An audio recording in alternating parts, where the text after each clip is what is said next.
Wouldn't turn off for a second. That was weird. Welcome back, guys. We're doing more platforming refactoring today. Oh, and what a day it is. Another cold winter December day where my capture card looked like it was dying before I started the stream. It's very weird. There was like weird popping noise when I turned on my computers, and then my desktop resolution was like blurry. I don't know, man. If this thing makes it through the year, I'll be surprised. But I think the backup is just gonna be I'll just stream from this PC, from my work PC. Shouldn't be that much of a problem. And it'll be significantly less problematic from like an audio standpoint. Like, I can't even explain to you. Unless you've tried streaming with two computers, I can't explain how horrible it is. From cable and audio management, copying sources, and what a problematic issue. Okay, so we need to continue refactoring the platforming mechanics today, and what I was originally going to do was going to use data assets. I think I'm going to go stick with data tables, and we'll have a data table row handle override in the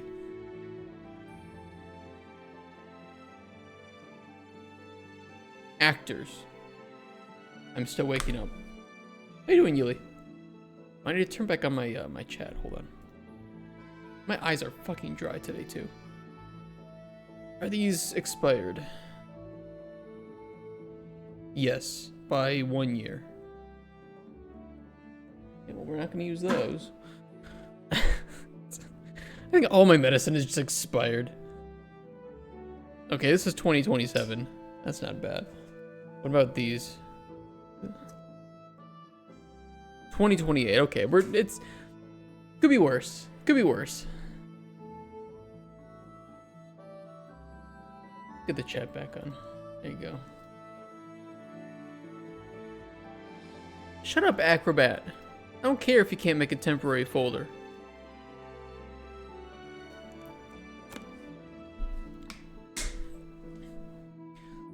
To computer with no local send? What is no local send? Oh boy, this is gonna be a big refactor today. We have to take all of our variables that we have exposed, push them into structures, and then refactor every platform to use the structure variables instead of the variables on the instance. It's not complicated. It's more just tedious. I know exactly what needs to be done, but it's annoying to do regardless. We'll just start, I guess, with the timed platforms. There's two timed platforms, though.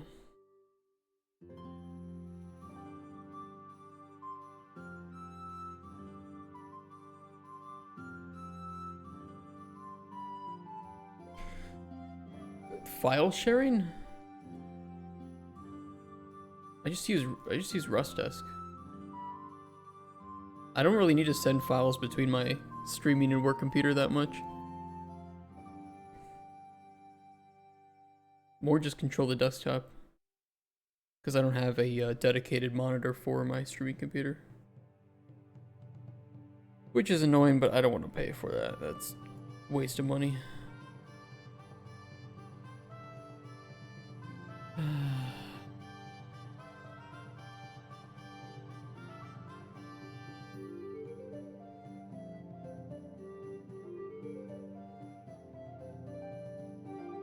This does have an exposed geometry collection.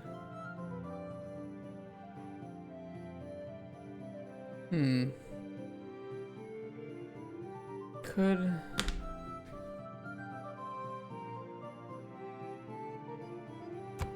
phone too. I mean, RustDesk is like that. But you can also control your desktop with RustDesk. And that's got Android and iPhone applications too. And it's open source.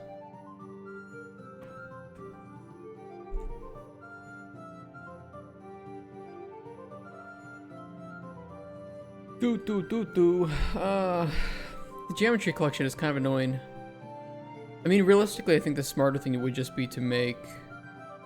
No, we can make one. We can make one for time platforms.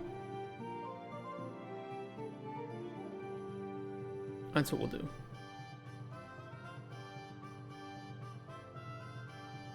Structure, ST.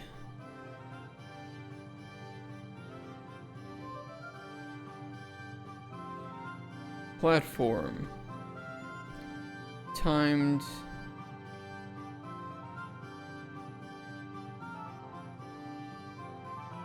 Data. That's how we'll set it up.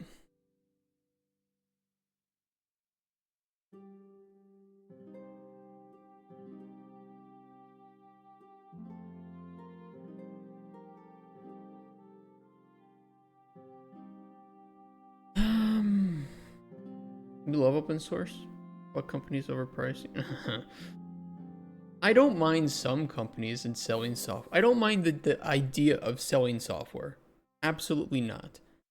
But there are some companies, you are right, Adobe, that probably should be taken out behind the shed and put down like Old Yeller.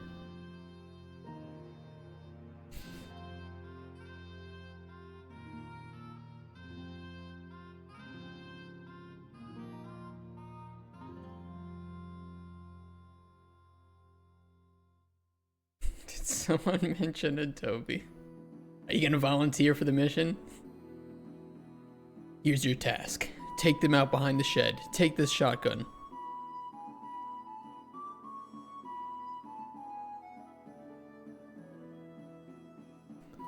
You know what to do.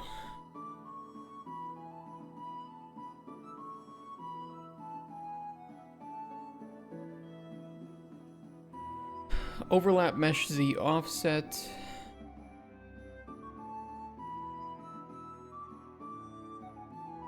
Should I make substructures for better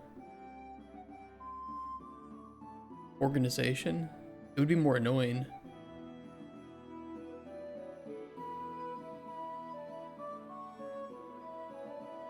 It would be more annoying. It would be better for organization. I could reuse some of them. Yes, let's put in the more effort and work in order to just make this more sound. Yes.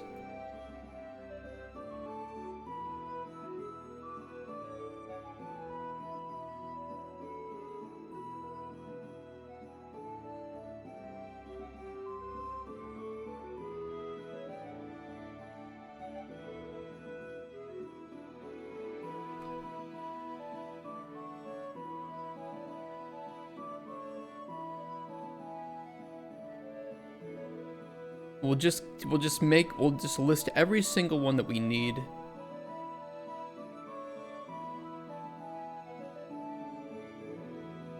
And we'll try to condense down the number that we're gonna use here. Because like stuff like mesh override is pretty common. But then again, I don't have actor override for timed platforms.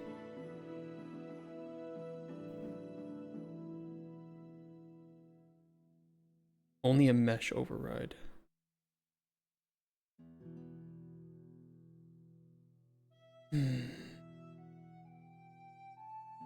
Okay, the billboard one we can reuse.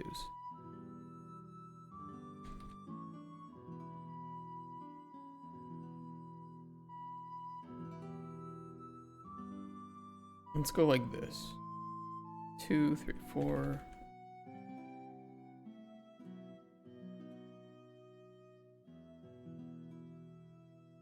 I'll put the U there to make the French people happy. Timers, timer data.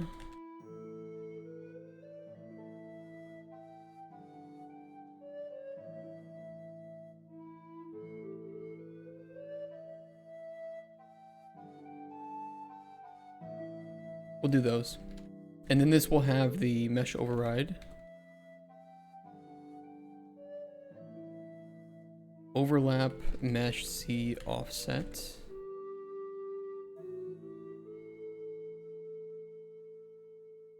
Respawn timer and platform timer.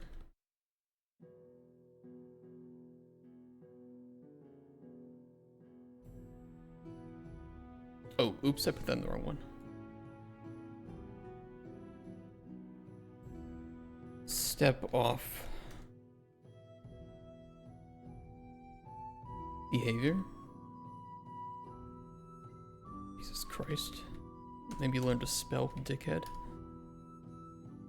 Overlay material. Don't mind either, proprietary software does help motivate with innovation. Fuck Adobe and Autodesk. Autodesk is asking for 2,000 plus a year. Yeah, that's wild. I mean, yeah. I think some companies have done some really good job with indie pricing and reducing subscription costs, but I'm just tired of subscriptions. I'm really fucking tired of it. I would rather pay $200 for a permanent license than $50 a year for a temporary one. I don't have to fuck around with it.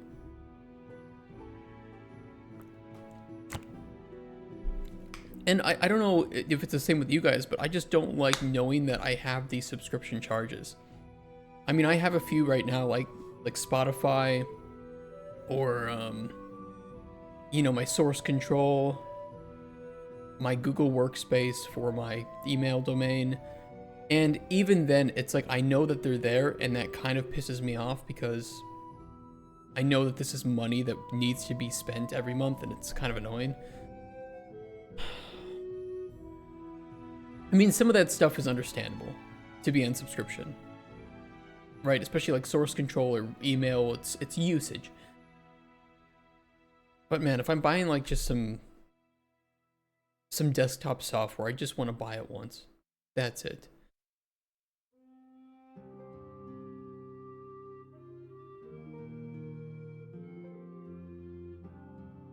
Of course, because of open source software pricing in the 2000s were predatory. They knew there were no alternatives. Well, yeah, this is true. Okay, let's rename this. Timed mesh data.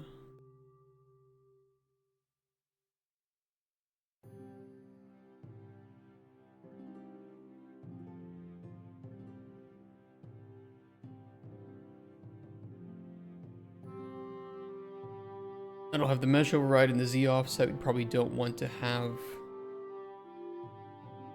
a hard reference there, but that can be refactored if it's problematic. Platforms. Core. Billboard, but we'll move that to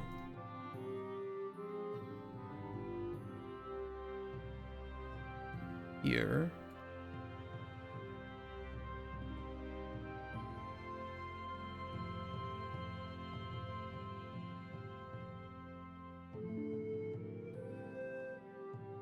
B show editor billboard. Hope 3ds Max will work because I don't pay for it. 3ds Max is still ahead of Blender in terms of stability, toolsets, integration, other software. Yeah, I've used 3ds Max a little bit too, and it is nice. For any devs, 3ds is the worst choice they can make. I just don't know why they don't make an indie pricing.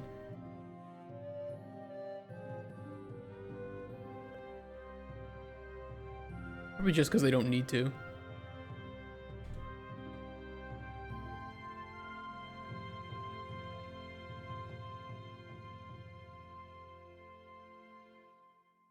But I mean, they'll learn eventually.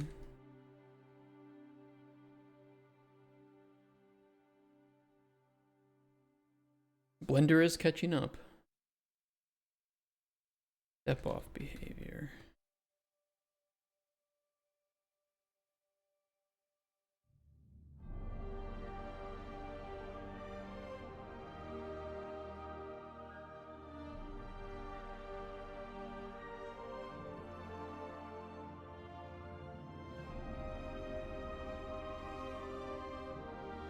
Timer data. These are both just floats, if I remember correctly.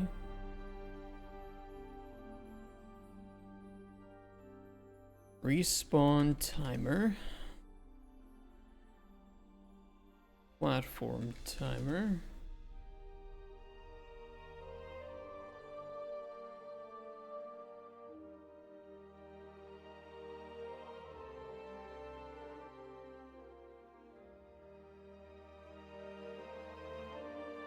Overlay material data.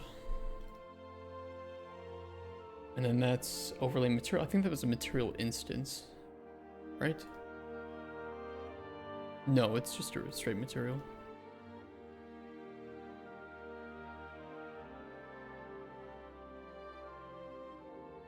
It probably should be material instance.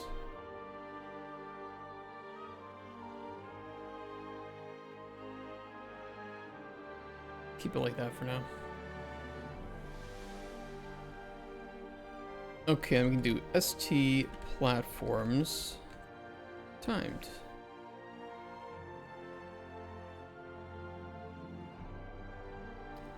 And that will have our ST core billboard.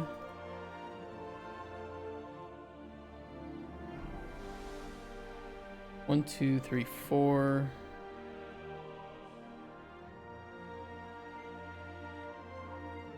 Mesh data. Step off data. Behavior. Timer data. And then overlay material.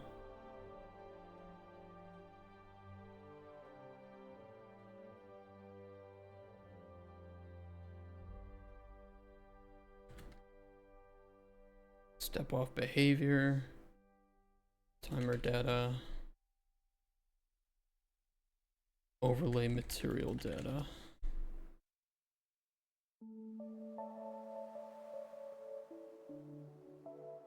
Do we want to set some default values for these? This I know is set to true. Let's see what else we got. Mesh override is null. Overlaps mesh Z offset is 10. Step off is nothing. Respawn 2. Platform 5. Overlay material.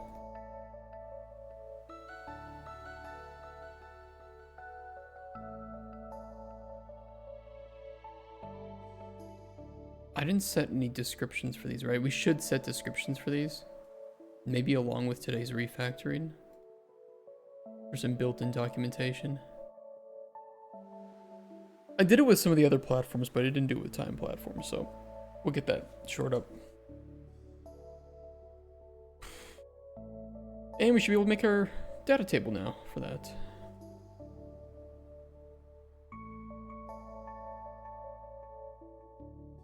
DT platforms timed.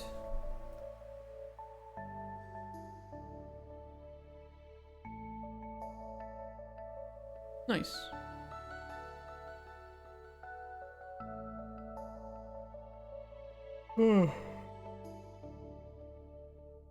Okay, I'm tired.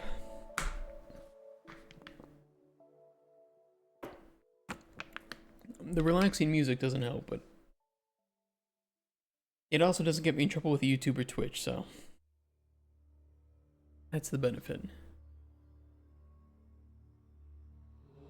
Hey Trozy, how are you? Tired, but good. And cold. Maybe those two things go hand in hand. Maybe it's just the winter. It's also just been foggy every single day here in Poland for like the last week. It's really just turned into a Silent Hill game. Last week of your semester, oh shit. Dude, our time zones? Where do you live? Address. Phone number. Last 3 digits of your credit card.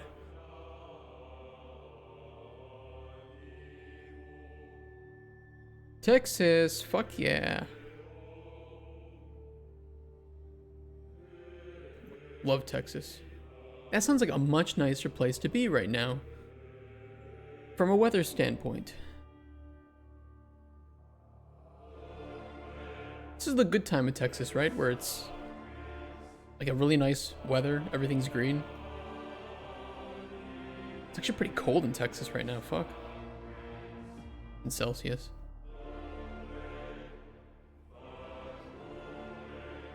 You're in New York for Thanksgiving, wow. Cold front came through shit. Yeah, Texas does not handle the cold fronts well. Corpus Christi's not too bad. Bit warmer down near the Gulf.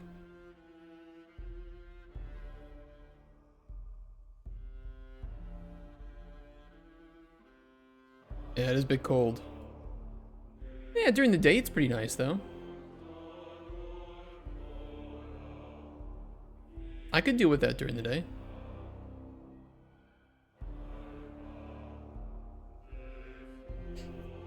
Developers asking 5k USD per seat a year. Yeah, I was taking a look. I was curious about using oh god, what is it? The physics engine. What's the alternative to physics? Havoc. Havoc.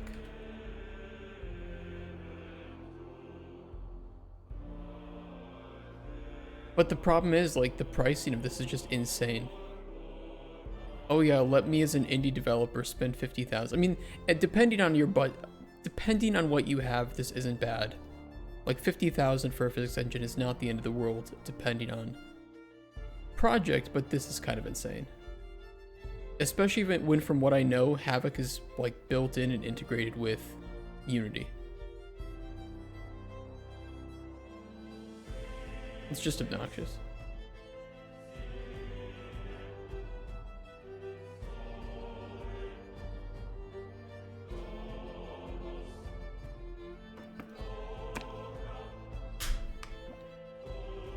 So it's like your only options are downgrading to Unreal 5.0 and using like a fork that still uses PhysX. Using Unreal Engine 4.0 and, you know, Unreal Engine 4, let's just say.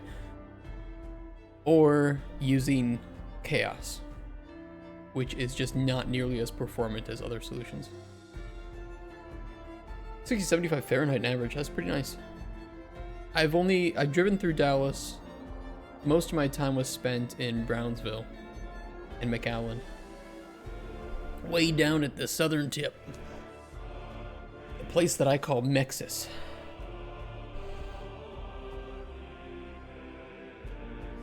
And it was warm.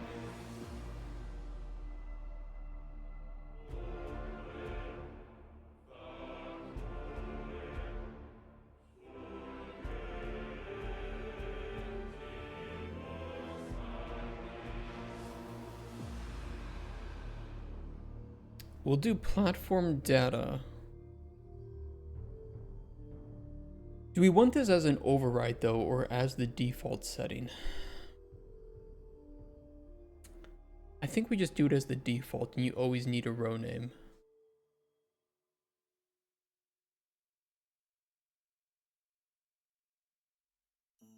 And we'll store a copy of the structure in the platform itself.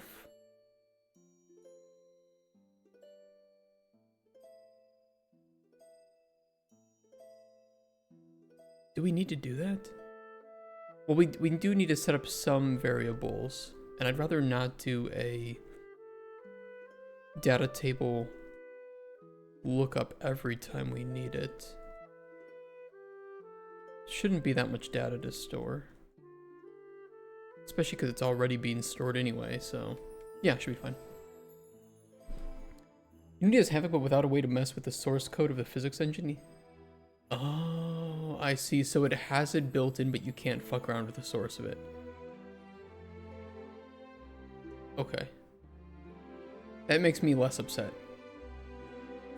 But it's still nice that it has something. You want to know about some 3D software? Can you help? Actually, Fluffy Panda, I think that the other people in chat right now would be better to help. You can ask your question, but I think that there are people in chat who are more like modelers.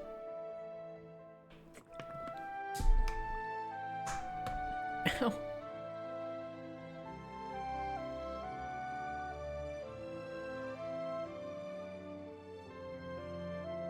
Let's make a default row for this.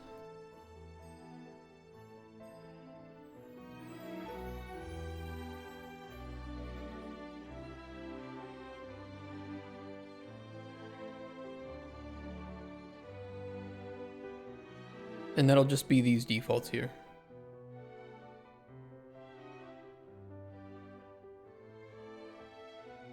What are these tools and why are they being used?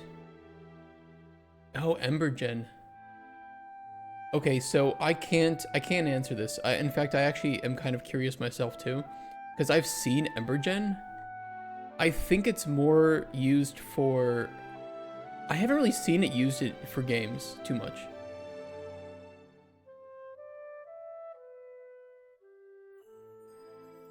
I don't know. I honestly don't know.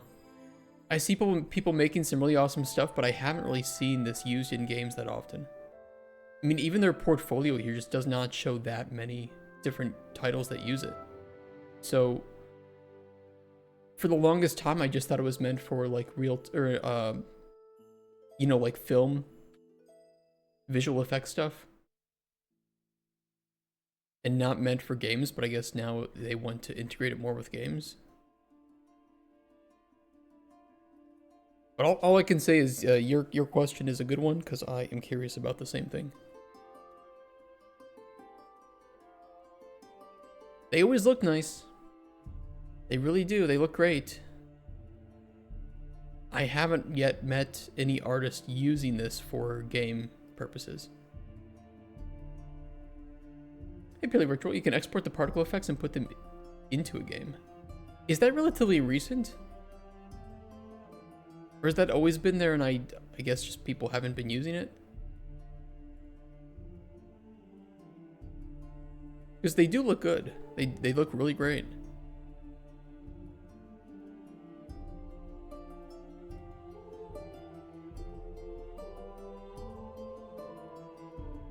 Final renders with motion vectors, 6-point lighting, normal maps, depth maps. I mean, it looks cool. I've always liked how it looked.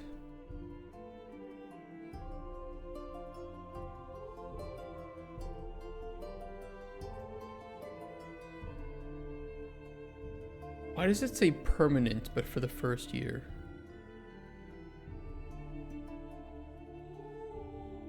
Rent to own? Oh, you can payment plan it. You can Klarna your effects program. I mean, it's not a horrible price, actually. It's not the worst thing in the world. But the rent to own is pretty wild. 20 per month, 18 consecutive payments. That's $360. Or you just pay $210 for it. You need to pay for updates. You buy it once and use it as long as you want, but you will not get all the updates. Why do they do this? Why do they do this? Oh my god. Speaking of software studios making weird ass shit. Node locked floating? What the fuck does that mean?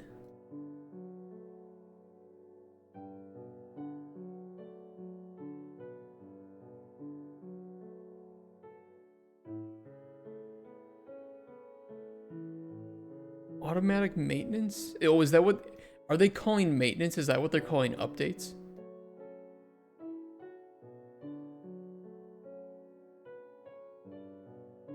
Maybe I know now why I haven't met any studios that are using that.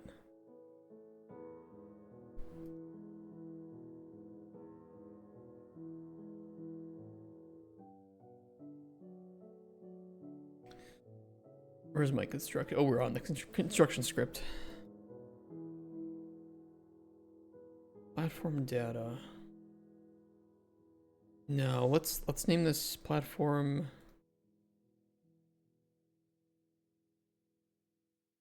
config, and then we'll name this platform data. And that'll be the structure.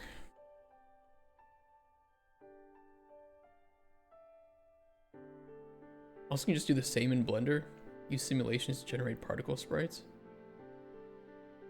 Well, that's what I'm thinking is if you can just do that, like if you're knowledgeable enough to make that sort of stuff and actually, you know, develop with it, I feel like you would probably already understand how to do it in Blender and not have to spend hundreds of dollars with some weird subscription pricing plan. Maybe that's just me, I don't know.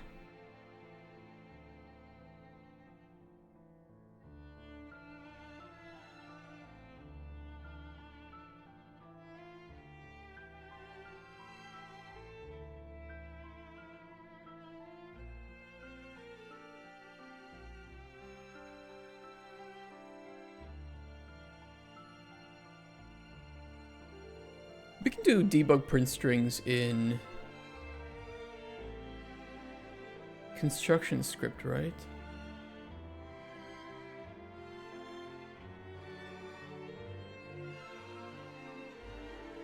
Yeah, we're gonna be checking all this stuff out today. Big refactor.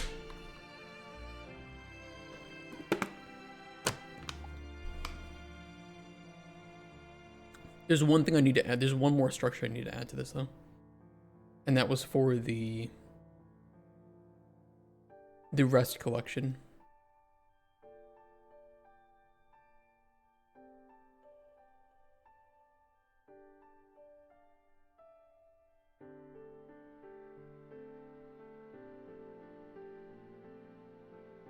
Just too much of a performance hog? Embergen? Thanks for the follow, man. It's been nice to meet you guys. $1,000 for maintenance. I mean, big, like, you know, it's the same thing with Havoc, right? If you are working with budgets that size, getting the best tools is super cheap. You know, paying so that your technical artists or visual effects artists can have some good tools, it's a measly, it's a drop in the bucket. Paying $50,000 for a Havoc, if you really need it, if your game is built around physics like that, yeah, it's like it's an instant purchase. Not even a question.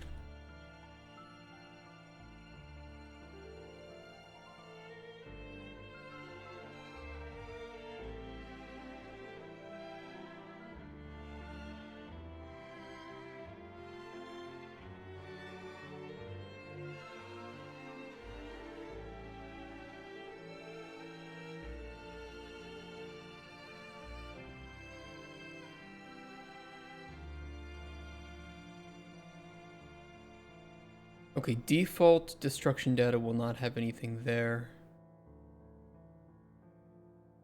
But that needs to be a geometry collection.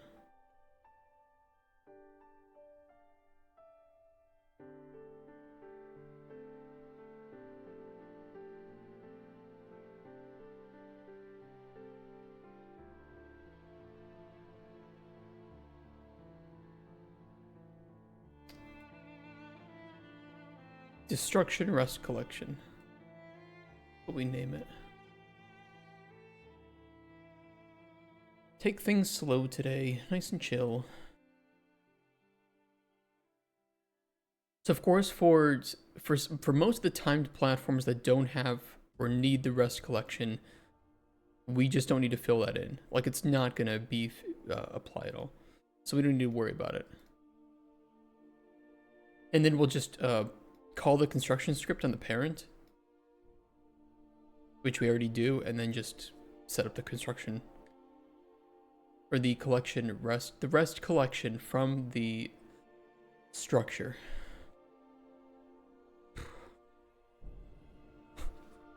Yeah, fucking bots.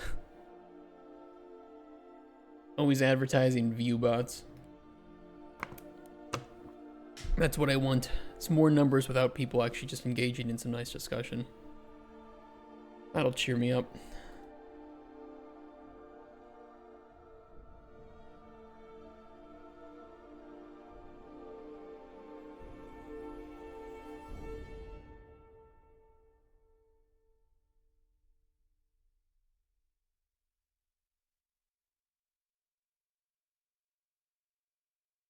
I mean, this should never happen because it's the data table row handle.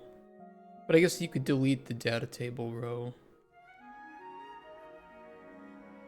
So maybe it's safe. Better safe than sorry.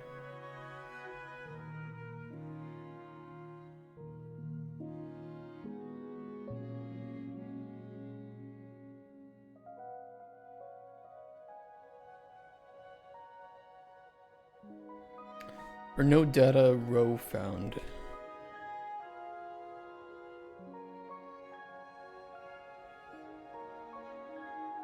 Let's say no data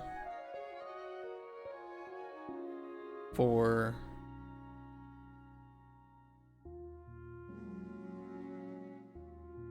display name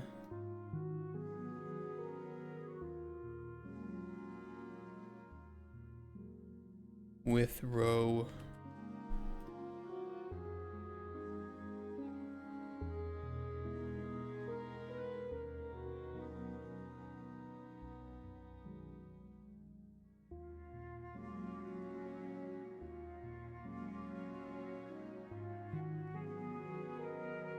found on actor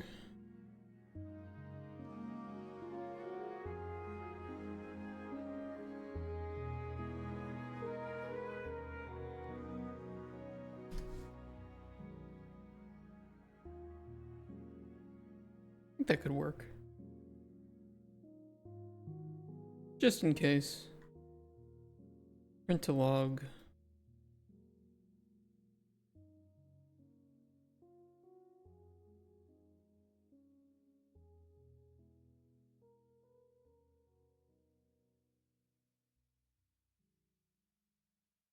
Better safe than sorry on that.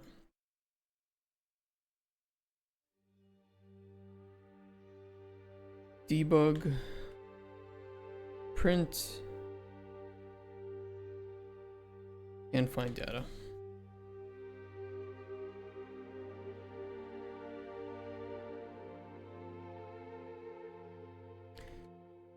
Table.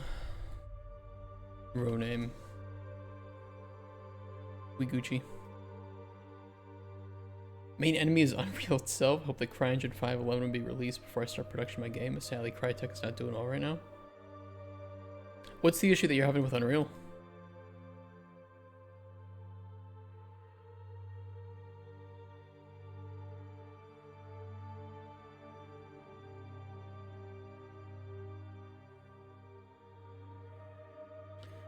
We're not gonna split because I can't limit what we see here.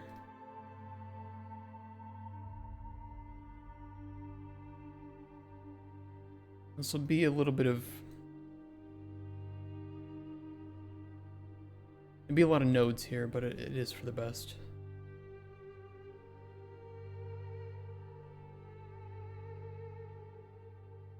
I'll just go one piece at a time.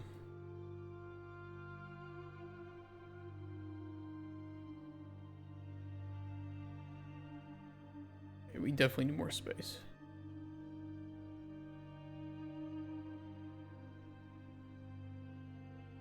Alright, these are the mesh for the overlap. Grab that too.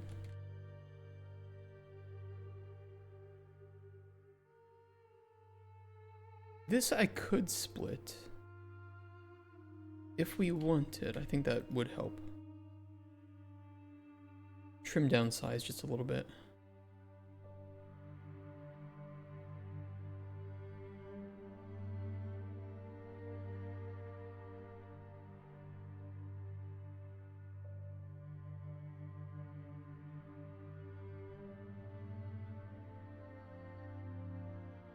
We'll get these in comments as well. Once we get it all working.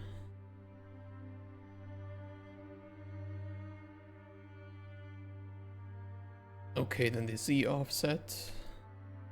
Put that up here.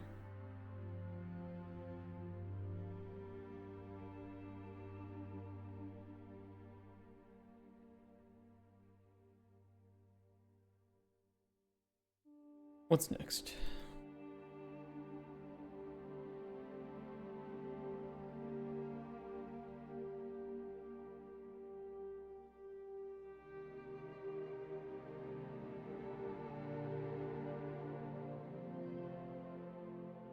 That is the material.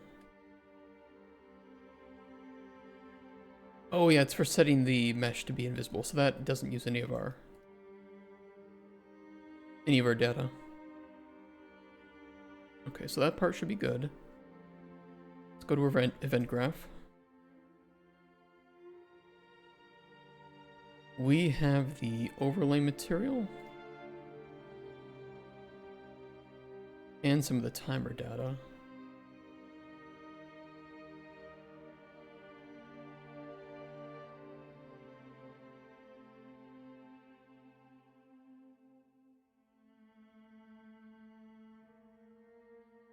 Why didn't I hook up the overlay material to here? Well, we'll fix it right now. Not a big deal.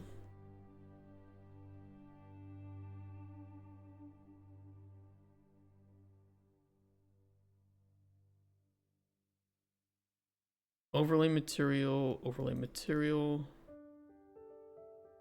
The platform timer. Delete, delete. Little spaghetti.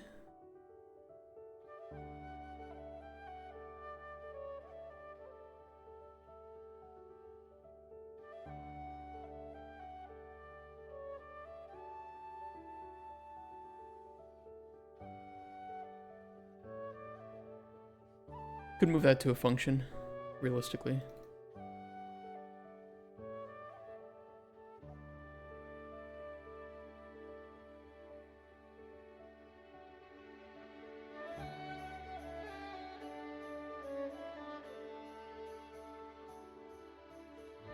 Okay, finish this internal. We don't need that. Overlay material ref. None of this is from our data. Rendering related, UE is never efficient when it comes to rendering. UE5 on Lumen with Nanite, they lost their mind, it seems. Nanite isn't that bad, but Lumen I agree with. You have your own custom 5.3 branch. Oh, well, 5.3 was pretty inefficient. 5.3 was where they started to optimize, especially with skeletal mesh. But yeah, 5.3 is pretty bad. But Nanite is great. It just depends on what your use case is. Lumen is just a pure cost. Can't get around that. That's ray tracing. But it is getting better. 5.6 was a big improvement. And 5.7 had some improvements too. But you can always turn those off. I mean, you don't have to use Nanite, and Lumen can be disabled and reverted back to SSGI. With the scalability settings.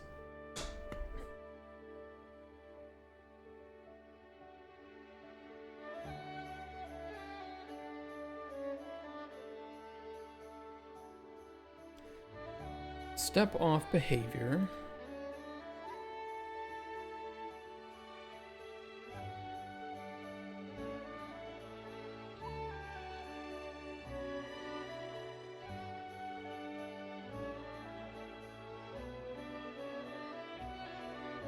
Why do we not have the BPC for climbable on this?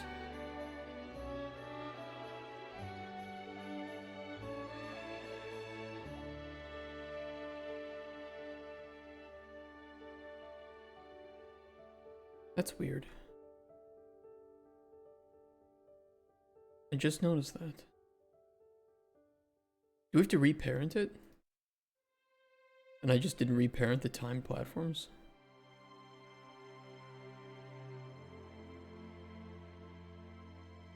Yes. Yes. That is exactly the issue.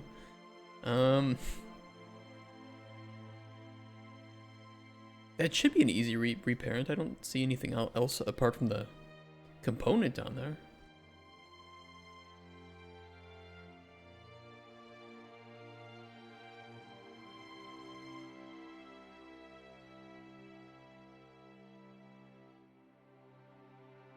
Shouldn't harm it.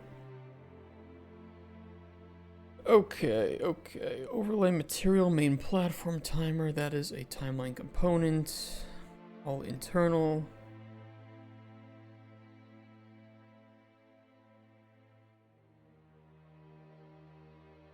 We have respawn. Update collision. All internal. That should be it.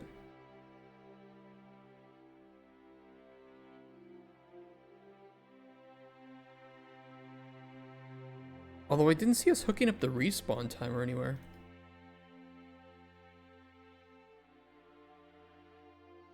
Is it a set timer by function? Oh, it's down here. I missed one. Start with 5.3 and stuck with it, bringing mostly what we need from new versions. Main goal is to remove temporal anti-aliasing dependency. Removing TAA dependency? I mean, yeah, you'd have to remove nanite and lumen because they need the need the data from temporal AA. It's pretty wild. They just added new anti-aliasing support in 5.7. C something, I think CMAA. I mean, the sad thing with TAA, which I do wish there was a better option than TAA, because FXAA just does not look very good. TAA, when you're not moving fast, does look great, and it is really performant. But unfortunately, it's like, yeah, but you're making Unreal Engine 5 game. Most likely you're gonna be moving around pretty fast. Just the reality of it.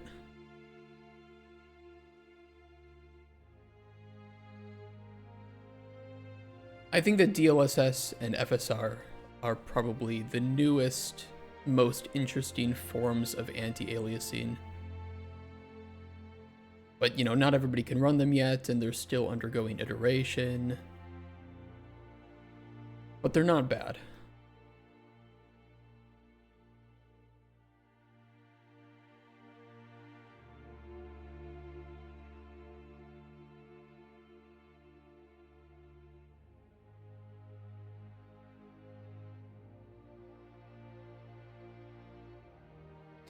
You know, I think the ideal solution, I mean, it just needs iteration, it needs time. Motion vector algorithms are still pretty shit, and those are both needed to improve both nanite and especially lumen. And TAA and TSR, just temporal aliasing is just not great. It looks like ass. And I think people would rather have the jaggies of FXAA over the ghosting and artifacting of temporal anti-aliasing. We're in a weird rut. You know, scenes are so much more complex, meshes are so much more complex. Old anti-aliasing solutions just will not work for the types of materials and meshes that we're throwing into games these days. But at the same time, who the fuck would ever think that temporal anti-aliasing looks good with movement? And I think the answer is pretty universally nobody thinks it looks good. They are temporal, but you need the temporal data. You need the temporal data. At least for now, stuff like ray tracing is still so expensive that you have to like kind of upscale it to some extent. You have to fake it a little bit still.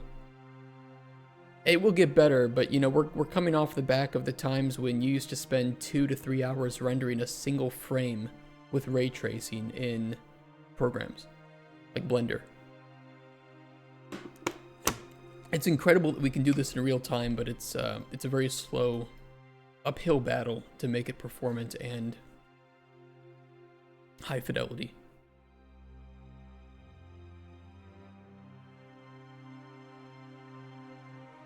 These should all be deletable.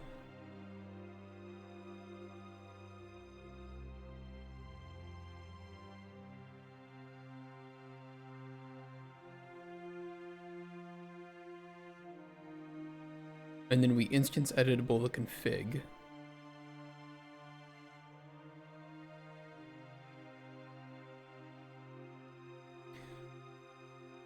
Do I like that though? The one downside to doing it this way is that you can't just easily throw something in and modify its qualities. What I might do is keep the old values or keep the old... No, what I'll do is I will make the data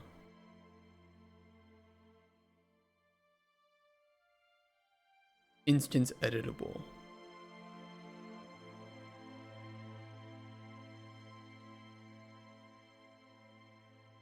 But if the config is valid,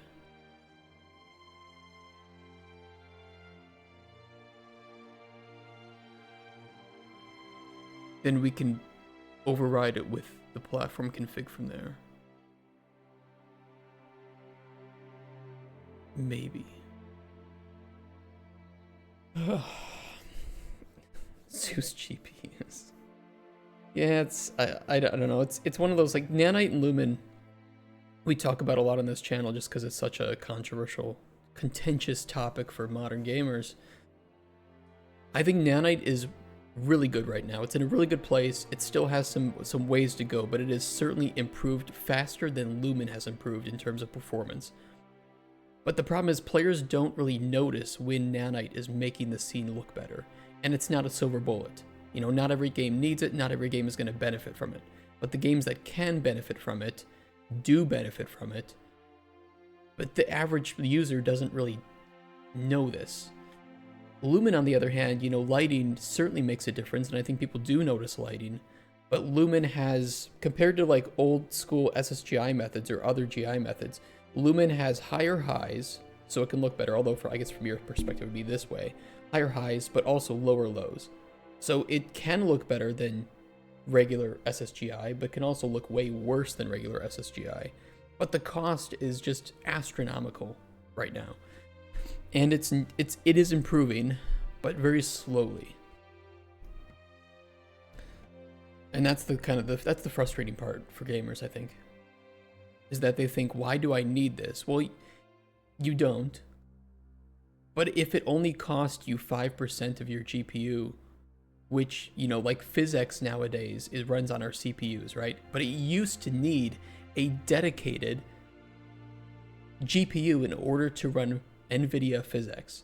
But now it's so cheap, it's so optimized, and CPUs have gotten better at this sort of calculation that we can just run it on the CPU. There's no cost really to rendering some PhysX stuff. And I think once Lumen gets to that point, players won't care, and they won't have a problem with ray tracing, and eventually it'll be that, oh, now I can notice games that don't have ray tracing because it's become so standardized that games have ray tracing. But it's just not happening very fast. It's been what, like 5+ years since Lumen came out? And it has gotten better and more performant, but just not to the point where it's, oh, oops, cheap yet. All right, let's refactor again. I want this to be easy to edit. So let's do this. If it's valid, let's not set platform data.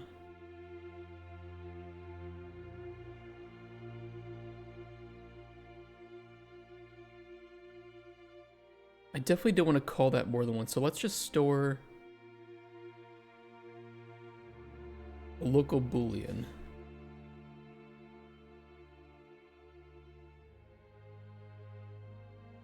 That's cheap.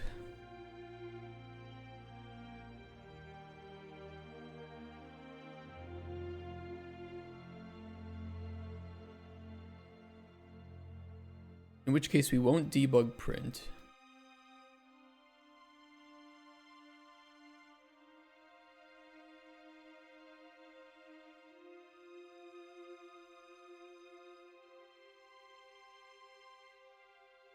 Oh, we still need to tell it what row to use.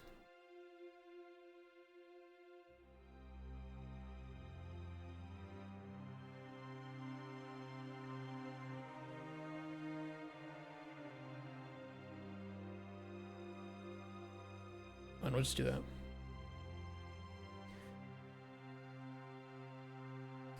Well, Stalker 2 uses Nanite, but it's being run on 5.1. Like Nanite before 5.3 was broken as shit. Same with Lumen. Like it was horrible, horrible, horrible, horrible. And they are updating it to 5.5. I kind of wish they were doing 5.6, but they probably have a lot of custom changes to the engine, and it's going to take a long time to do that. But yes, there was too much quad overdraw, but Nanite now has number one. Generally speaking, Nanite can render a mesh faster than draw calls, but Nanite has an overhead to pay. If you can pay the overhead of Nanite, you can render theoretically. There's been no game made that needs the amount of geometry that Nanite can render efficiently in real time at 60 frames per second. But the overdraw has been solved, generally speaking, by Unreal 5.7, especially with Nanite foliage. There's a good example. I think I just saw it on Twitter the other day. This is the comparison of the new voxelization for foliage, which is one thing that Nanite struggled with before, and especially Stalker 2 had a lot of, compared to the old conserve area method. So it's getting improvements. Very much getting improvements.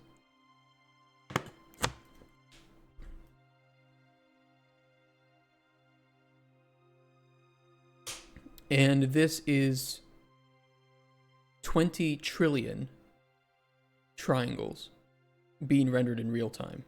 And this was with the preview of 5.7. It's better. It is better. But Nanite in 5.1, which is what Stalker 2 is released on, was broken as fuck. Horrible. And the developers just didn't know how to use it very well because it was new.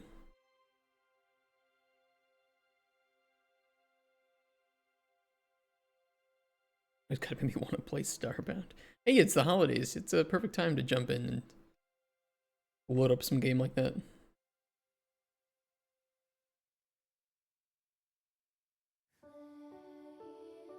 Do I really want to shove a select in here, though?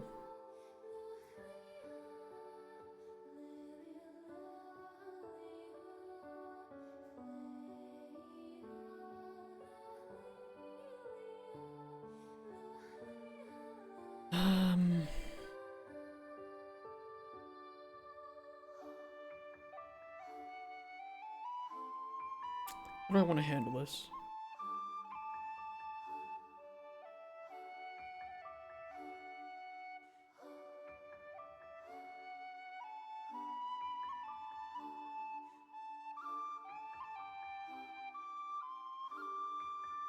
You know, I kind of like the old variables that we had.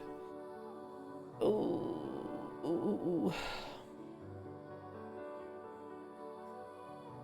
No, let's stick with the structure because it's consistent. And if I update the structure, then it'll update it for both of them. This is a little bit more annoying, but it will save time. It will be faster. I definitely don't want to have to make a call to the data table every time we need something, though. I think that would just get a little bit... I would just be a little bit overboard. Especially if we have anything that needs to call it per frame.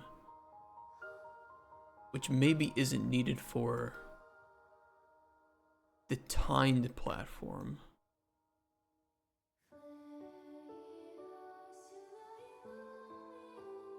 So we could do it that way, but I'd rather be consistent with each of my platforms.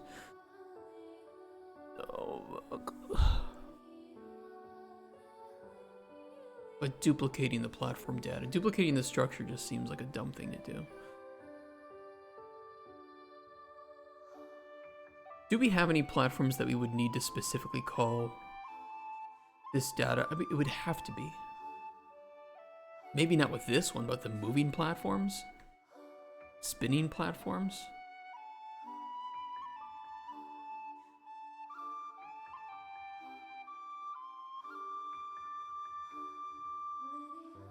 No way in hell we avoid that somehow.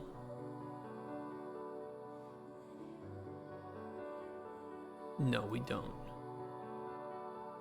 Obviously.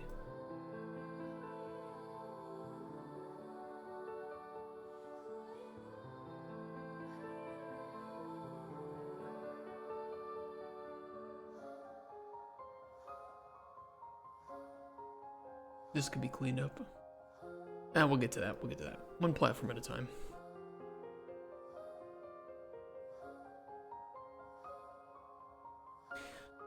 I mean, the RAM overhead wouldn't be that bad. It would be a smaller game.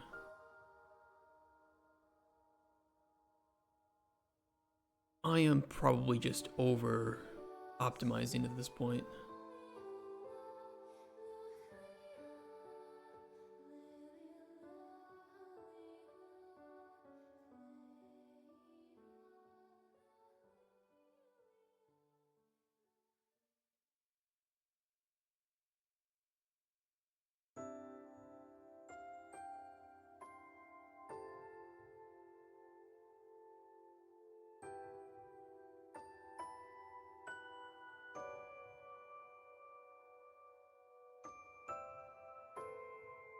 Will it spit out warnings here? Because technically the select node still evaluates both options, even if we're not choosing that option. Would platform data ever be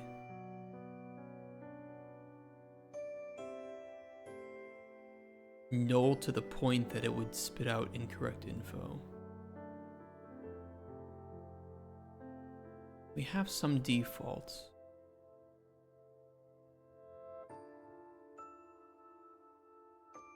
The mesh override might need to be set up, or we just do we forego a select node to go with a branch for the mesh override to avoid null references. I'm struggling wanting to get things done in optimization. Well, the good thing is for this project, this is my responsibility, and we'll have level designer and at least one 3D artist. But I need to make sure the tools are working well for them. Well, we can always come back and evaluate performance once we see if the level needs it. Because I would like to use Lumen, because I think it will help with the vibe of this game. So there will be like a minimum performance requirement for people to use.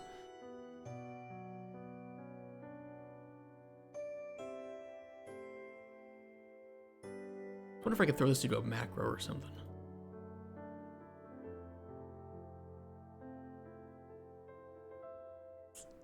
I don't know. Okay, valid row data, then platform. Could we do this? Hold on. I could do a macro.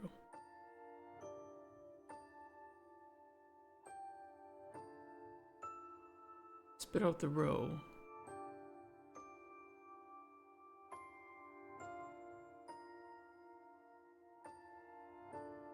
But the macro would have execution. Well, it doesn't need to. No, we would need it because we would need to grab the data row, data table row.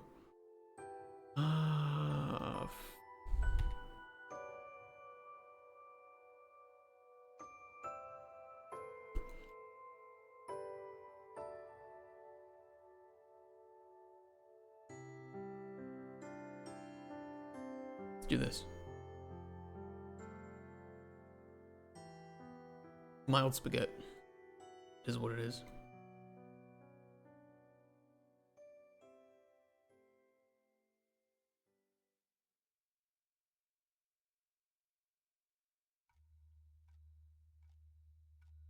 Do. You guys see some Twitch streamer stole steak live on stream and has not been banned? And this is the same streamer that sexually assaulted a guy on stream and only got a week suspension. Just this platform, man. What a trash platform.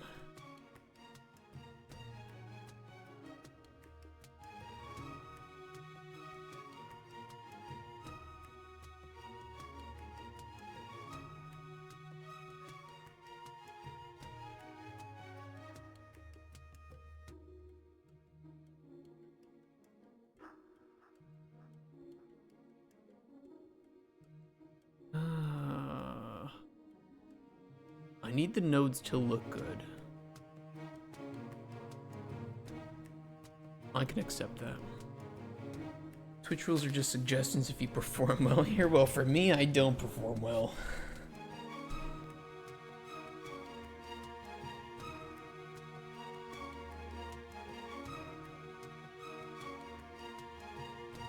But I also have no desire to sexually assault people or steal things. You know, because I'm a normal person, right? I'm just your average human being.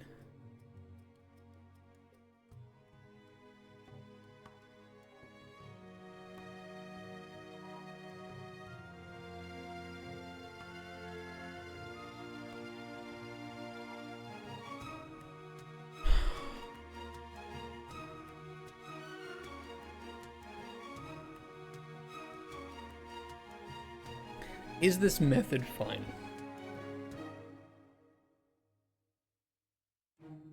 Does having two structures duplicated here really harm things?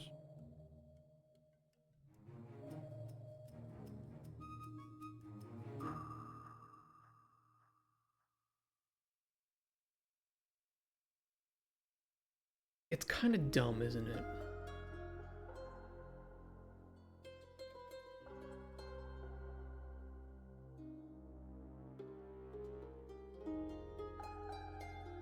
I don't like the electronic nodes plugin because I actually think it makes it look worse. It's good if you don't know how to use rerouters, but it likes to overlay nodes and lines on top of each other. Not nodes, but the lines, the wires. And I think that for people who don't know how to structure their nodes well, it helps. I don't know.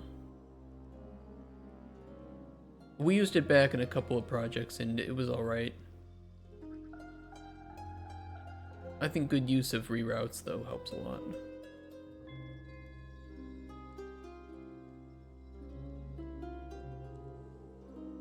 What am I trying to solve? I want the level designer to be able to use pre-configured setups for platforms easily. That's doable. With the data table row handle, easy. But if they want to override those and do some custom shit, I don't want them to have to make a new data table row for that every single time. I mean, that would just get annoying. God forbid you want to change one variable.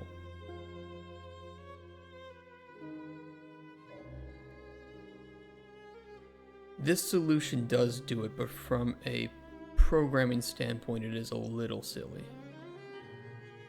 Not the end of the world, but silly. But I think if the end result is good, we'd be fine. You banned blueprints? I wouldn't do that ever.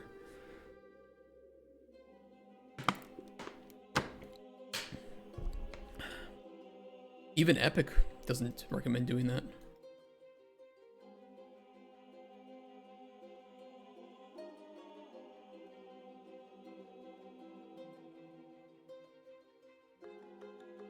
Yeah, we got a backup here. I mean, that's only if it's invalid. I think if it is valid, we can just do another select.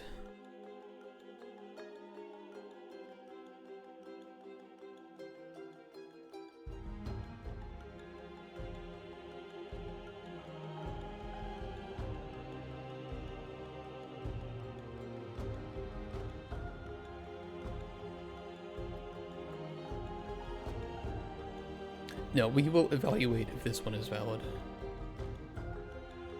And if true, using that one. Otherwise, back up to our...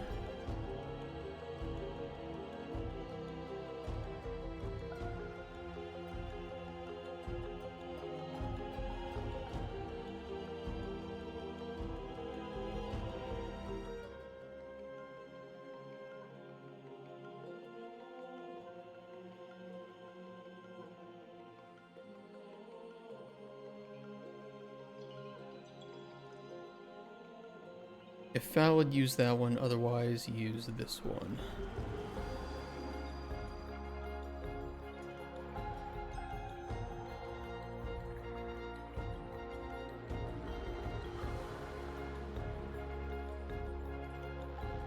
We did one project where it was pretty much no blueprints. Fucking horrible. But it was because all the programmers came from Unity.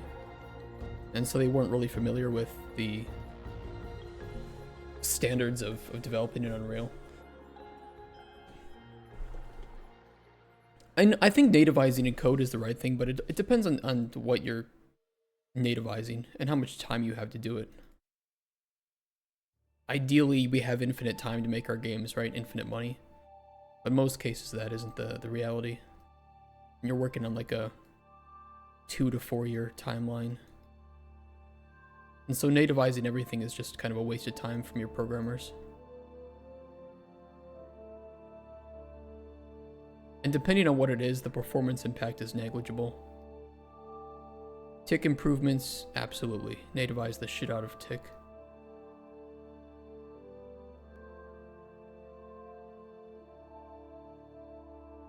Other things though, a few calls here and there, not the end of the world.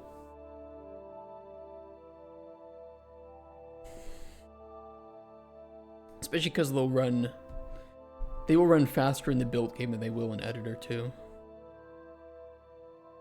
Since they run on different threads in the editor versus ship and build. This looks so dumb.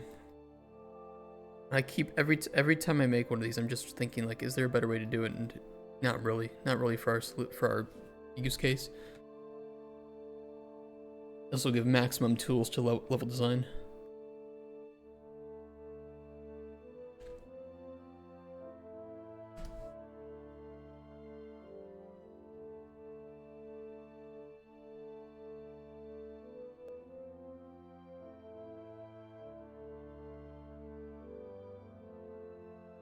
False.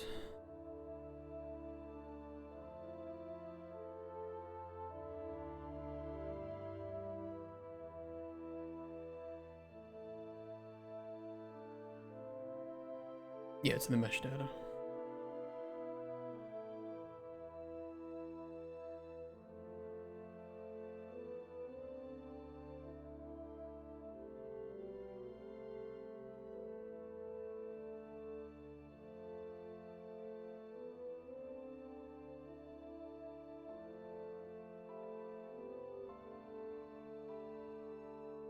Okay, and this was all local shit we do for the material. Okay.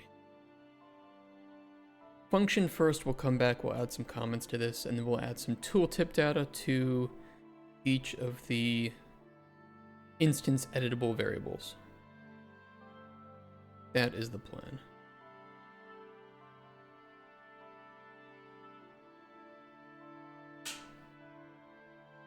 Run by Five Nights at Freddy's. The fuck?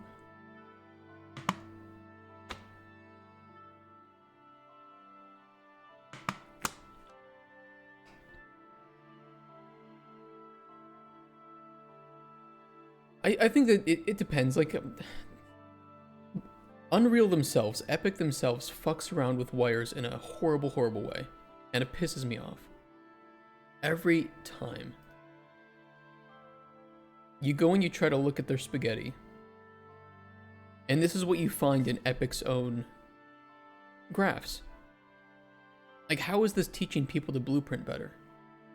Well, the answer is it isn't. You can absolutely blueprint just well. You can organize well, but it isn't art. And I don't think people who can blueprint well can necessarily code and organize their code well. And I don't think people who can organize their code well can organize their blueprints well. I think both require, are an art form. They require skill. They require practice. This is like doing the same thing as writing all your code in one line and saying it's more efficient because you use fewer lines of code. Horrible, horrible. Epic would not have to pay me much to organize their blueprints. I would gladly do it just for the peace of my own mind. It's like they're afraid of space. Here's this infinite graph, but if you use any of that graph, you'll get sent to the gulag. I don't know what these people are thinking.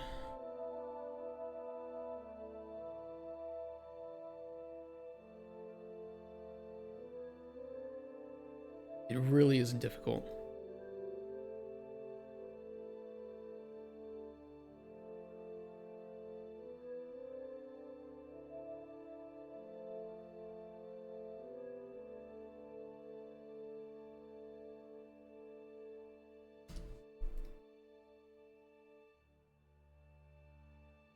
Okay, let's do that. Can use the output for both. We'll do the same here.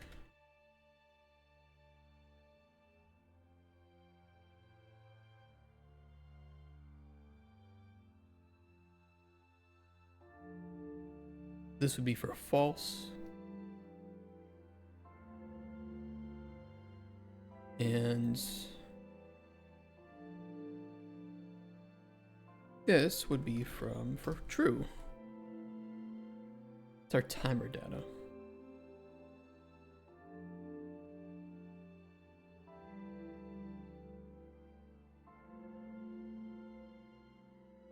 What was the platform timer, right? Not the respawn? Yeah, platform timer.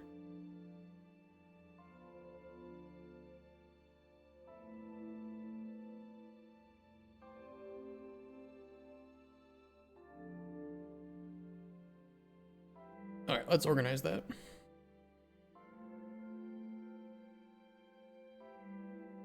Classic select nodes.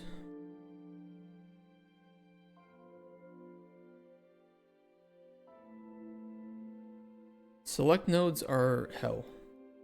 And math nodes. Math nodes are hell too. It's probably very rushed. Maybe production level blueprints are better. I don't know. I haven't seen any production level blueprints in anything from Epic. Ever. Nothing.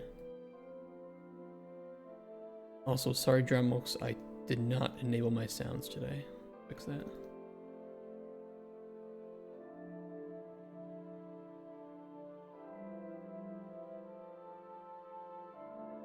Nearly every single blueprint that I see from Epic is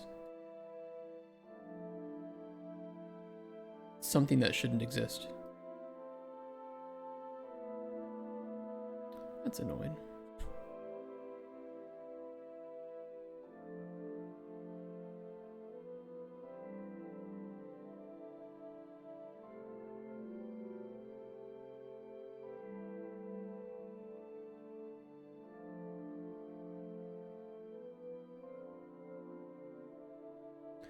And it's pretty simple. You can't avoid all wires crossing, but you should try to avoid as many wires crossing as you can. That's it. That's the goal. And nodes. Another stupid thing I see is people doing this kind of shit. Like purposefully crossing your nodes and wires in order to save space. Don't do it. A kitten dies every time that happens.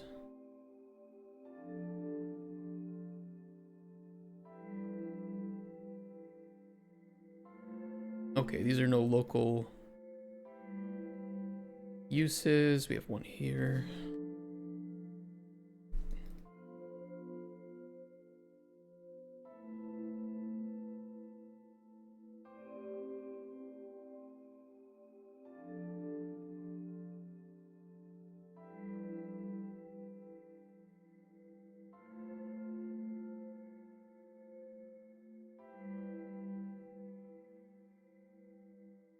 Boop. Boop, boop. Sometimes I like to put that in the middle and try to balance the wires like that. I don't know. Today I feel like doing this.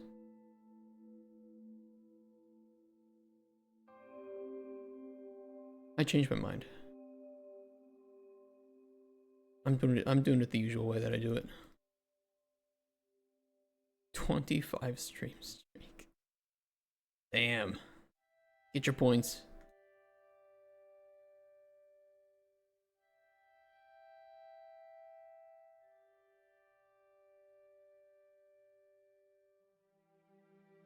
Like, I'm sorry, just doing this is fucking... Ugh.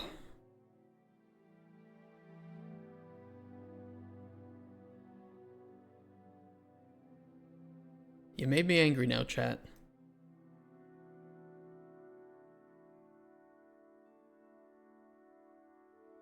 Actually, you guys didn't do anything. I made myself angry. And then I blamed it on you. Like an abusive girlfriend.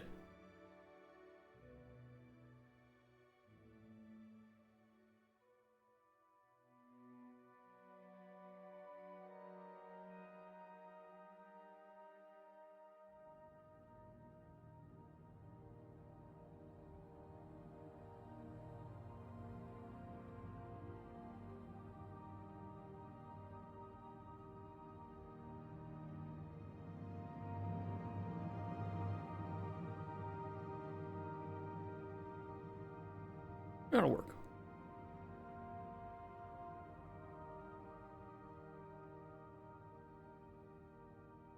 That'll work. Pull it out a bit more from the event node. Got a way to turn off the connections, then only turn on connections on a node that you click so you don't get lost when spaghetti is too big.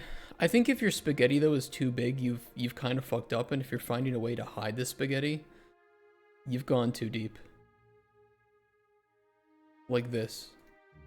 If it looks like this, you're fucked. Hiding the wires and the nodes does not unfuck this. You're gone. Delete your project. You will never be able to develop yourself out of a corner. You will leave for 1 week, come back, and forget everything. One bug will occur and you'll not know how to track it down. I mean, this is an extreme case. I don't even know if this is a legitimate case.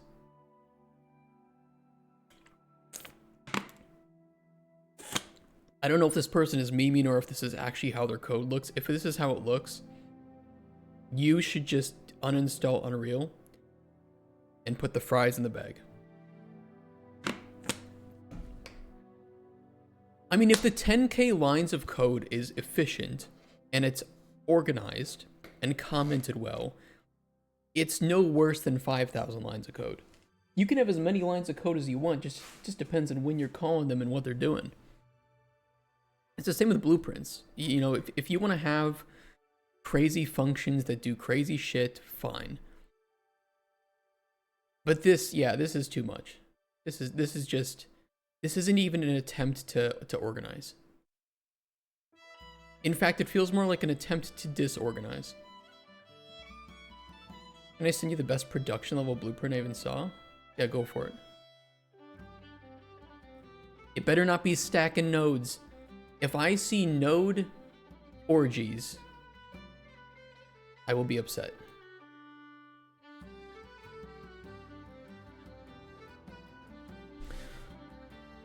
Or people collapse. Node orgies are bad. Collapsing nodes over and over and over again is bad too. All bad. Let's see it. Let's judge it.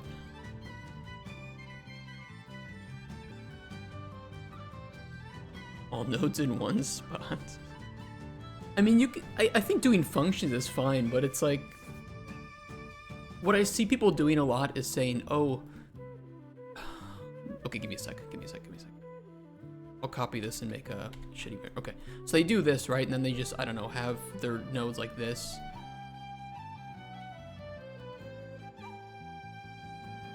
And then they go like this, collapse. But look, guys, it's organized. I don't understand. Like, oh, I don't like these two nodes together. I'm gonna collapse these two. And then we're gonna collapse these as well. Oh, but in here I actually want to collapse these. No.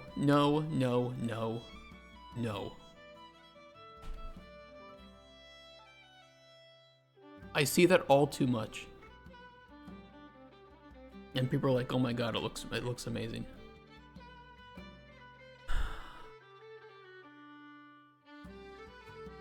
Yeah, there is hide unrelated. I've never used this though. I don't know what it does. Toggles automatically hiding nodes which are unrelated to the select nodes. That is useful actually. It's like you just collapse the functions body in code, yeah. I don't get it. I don't think organized, here's the thing, organized code maybe is not the right term. Readable code is what you should be trying to do. You want readable blueprints. And I think if you collapse way too much, you're not making readable blueprints.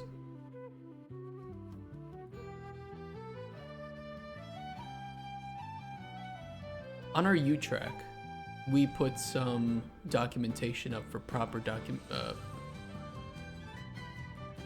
okay, there, it's loading. Let me see if I can find it.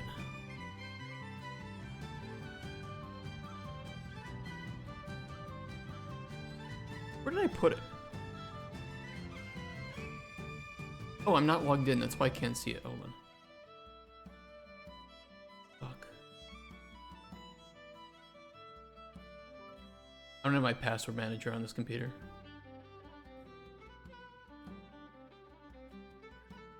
Okay, never mind. Well, we made some documentation for proper blueprinting, and one of the things that I recommend is to only collapse things that you seriously need to collapse, that can be collapsed, and never put more than one collapsed node inside of...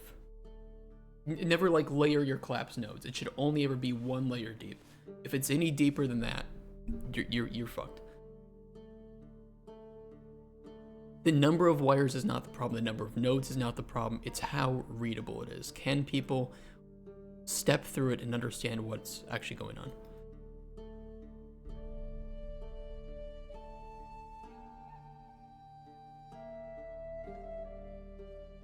Is that everything updated for it?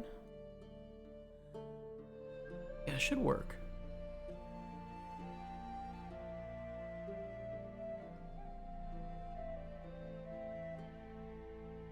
What I should be able to do is either we use this and this is valid, or it's invalid and we back up to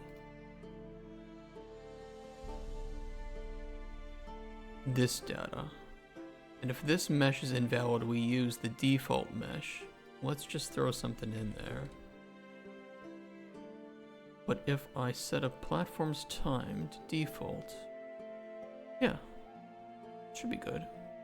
Step off height, we're not using that one because this is valid. If this is not valid,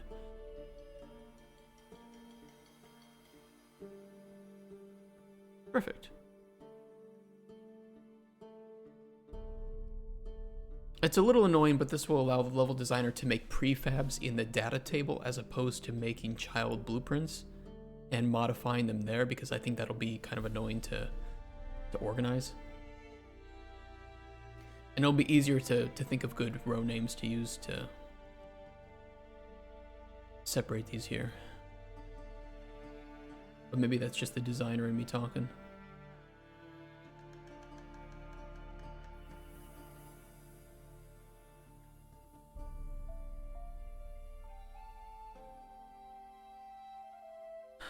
Yeah, I mean, Sometimes the classes are useful. I was considering data assets, but what I don't like about data assets is they can't be exported or imported, right? And I'm very much a systems designer. I like sitting in Excel and being able to export custom structures and data tables and import them directly into Unreal, nice and fast. I don't want to sit there with, 100 data assets just so it's easy that I can drag and drop it into the little slot over here. At a certain point, that just gets annoying. But I can also understand if the level designer says, okay, well, this is a very specific platform. We don't want it to do anything that another platform does. But I don't want to have to make a new data table row for that. So I'll just nullify the row and I'll just modify it here. And we can do whatever we want with that. Step off behavior, let's restart. And now when we jump off the platform, it'll restart the timer. Easy. Or of course we can set up a data table row for that and handle it all in there. Either one works.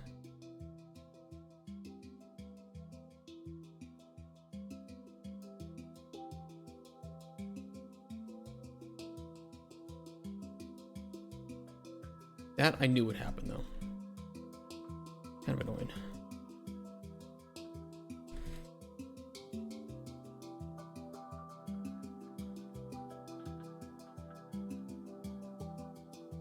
Always validity checks.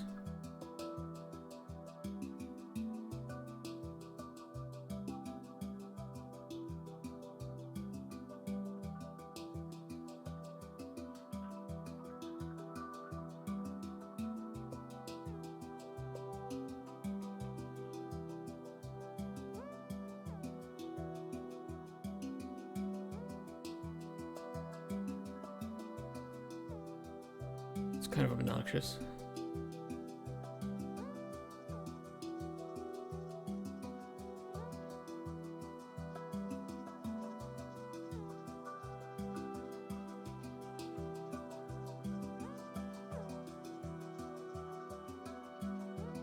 Yeah, have fun. Well, have a good work experience. And for both game devs, we do have fun with work. Even on the days where we don't necessarily have fun. It's always something different, right?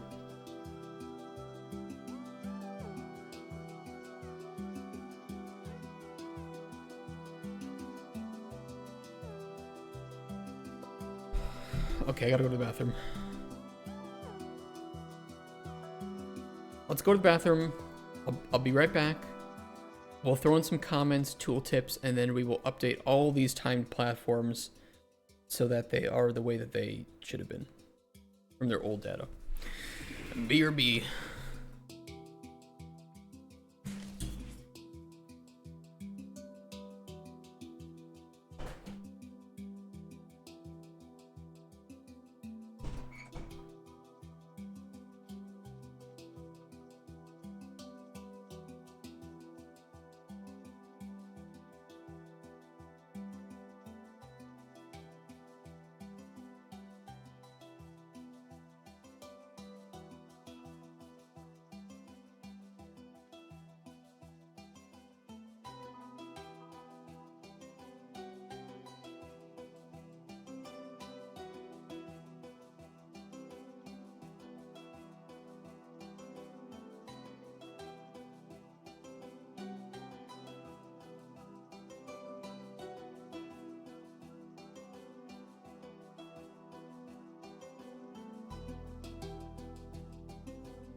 forgot what I was doing.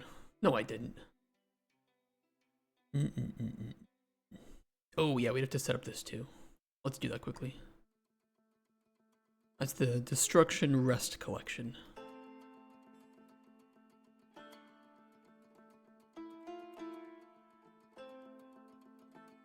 I feel like we should use this as the backup if there is no valid rest collection.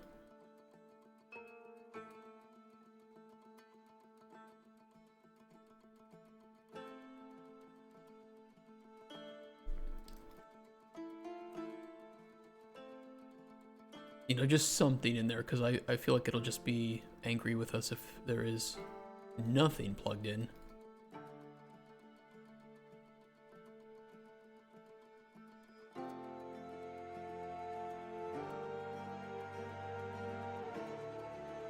Okay, do a validity check.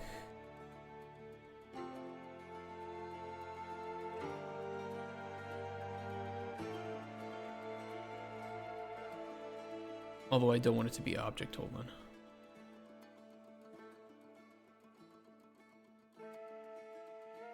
I don't think it would hurt it necessarily, but better safe than sorry.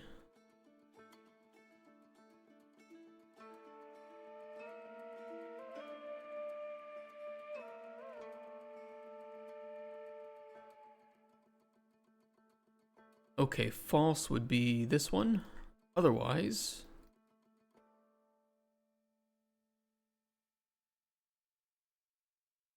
what was our Boolean called? Valid row data. False, use this one. Otherwise, use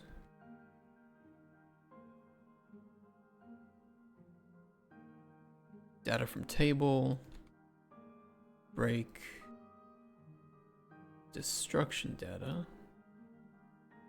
Rest collection.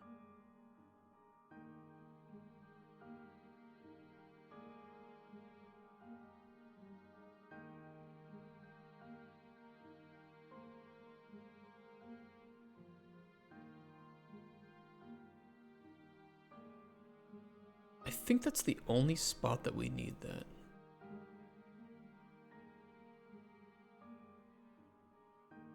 Ooh, I'll do that.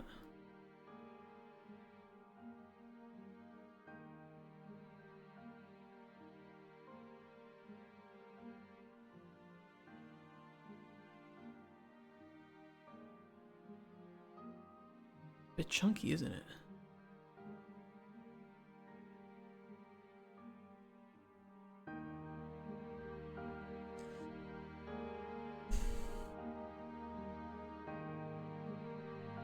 Okay. Okay. I am happy with that.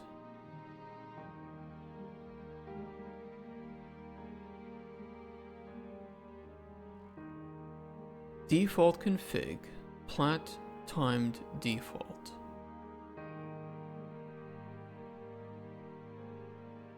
Timer is adjustable, and I think here we had just thrown in some...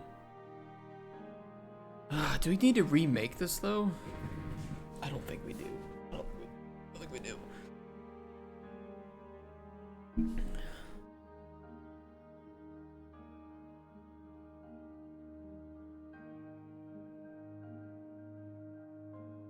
I mean, theoretically speaking, this would allow the level designer to basically ignore the data tables entirely, but I don't think he will. I think it'd be nice to make them for like little sections of the map, where you want to build some consistency with mechanics.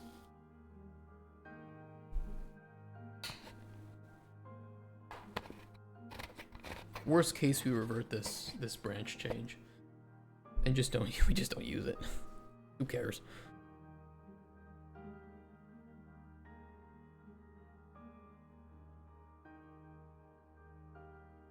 Okay, we can leave mesh override blank. That's not gonna matter. Just the timer data. I thought if respawn timer was set to 0. What's the behavior if we don't have a respawn timer?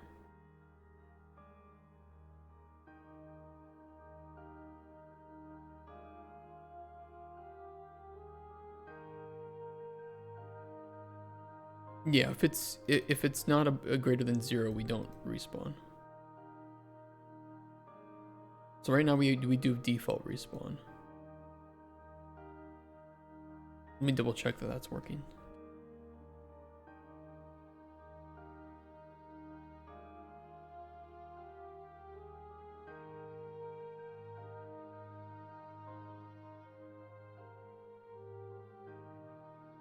That didn't seem like 2 seconds.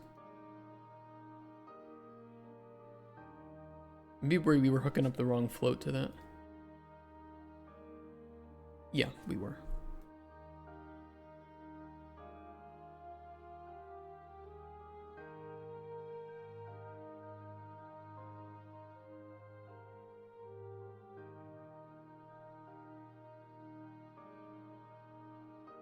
Default for that though, I want...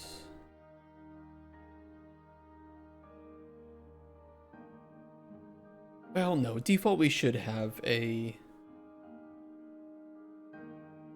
We should have no respawn. Or I'm sorry, we should have respawn default.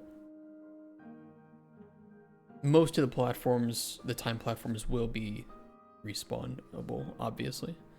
Otherwise it could break the sections completely.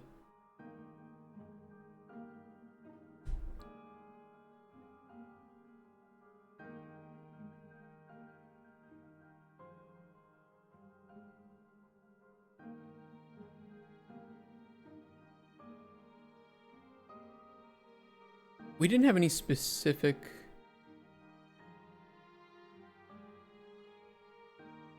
Oh, this was supposed to be specifically for showing respawn. So let's take these.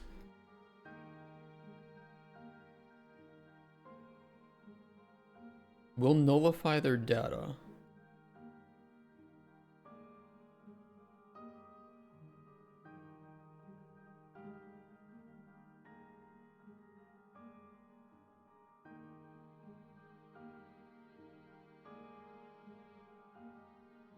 These will be respawnable.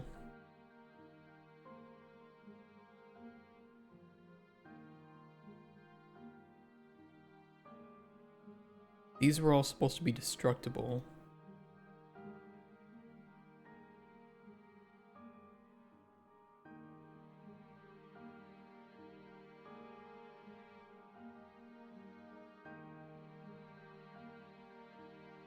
So we'll clear this.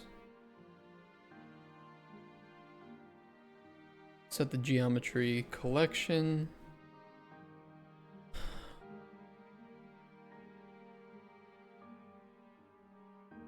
I honestly do not remember how these were set up.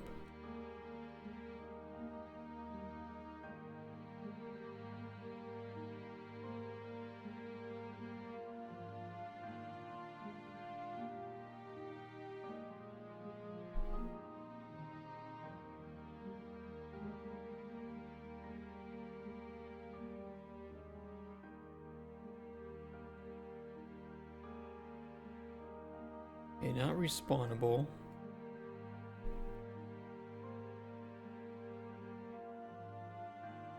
No step off behavior. Platform timer 5, that's fine. Timer is adjustable, so let's go with 3 seconds, 2 seconds, 1 second. Everything else default. Timer pauses when off. This is 3, 2, 1. With step off behavior of stop. Timer reverses. And then we have 3, 2, 1. Timer restarts when off. 3, 2, 1. And the respawning, all types.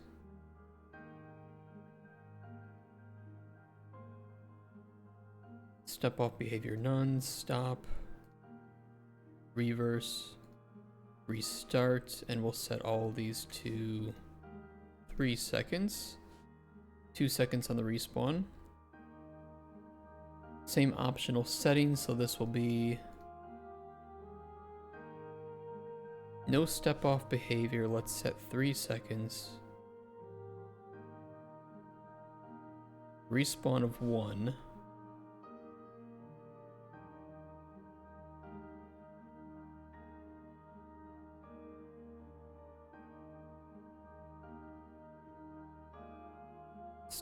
Stop. Reverse. Restart.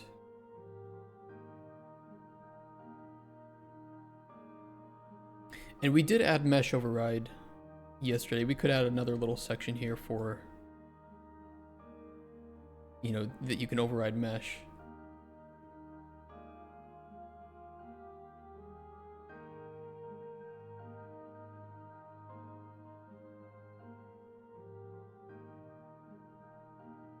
Let's do that.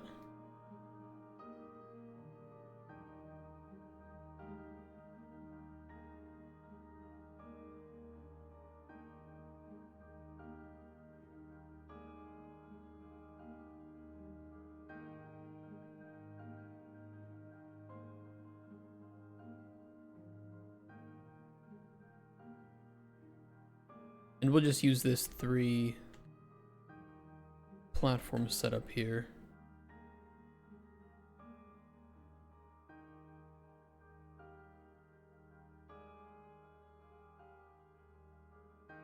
The only thing is we haven't made like a geometry. You'd have to make a separate geometry collection for any individual mesh that you want to fracture. Which I could do just temporarily. We have that prototyping mesh that we use here.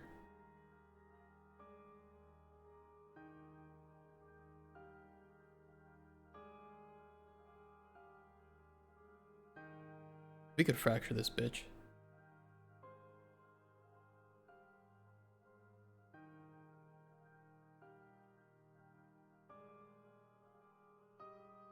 Art. Prototyping.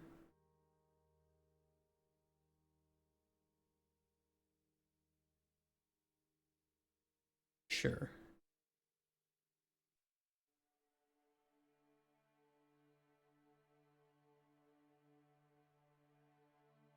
We'll just do a uniform fracture. Should be good enough. We could apply it, right? Fracture.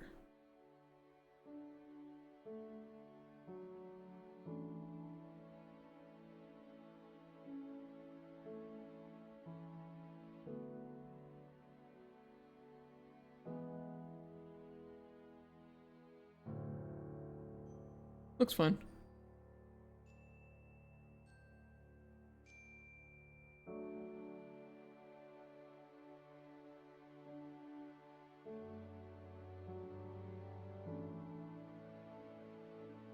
Okay.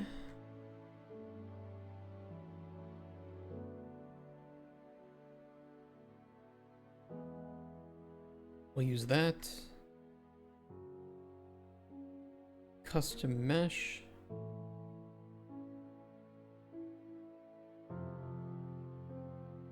We will make this respawn.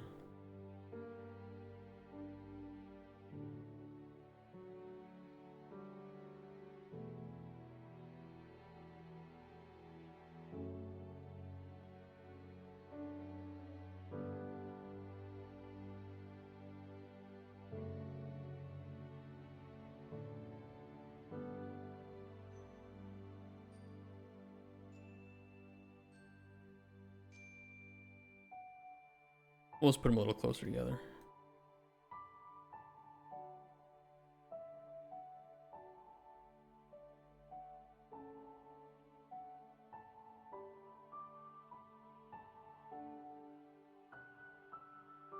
If I scale them up, will it fuck with the geometry collection?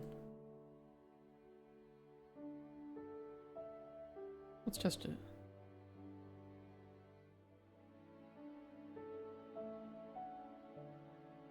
Oh. I know why that one disappeared, because that's the wrong class. Hold on.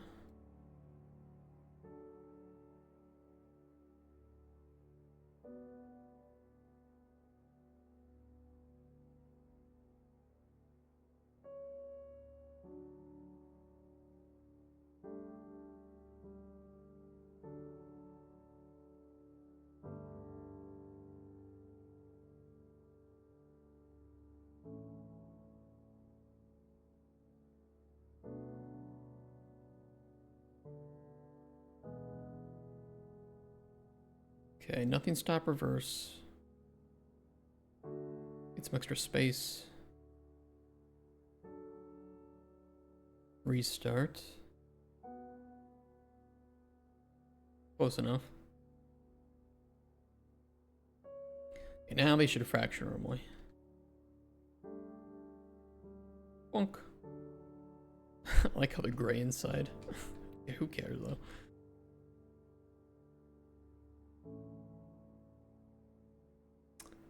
I need to set up the GC parameters though.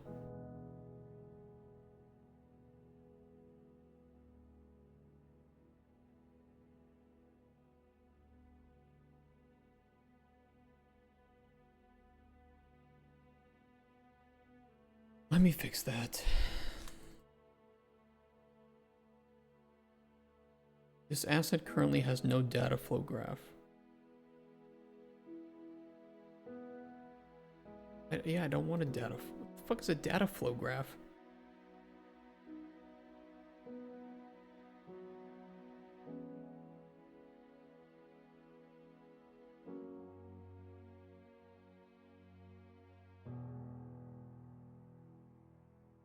Data flow graph. Did they add an event graph to geometry collections?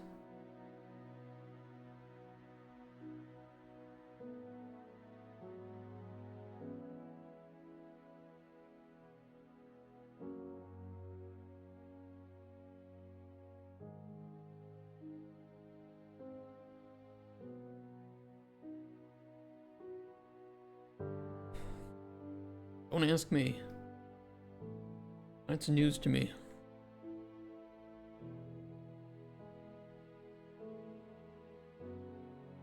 Okay, we just want to update removal. Tick 0.2, 0.5, 0.5, 1, 25.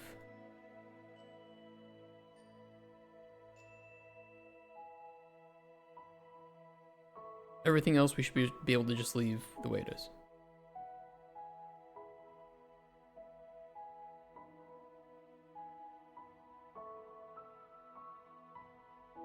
Now they'll break a bit better.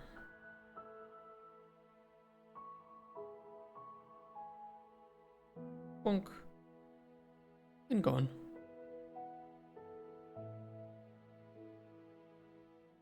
Let me just double check the scale because that'll be necessary to put in documentation if it's weird. Oh. Okay.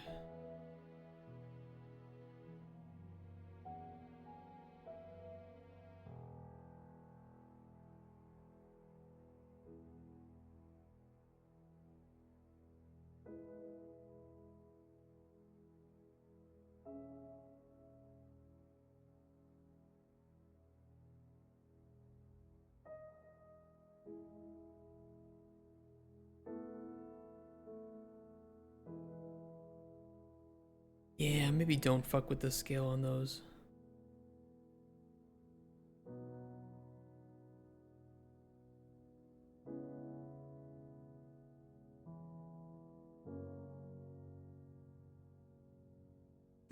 Okay, yeah, don't fuck with the scale on those. Doesn't look good. We will make note of that.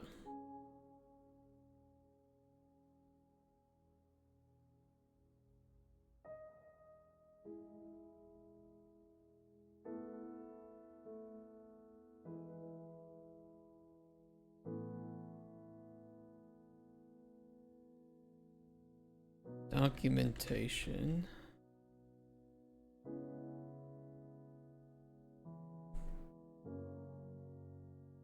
Scaling 10 platforms, we need manual tweaking. Also scaling destructible timed platforms is no bueno. Do not do that.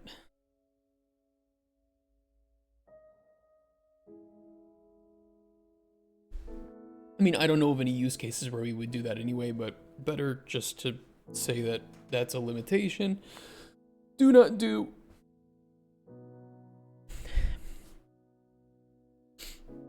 Okay, time platforms. Let's go back here.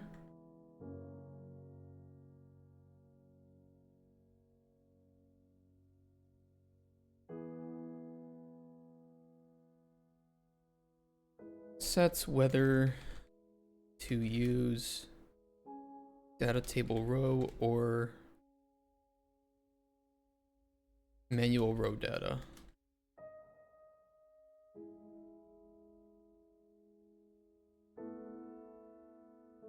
Sets billboard visibility.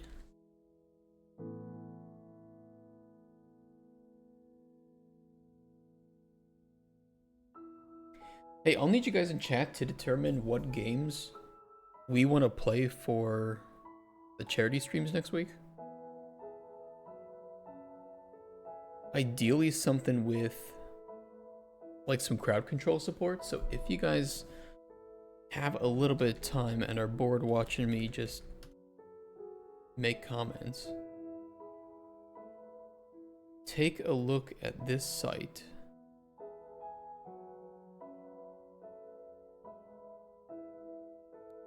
And they have a lot of supported games here. And as long as I own the game, we can fuck around with it. For charity.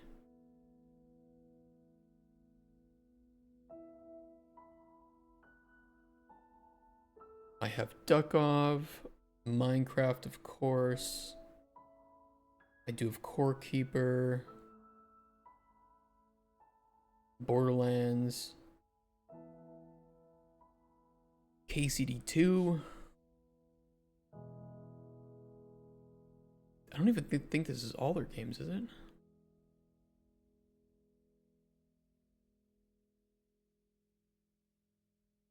Schedule 1, we of course have ELC Media Player. What? Oh, you can like fuck around with the video. Okay, that's weird.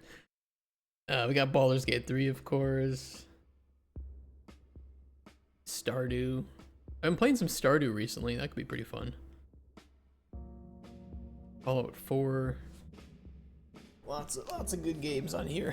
Deep Rock, Balatro, Enter the Gungeon, Power World. Lots of options.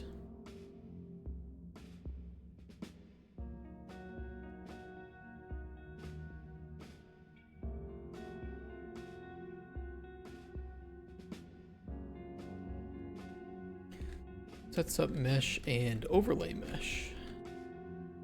I think we do set up overlay, yeah, we do the overlay mesh. Overlap mesh, not overlay mesh.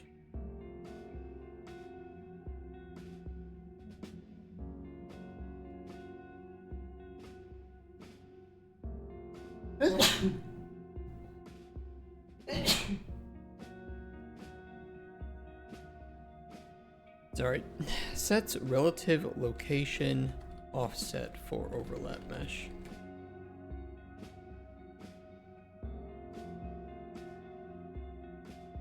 Updates overlap mesh material to be invisible.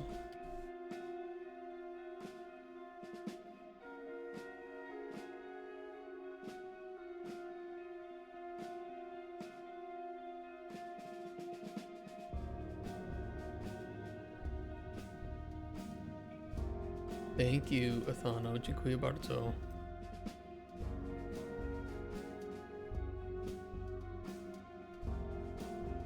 Are you actually Polish, Athano?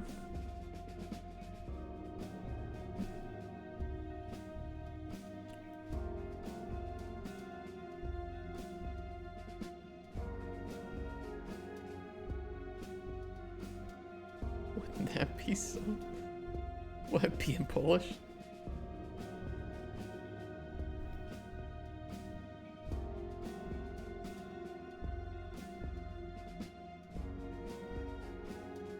All for the material.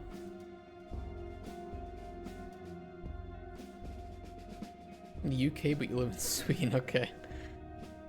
And thank Google for translating. Living in Sweden, huh? I almost got a job in Sweden. Sets up overlay material and reference. Translated from Swedish to Polish. What's the bless you in Swedish? What's the equivalent?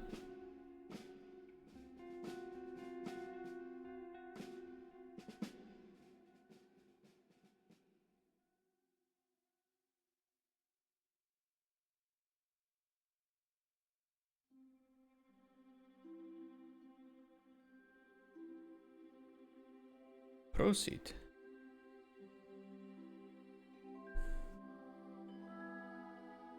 English should be bless you, which is not correct, really. Yeah. What does that translate to?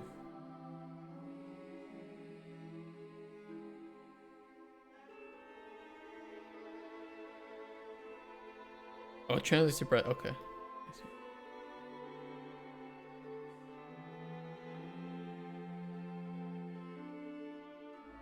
You know what the funny lore behind like that whole bless you thing is probably like people feared that you were sick and were gonna die. And now it's just like, oh yeah, no, there's just too much dust in the air, you know?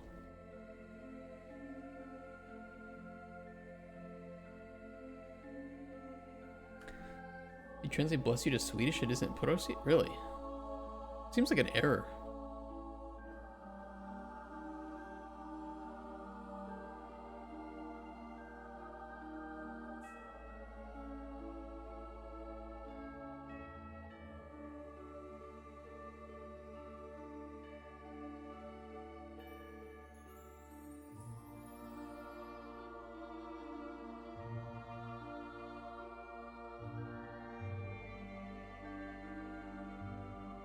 I think we should put the individual tooltips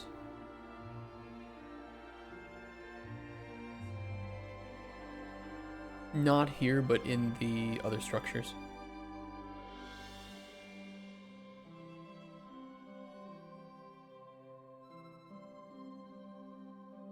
That's what I'm thinking, at least.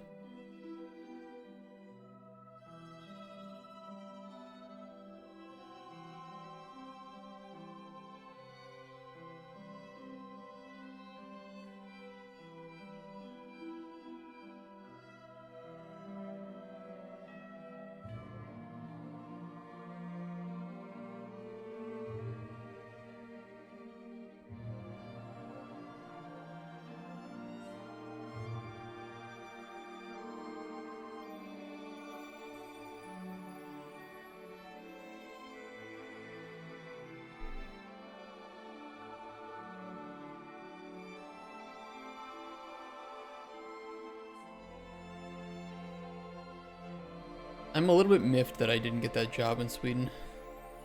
But I would have had to move to Sweden, which would have been, you know. It's one of those moments in life where you realize that things could have just... You could be in a completely different place doing completely different shit based on one little decision.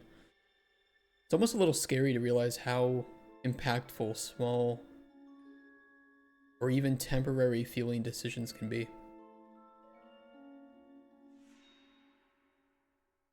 Technically, my intention of moving to Poland wasn't to be here for more than like 3-4 years max. And I've been here for like 8 years. So it's like...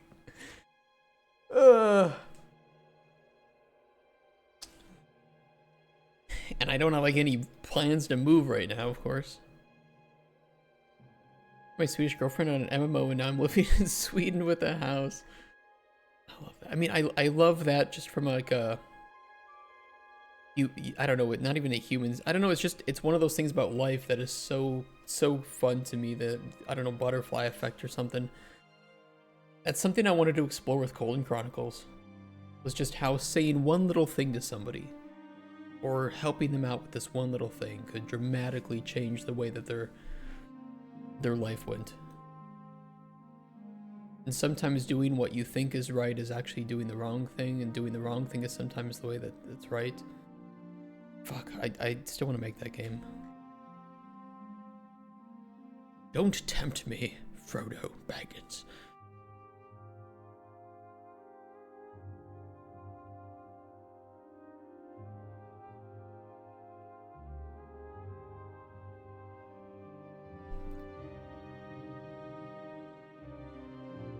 Nah, we will work on that game. Needs to be rebuilt from scratch, though. Which, you know, I'm not really looking forward to doing. Because it took a long time. That was like 2 years of development.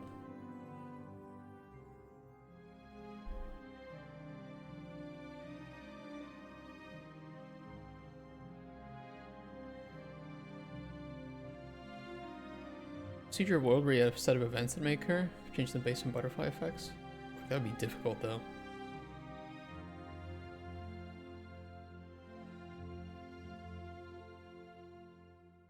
It'd be difficult to make it feel unique.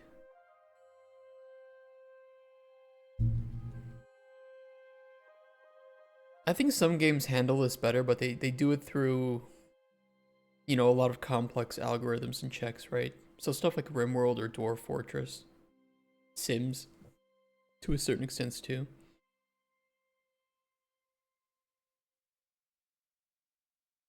I know people are trying to like use AI for this nowadays, but I don't think it's gonna produce as good of results.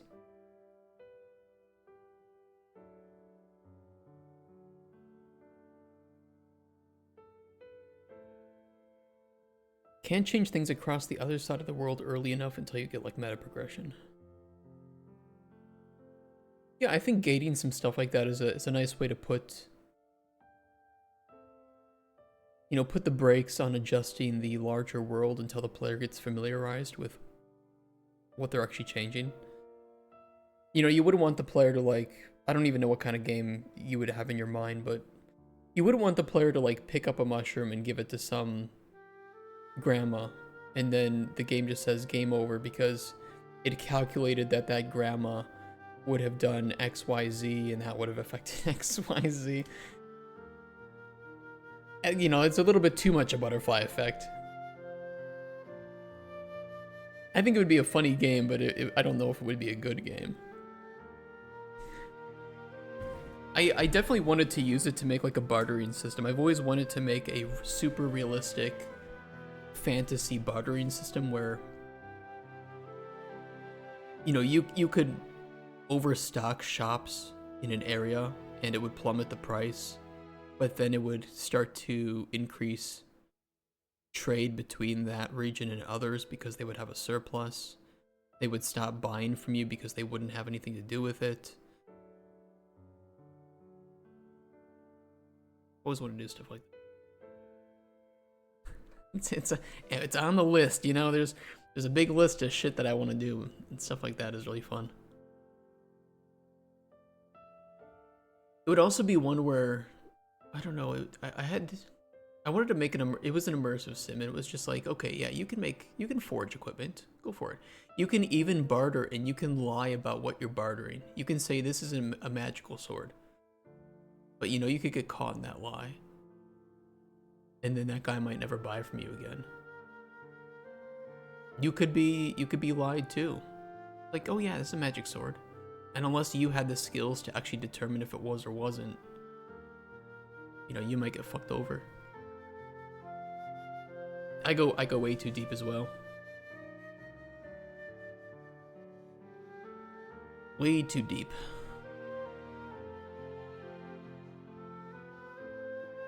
That's right, I was doing tooltips.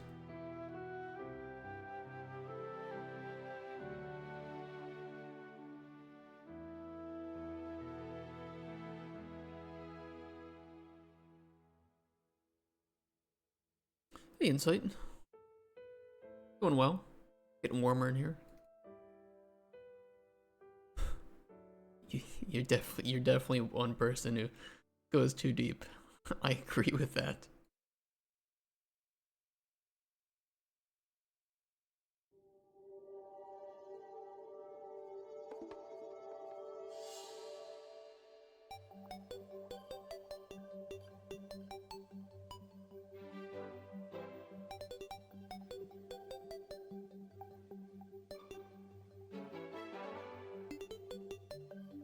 Or fracturing is triggered. I mean, that should show up.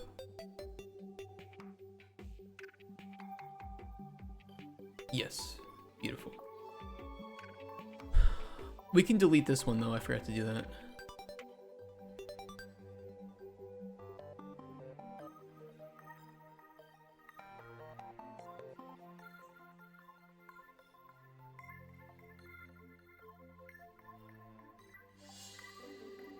Mesh to use in place of the basic fallback platform.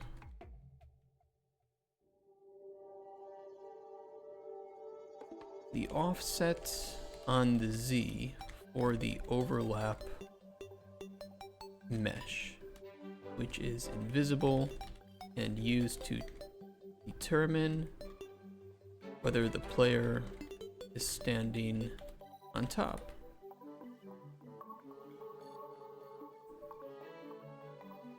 I kind of wish in editor we showed that, but with like a little bit of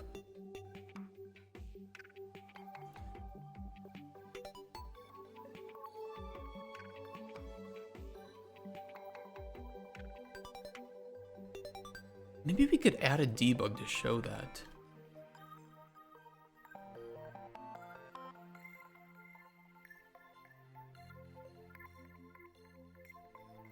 That could be nice.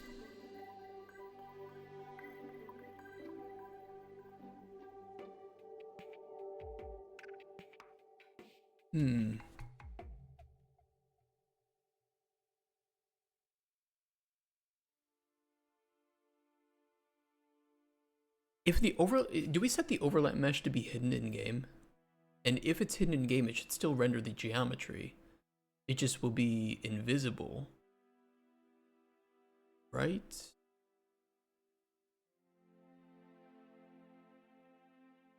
Yes, it is hidden in game. So theoretically setting this material to be invis,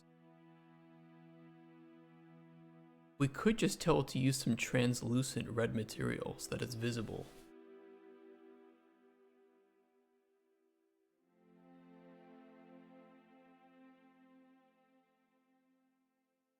Let me think about it.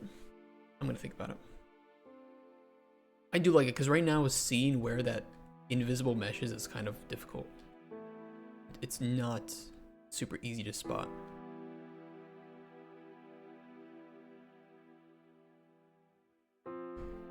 And it would be way easier if it was just a little bit visible in some way.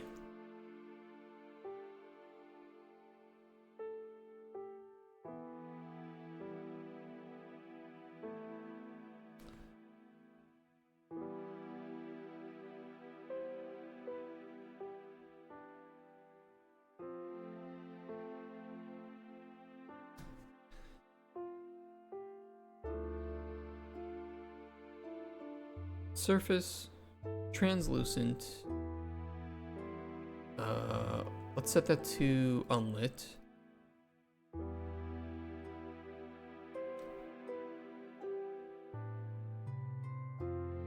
Red, emissive, opacity.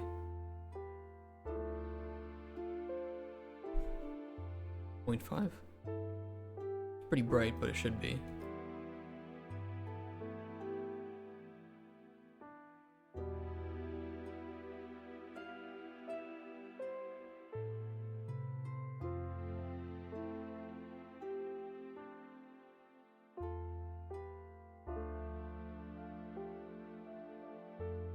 The only problem is going to be the fighting that occurs.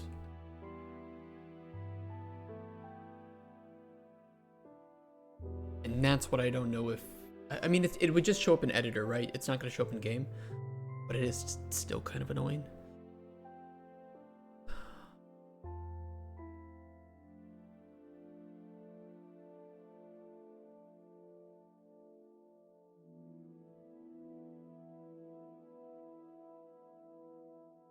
I wonder if there's a material that Rex could make that would prevent that XY fighting.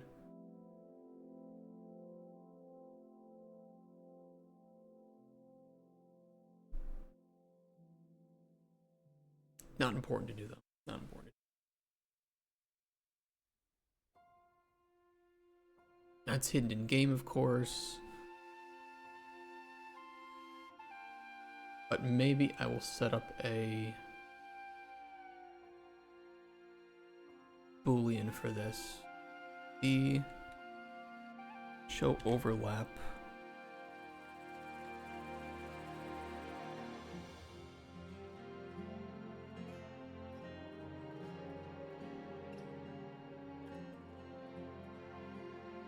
Default false.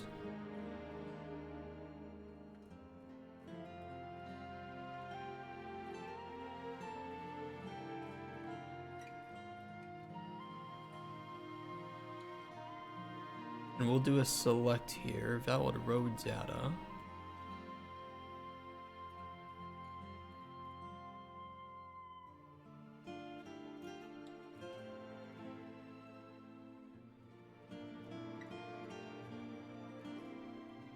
Super backup is the invisible one.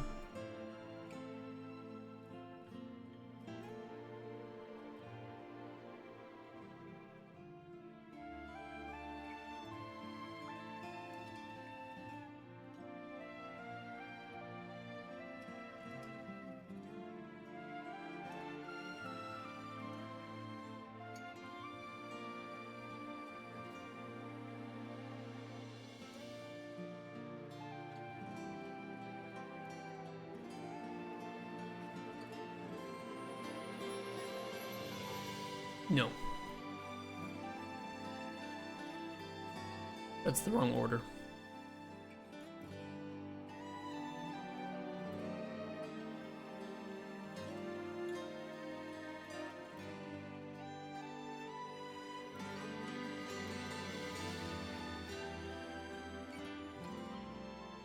Split.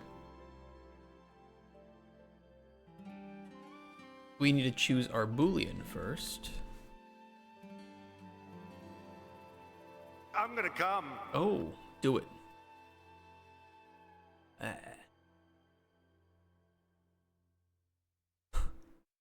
Don't clip that.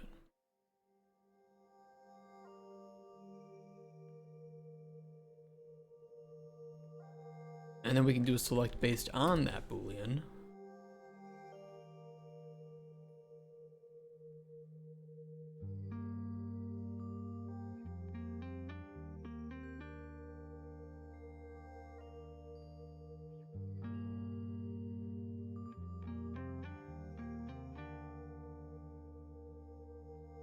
And that'll be our timed platform material or the invis.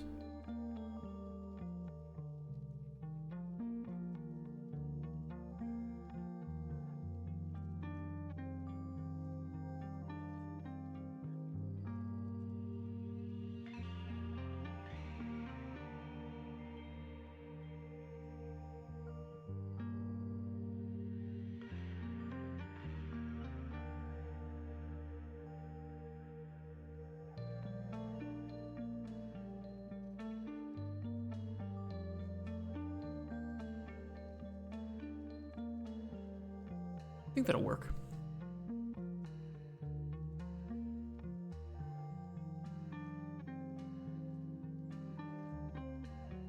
Looks good to me.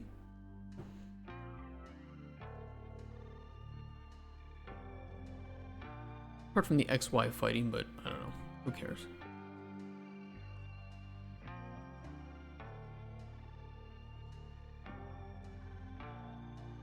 Okay.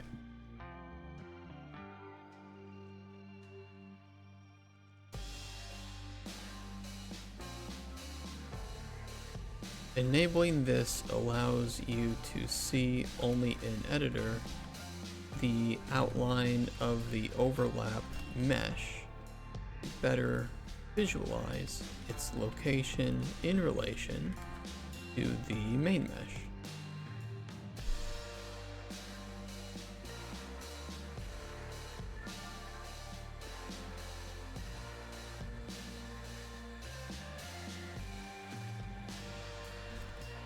This is the material used.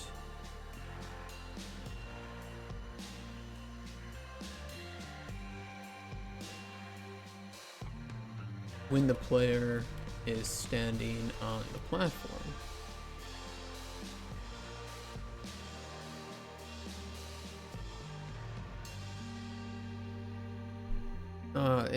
And the timer is ticking.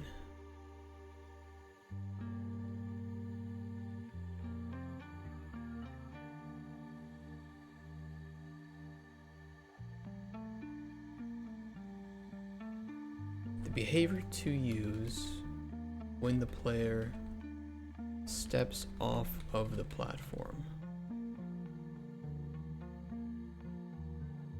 We have 4. Nothing. It allows the timer to continue till the platform disappears. Or until it ends, let's just say.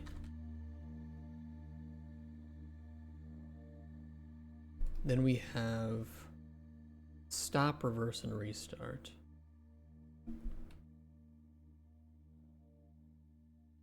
Pauses the timer where it's at. Reverse allows the timer to reverse from the latest location until it reaches 0.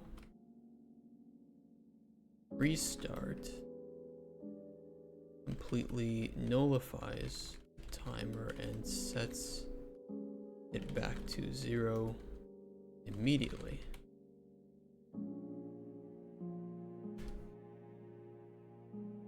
A bit lengthy. How you doing, Jen? Good morning.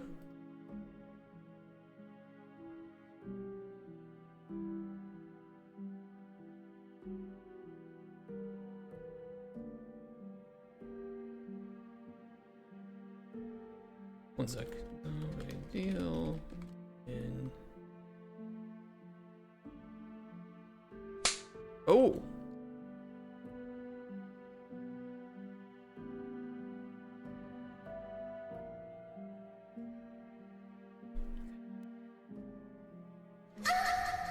No. Give me a good morning smack, huh? Abusive. Chat's abusive. Respawn timer and the platform timer. This is the amount of time in seconds or the platform will respawn if destroyed, disappeared. If set to less than or equal to 0, platform will never respawn.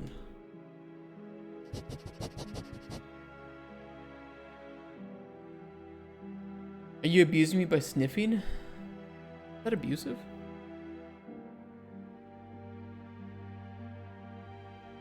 Amount of time in seconds that the timer will run before platform disappears or is destroyed.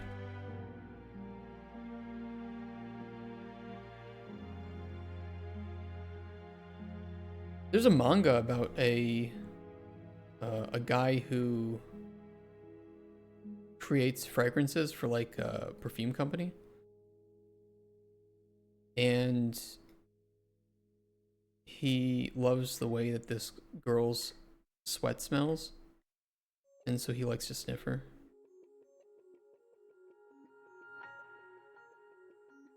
It's actually pretty wholesome. You wouldn't think it. It's actually pretty decent. There's a manga about a guy. It's a great pitch. If you're curious, it is erotica. Like, it's not hentai, but it's erotica. So it does have boobies, but no vegan.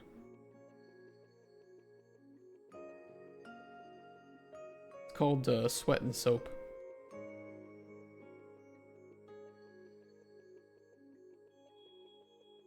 Surprisingly, actually pretty decent.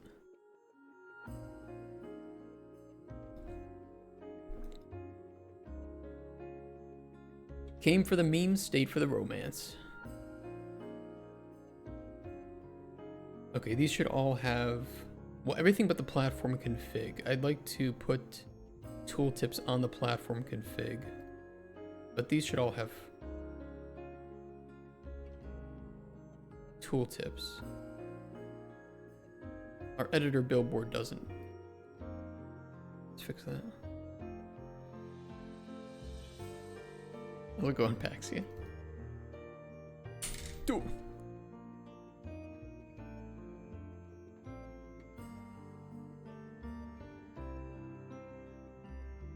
Enabling this allows you to see a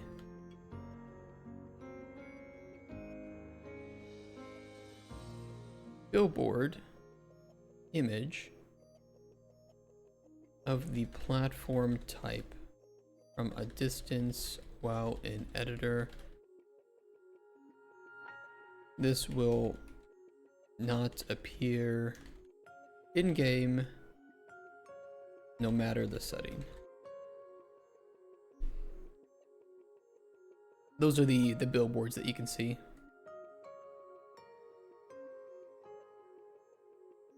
I think are pretty nice.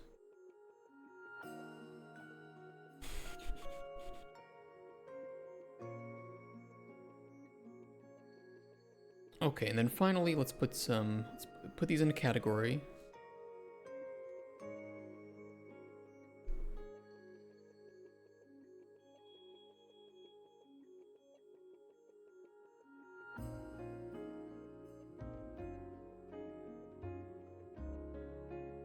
Platform config.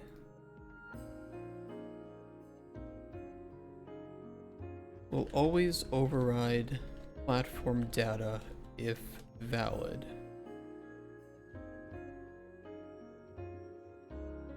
It allows you to use data tables for quick, repeatable configuration of platforms. I think we'll also need to make sure that the right data table is being used, but we'll put that in the construction script.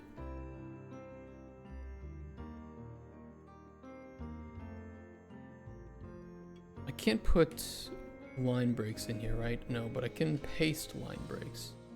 Oh no, I can't. I tried that before, I can't.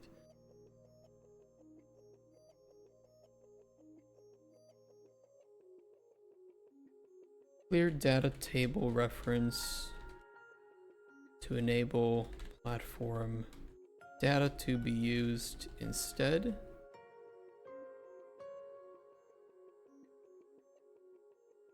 Data table here must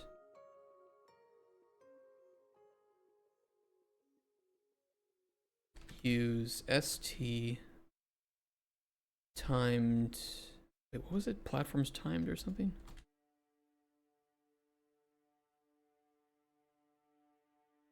Else backup data will be used instead.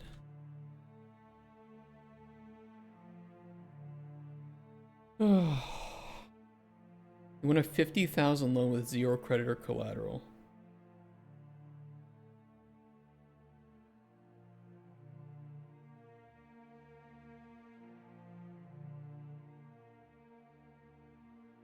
Yeah, I don't know if that's gonna happen, man. They don't just hand 50,000 out to people.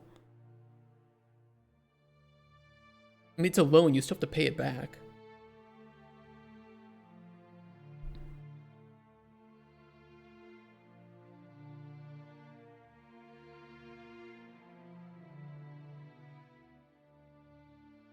Where are you getting this loan through? What's the website? The government website.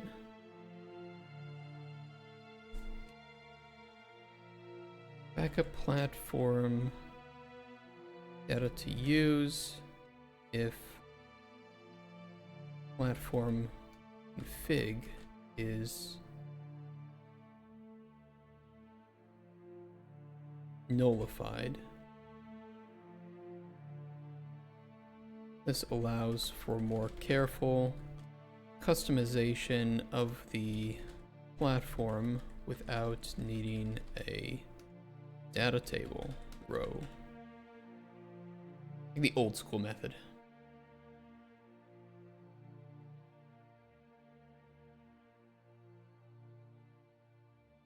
I mean, go for it.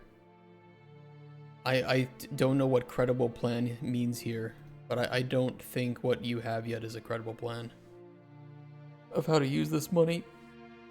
And you have to pay back this money either way, and if you don't have a way to pay back this, which is very rare, considering that most games fail, like literally 95% at least of games fail and don't get past the stage that you're on, and those that do get past pre-production fail in production, and then those that rarely get through production and end up released rarely make the money back that it costs to make them, and this is a multi-year thing. So if you can't generate that money in the time that you need to start paying it back, a grace period of 6 months to a year is not enough to start making money back from it.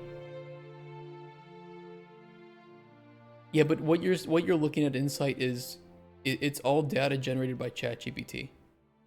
Like at this point, this isn't just let's see what we can do with ChatGPT. This is now ChatGPT is determining my financials. And there has never been a case where that's turned out well for anybody. No trailers and strong prototype guarantees money. None of that does. In fact, you can put out as much, you can spend as much as you want on marketing, and you can still fucking fail. Polishing and preparing everything does not guarantee the money back. It does not. Well, you're not, even if you got the loan, you wouldn't be able to, like, the chances of you actually making the money to even pay back the loan, which is what you need to do before you can actually start generating revenue, right? Because that's after expenses. At that point, it's not possible. Like that's more risk than I've seen any company take in this industry, and I've seen a lot of risky shit. I can give you really good examples of people that have taken loans and just fucking flopped because their game sold like shit. And those are people who could actually make the game and flopped like shit.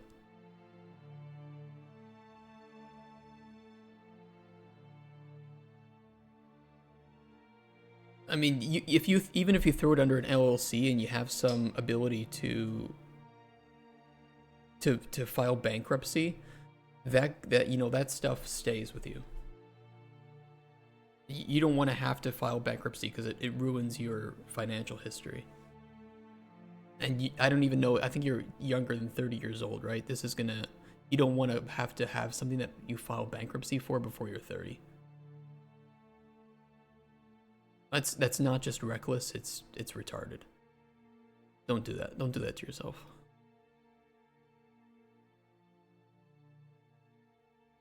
These are internal variables, but we could still set tooltips for them.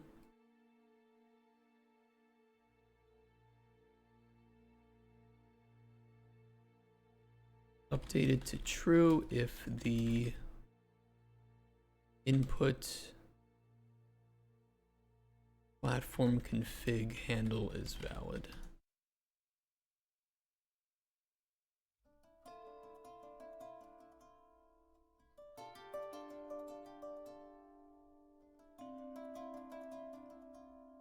If the platform config is valid, store the table's data for use in runtime.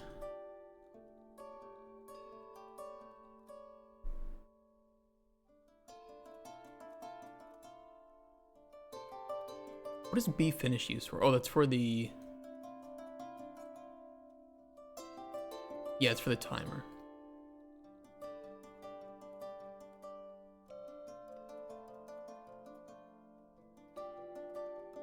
And then I think it sets it back to false once reset, yeah.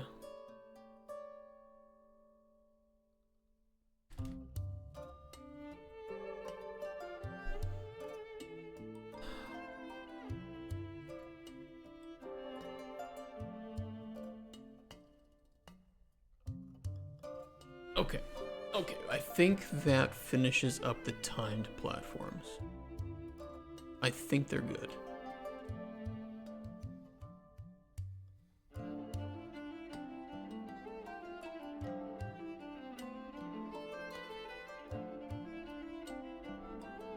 Things will get significantly more challenging from here on out. Because now we deal with stuff like the moving platforms, which we can set a custom actor for.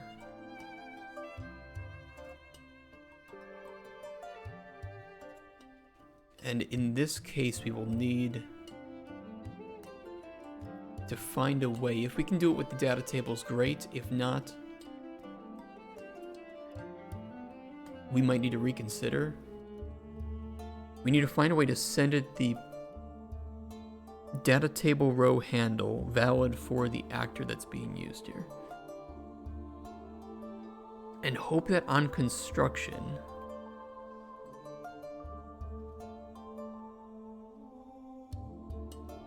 or actually it would be during the event graph. Does the construction script get run for a platform? No, it wouldn't be called during runtime at all.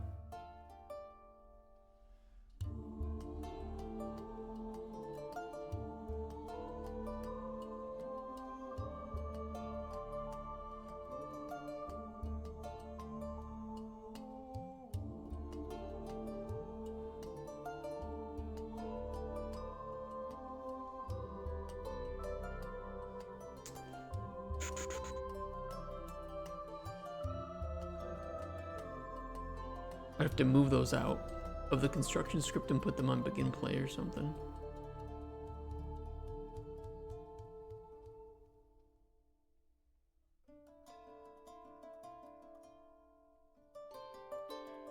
I mean, theoretically it could be done.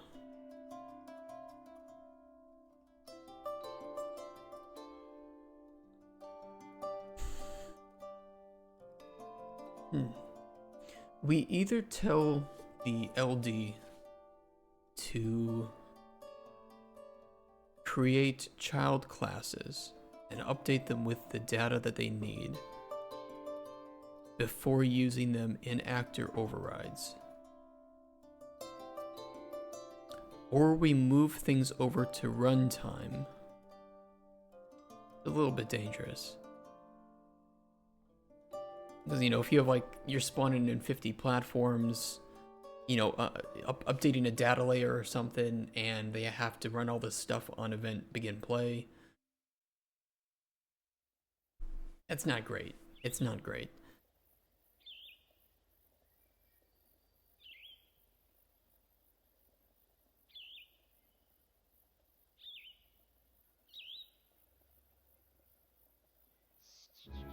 And I would still want it there in engine because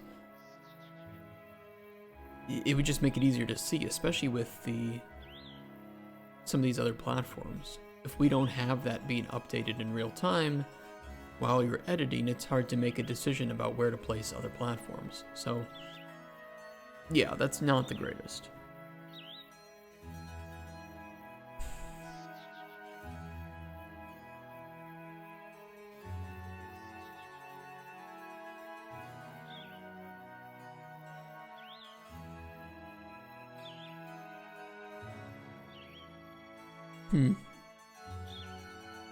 Let me fix up the data table issue with this first.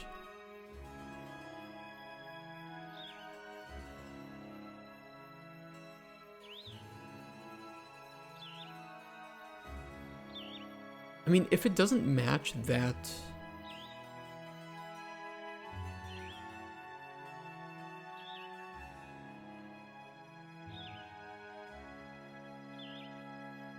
data table, what happens? Because we do break the row, and I assume that maybe if the row doesn't match up, that we just...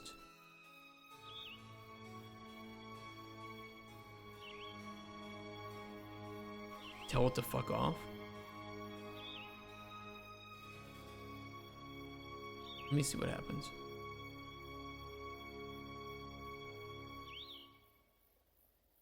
Yeah.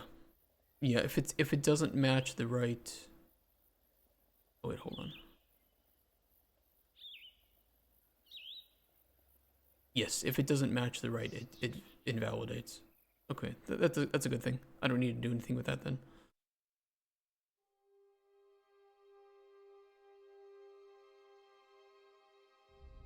Beautiful.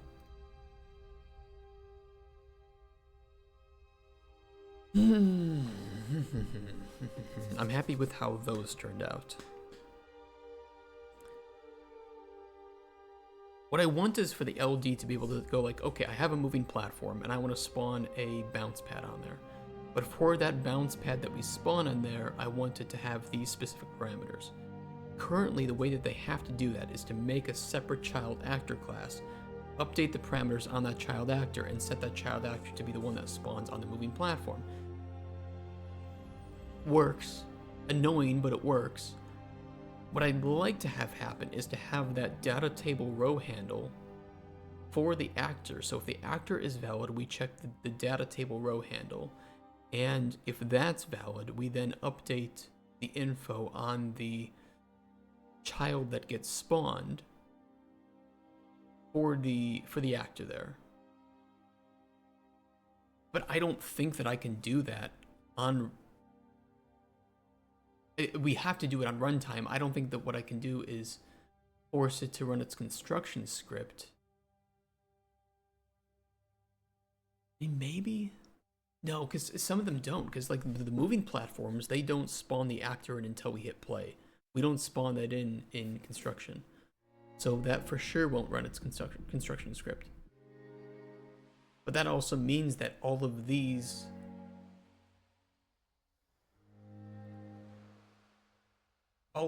I don't think we can do this because I mean, this is simple, right? The timed platform doesn't have a super complex construction script. Sure, if I wanted to move that over to runtime, we can do it. But the spinning obstacles?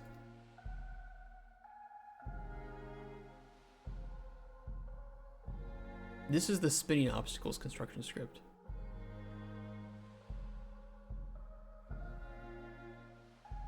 Do I want to move this over to runtime? No. No. No. No. Fuck that. I think we'll say necessary limitation. You can set custom actors, but I'm not going to have you be able to override the parameters of those child actors. You have to make the child actor and then put the parameters there. It's really the only realistic way that I can do it in this way. So we'll just keep going with what we did for the timed platforms and do it for the others.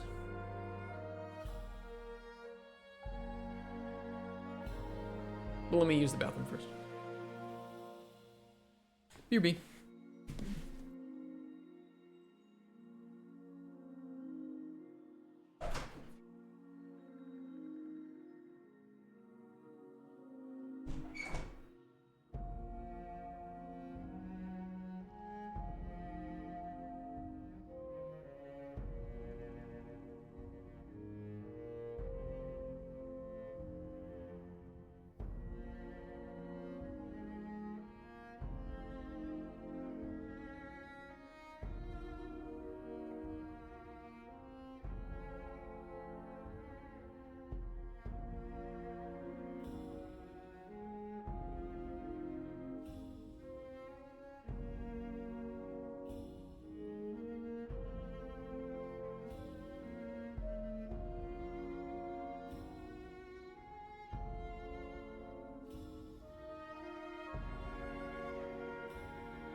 This is so boring to do today, but I have to do it.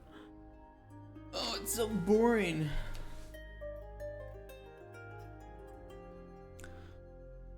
I think it's good though. I think this is a positive move for these platforms.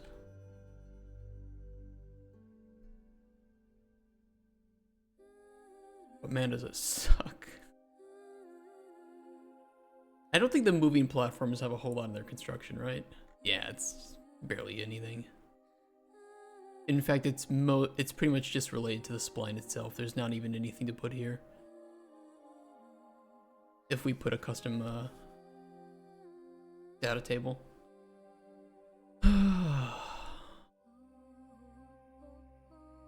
There's a lot of info here, though. Boy, oh boy.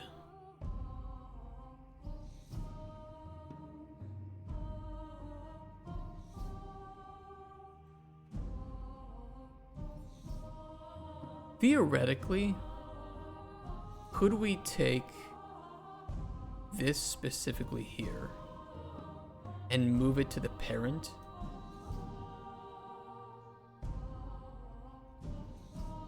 Because if all of our platforms pull from the base,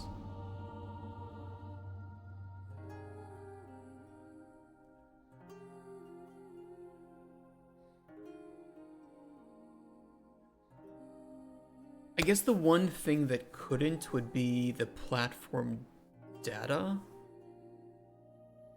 Nah, it would be, nah. It's not like it's code that we need to be reusable. And because it deals with custom structures, it would be better if we just...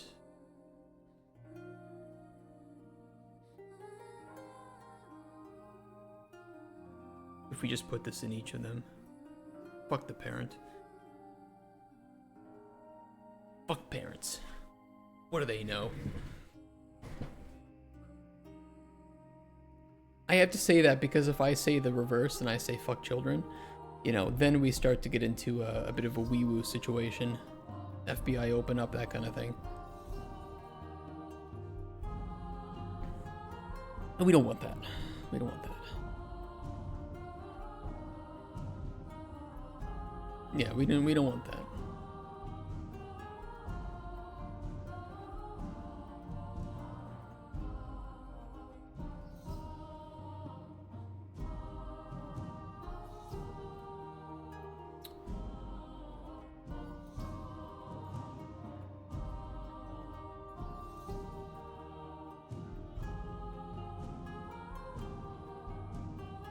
Do we need to throw this on the... Yeah, we can put this on the parent. This parent specifically. The BP platform base will not have it, but because all of our moving platforms pull from this, and honestly we actually only have one moving platform, which is the spline based one. We'll just put it here.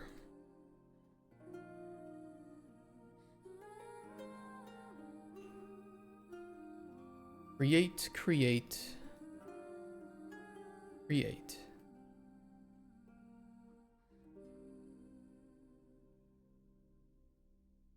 And then we'll make the structures for this.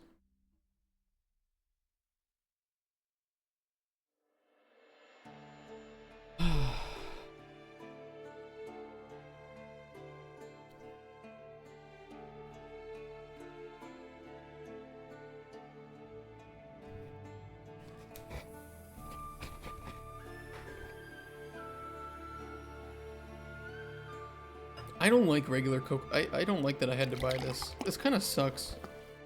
I'm gonna be honest, generic cola actually tastes better than Coca-Cola. And Pepsi tastes way better than Coca-Cola. That's my hot take for the day. You can disagree if you want, but you know, only one of us can be right. And it's always me. I don't know. I guess I don't know. I didn't used to hate Coca-Cola, but it just I don't know. It's weird.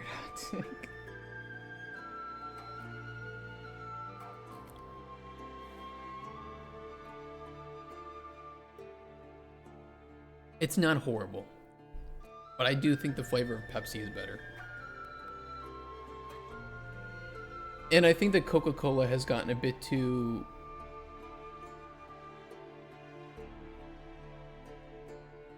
caught up in just making regular ass Coca-Cola, and Pepsi is way better at trying different flavors. And I don't like all Pepsi flavors, but I do think Pepsi has some really, really good flavor combos. Pepsi pineapple is great. Pepsi lime mint was amazing. Pepsi lemon is, you know, the twist or whatever it's called in other countries is always great.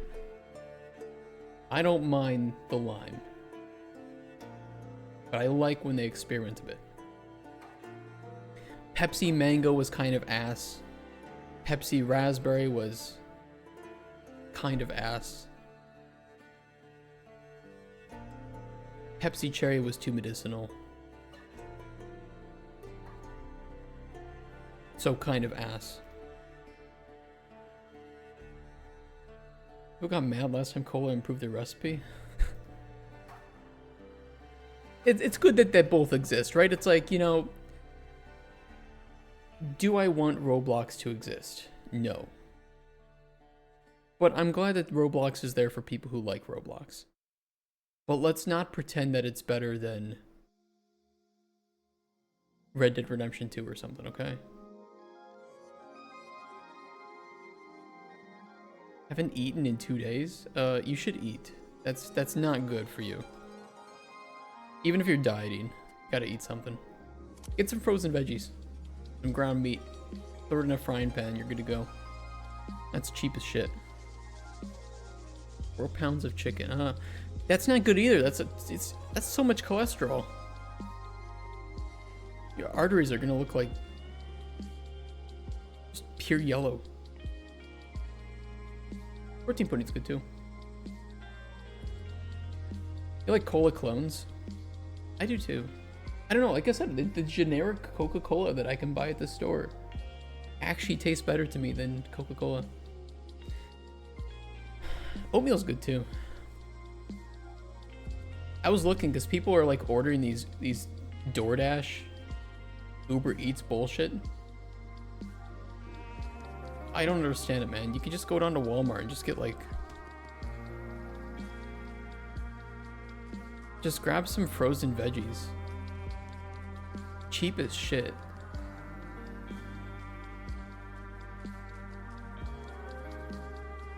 And then just get some ground turkey or something. Like, what are we doing?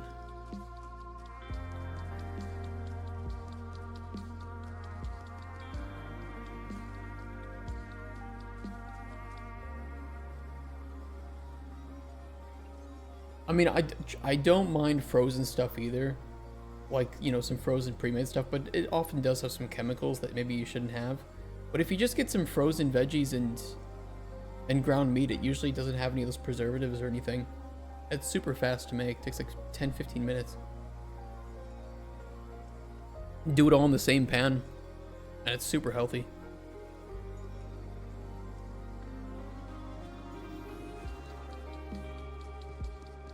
I got some protein pudding that I buy too, and it's really, really good.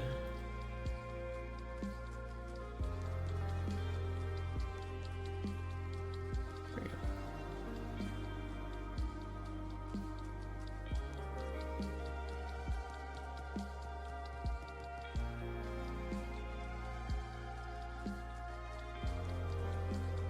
What brand they got? I think, you know what I think it is? I think it's a Finnish one.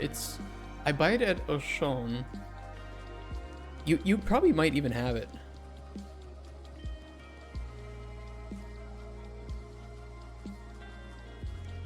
It's this one, this Profil. This one specifically.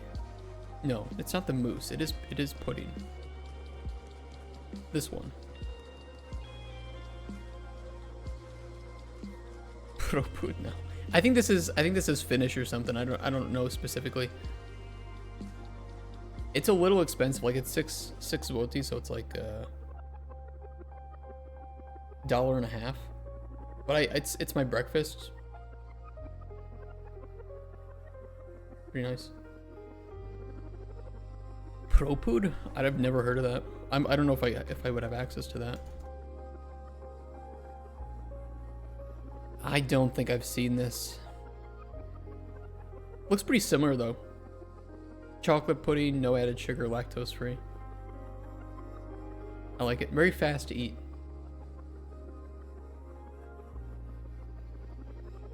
Yeah.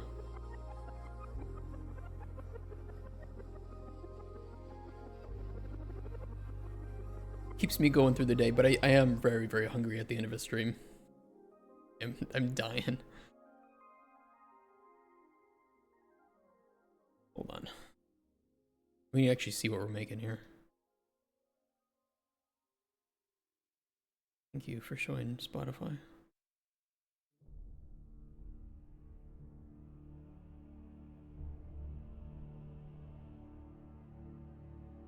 You have 2 of those in the morning? I only do 1. You rich motherfucker. Okay, this has a lot of variables.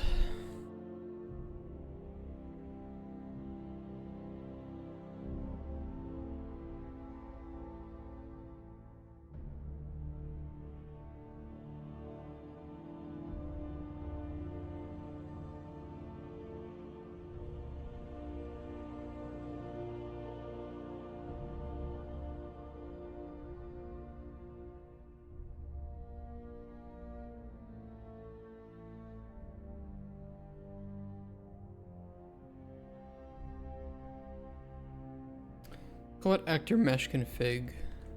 We'll do one for movement. One for spawning. One for waiting. And one for events.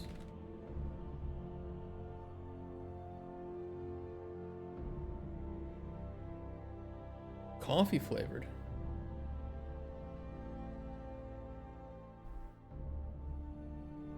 I tried a couple of other brands here that they have in Poland that were a bit cheaper. God, they were horrible. There was one brand, I don't remember the name of it, but I bought it in Biedronka. It literally made me want to throw up. It was so disgusting. Horrible protein pudding. And I made the mistake of buying one of each of its flavors, so I had to eat all of them before I could stop buying them. It's like, I just knew that it was going to be like a horrible morning because I had to sit there and eat that horrible shit. Lesson learned. My wife got one that was flavorless. Yeah, it was just like, what, regular ass sugar or something? Or yogurt? God, that'd be horrible.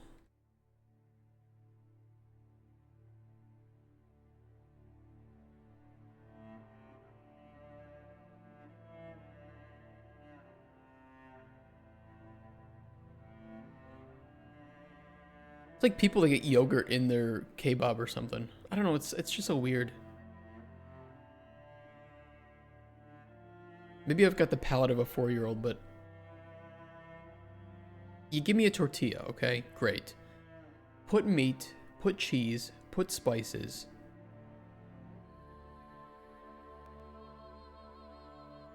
And leave most of the rest of the shit out of there. I don't know, I know I'm crazy.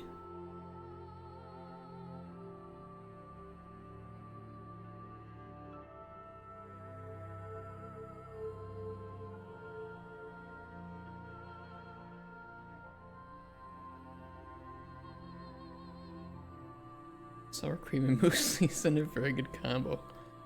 I used to do that back in the States. Like I would buy the strawberry Greek yogurt.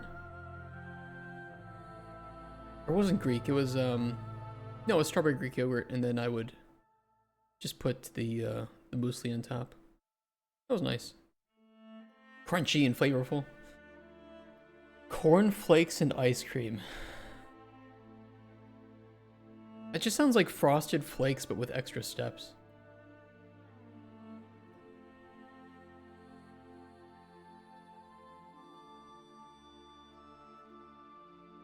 Suspected spam number.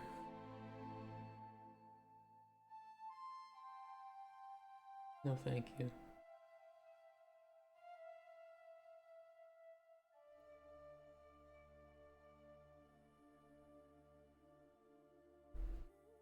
Frosted Cinnamon Toast Crunch. Those were good. Looking back on all those sugary cereals, though, probably not the greatest things to eat. Cause like you can be eating stuff and drinking stuff, and you're like, oh, I feel okay, so therefore I must be okay. And then you grow up and you start to take like these tests and exams, and you realize that your body is like slowly shutting down. And shoving one wrong thing in there could just destroy it at any moment.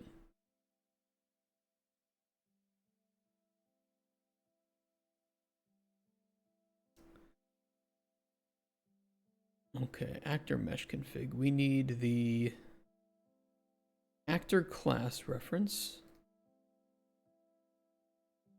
Mesh override.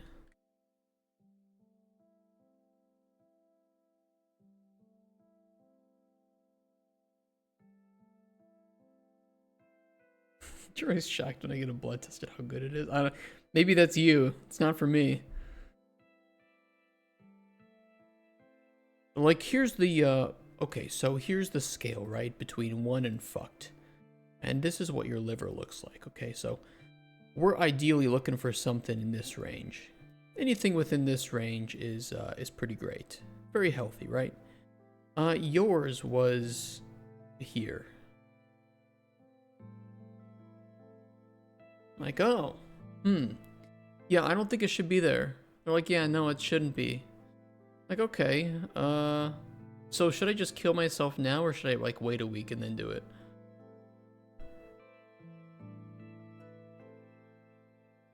Fittest fat guy. You're not fat, you're big boned.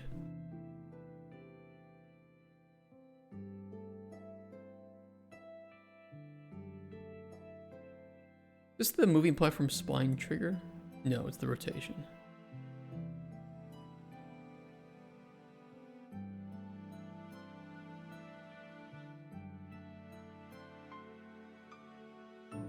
Just you wait. Once you get older, Insight, it'll start to happen. First, you need to be approached by the man in black, and the man in black is going to offer you narcotics, alcohol, various things that are going to kill you, and you have to choose one before you become an adult.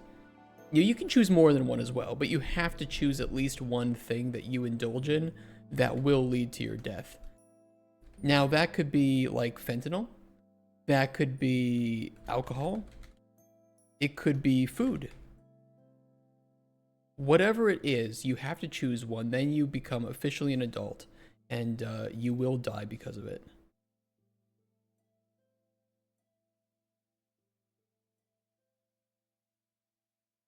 Anyone over the age of 30, we all agree on this fact, right? You chose barbecue, you have 2 smokers.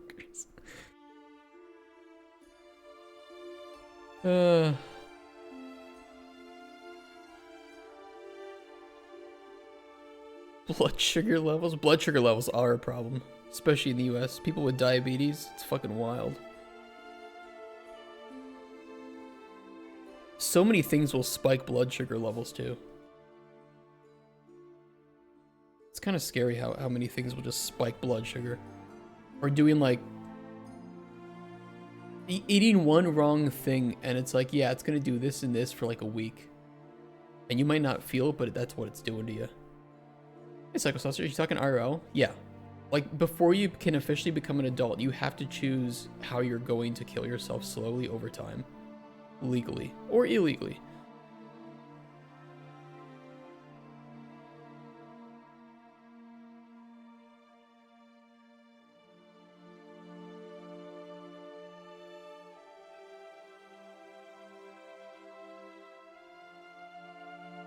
Monsters for you, yeah. Alright.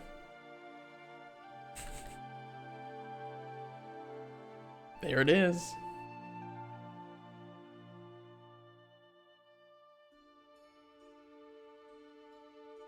I saw the enamel thing. Insulin has always been going back and forth. And they have to fix insulin not just for people who don't produce that much, but also don't produce any at all.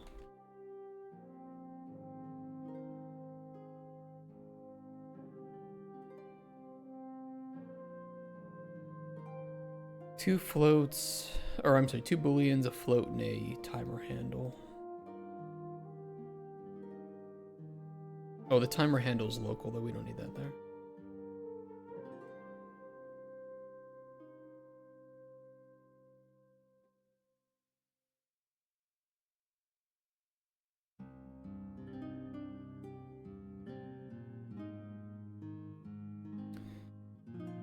I think there are a lot of things linked to ADHD.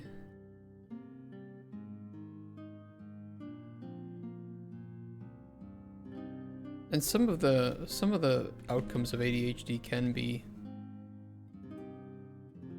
fixed with, or while you're on medication, they can be fixed. I think some things that are often diagnosed with ADHD are things that could be fixed without medication, and other things are completely unfixable.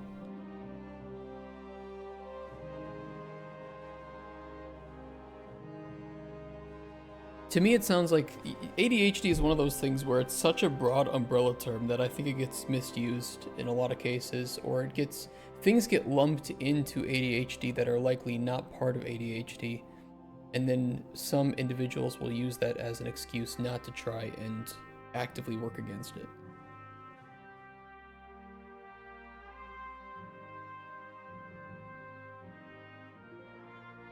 It's always a mixed bag.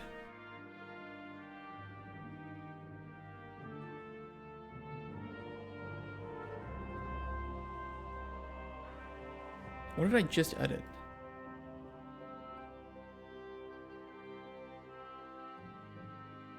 Movement. Oh, I put it in events. Fuck.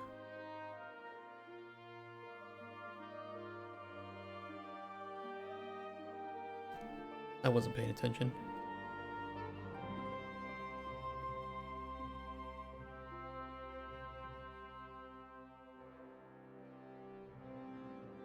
One dose of magic mushrooms helped me stay on task.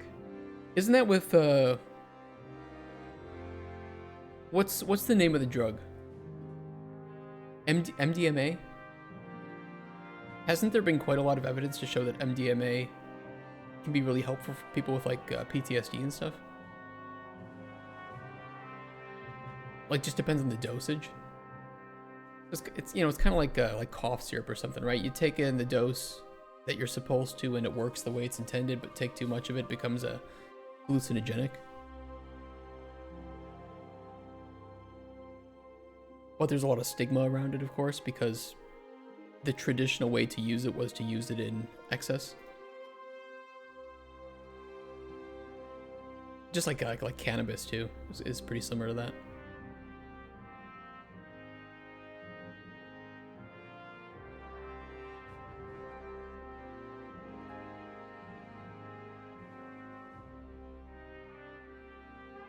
DMT? I don't know. I don't know. One of them is is what I'm talking about, and the other one is not.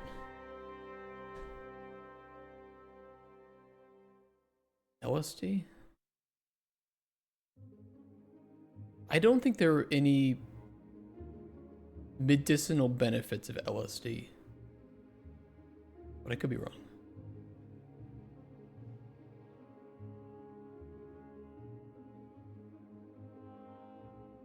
Okay, this one is our spawning.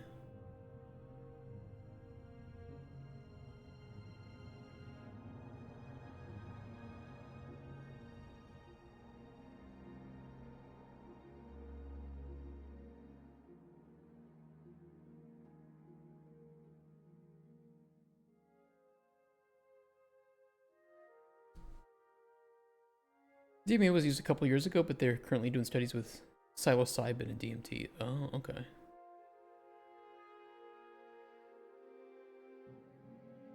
My wife and I were watching because, you know, like we were like, oh, there's a cool documentary about mushrooms on Netflix.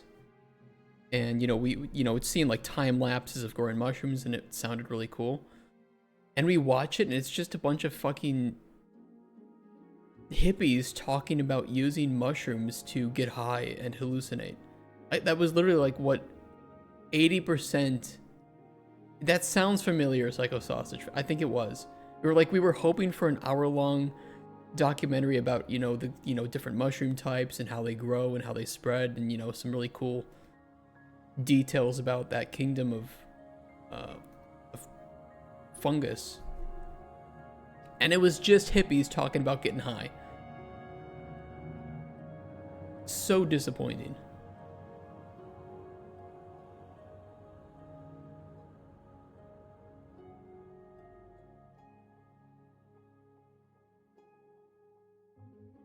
Think psilocybin turns off your ego?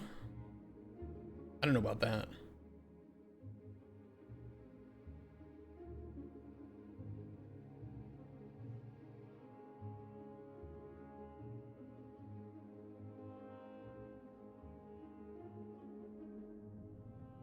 Disappointed too if I didn't have any of those shrooms while watching. Was that the name of it? Was it Fantastic Fungi?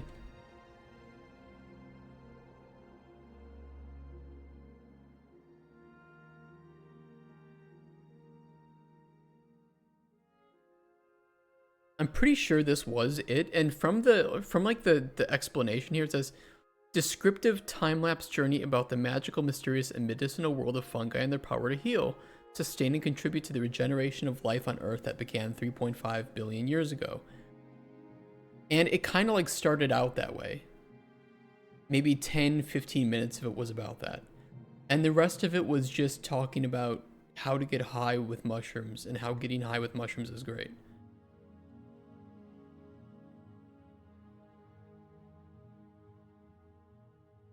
Long enough to get you interested. Yeah, it was just, oh, fuck that show.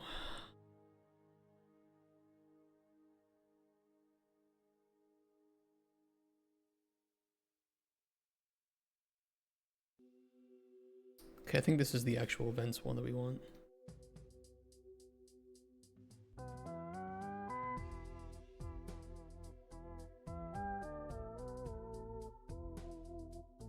We need F name and then array of moving platform spline events.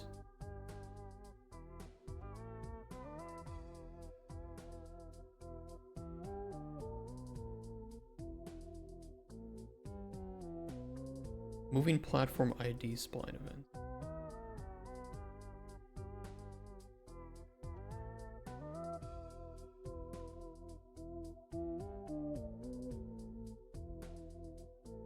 Imperial, I'm doing okay. Boring day of refactoring.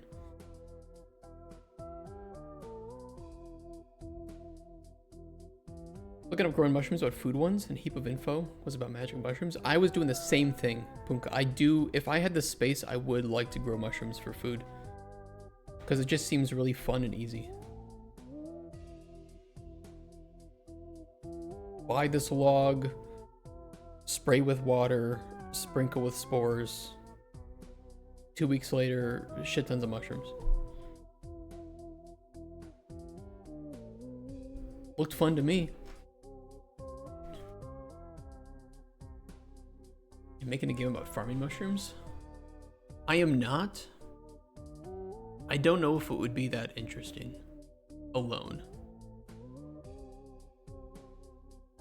I have a grow tent for growing bearded dragon food in the winter too. If anyone visits my house, it looks dodgy. Like, sir, do you have marijuana in that grow tent? Not that one. Clarkson's farm mushrooms were like one of his best money makers. Really? It just seems so fun to grow different ones. And then it's like, okay, I grew it. This is mine. And now I can harvest it. And you know, unlike like a tomato or something or a pumpkin that takes a long fucking time to grow and can die pretty easily, it's kind of hard to kill the mushroom. And you don't even need like crazy amounts of light for it. And it grows really fast. And buying more spores is like super cheap, I think.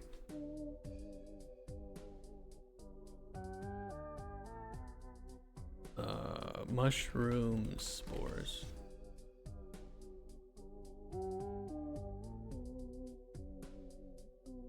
It doesn't look that bad.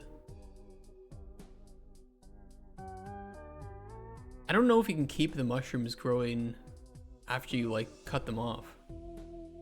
Managed to kill several cactuses. Selling mushrooms is probably a better industry than game dev. Get out. Get out. Truth is not allowed in this chat. Yeah, it seems fun. Do spore sprints of your best grown mushrooms to regrow. I don't have the space for it. I would love to do it. Maybe a grow tent. Honestly, I could do a grow tent. We might have the space for a grow tent. That could be pretty fun. I'll buy two. I'll buy one to go schedule 1. And then the second one is for mushrooms. And they will both look super sus to the police.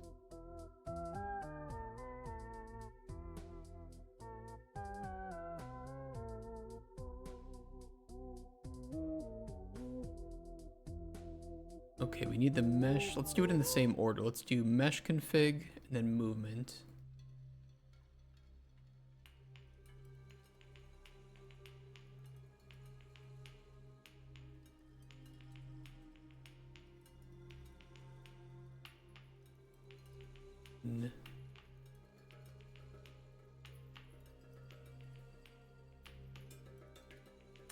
Movement. Spawning waiting events. Oh, we need billboard too. Can't forget that.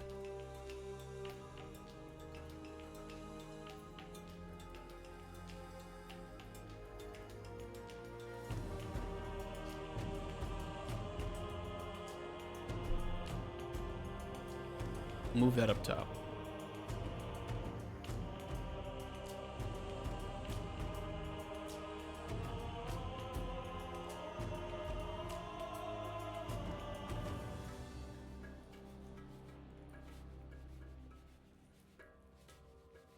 Billboard.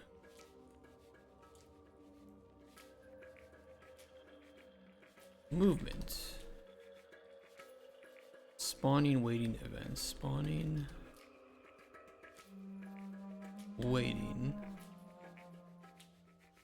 events.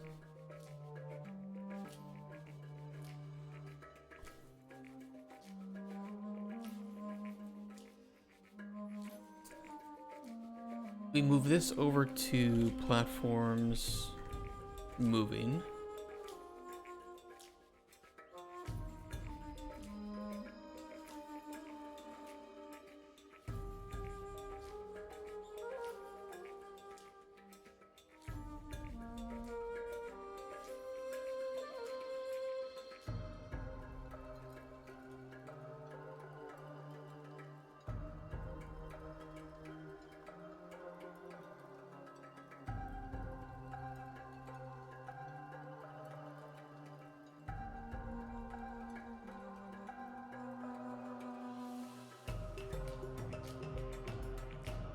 And we don't need this because that'll pull from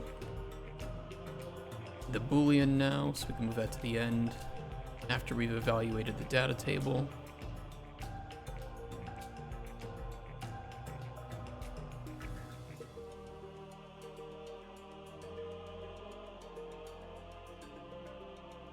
And realistically, we should set up the defaults for this.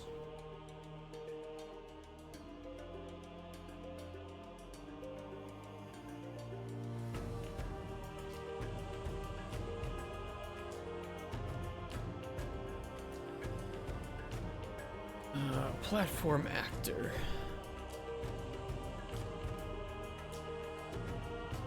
111.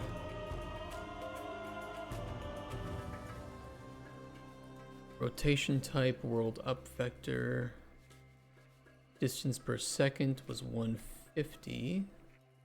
We also had a slider and value range of 1000 for that. I think we can set that.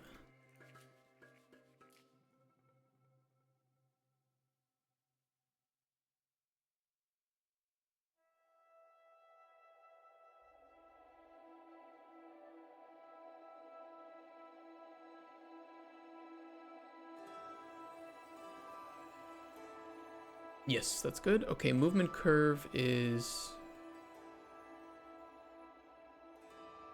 linear right now.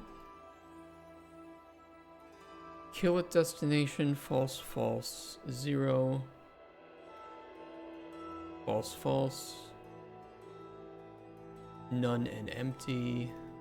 Okay. Looks good. Ugh. What is this TikTok? You guys really want me to click on TikTok?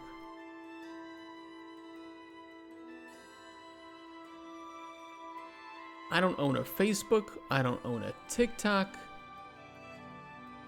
I don't own an Instagram.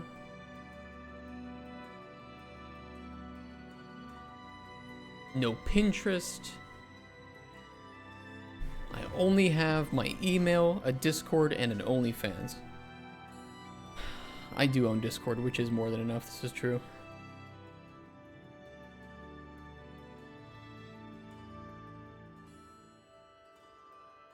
You spend about 8 hours a day on it. You should just delete TikTok. I'm gonna be real. Delete TikTok and subscribe to... Go on YouTube. And you're gonna want to sub to... Smarter Every Day would be one. Veritasium, great one as well. A lot of good stuff from him. Can't go wrong with Now Red.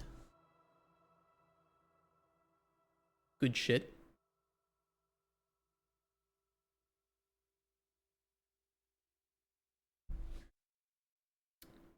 What's Grady the Engineer? Practical Engineering is another good one. Great stuff. You can learn a lot from this guy. Explosions and Fire?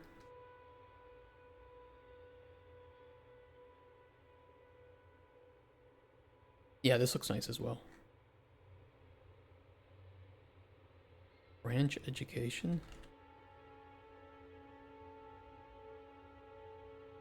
That's a fun one. Yeah, long form videos. Let's fucking go.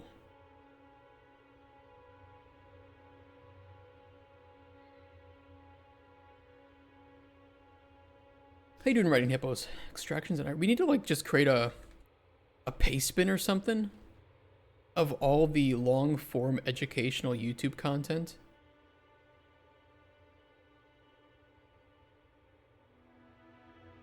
I feel like, you know, if one parent can benefit from looking at that list and setting up an account for their child that only is subscribed to those, we'll have done a good service, right, to the world?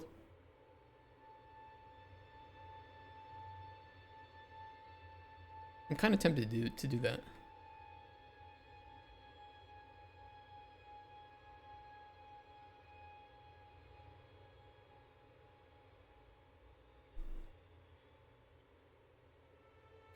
Oh, let's make a data table too and put a default in here. 100 cans of Red Bull into one. Okay, look, he does silly experiments, but he goes into the chemistry of it, and it's fun. It's fun, it's family friendly, it's entertaining. Nile Red is good. Nile Red is great.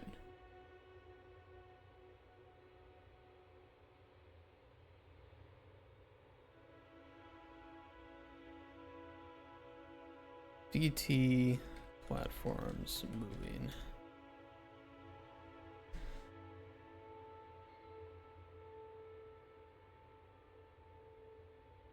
Yeah, sometimes like sometimes the most silly experiments like that often end up turning to be some of the most difficult ones too.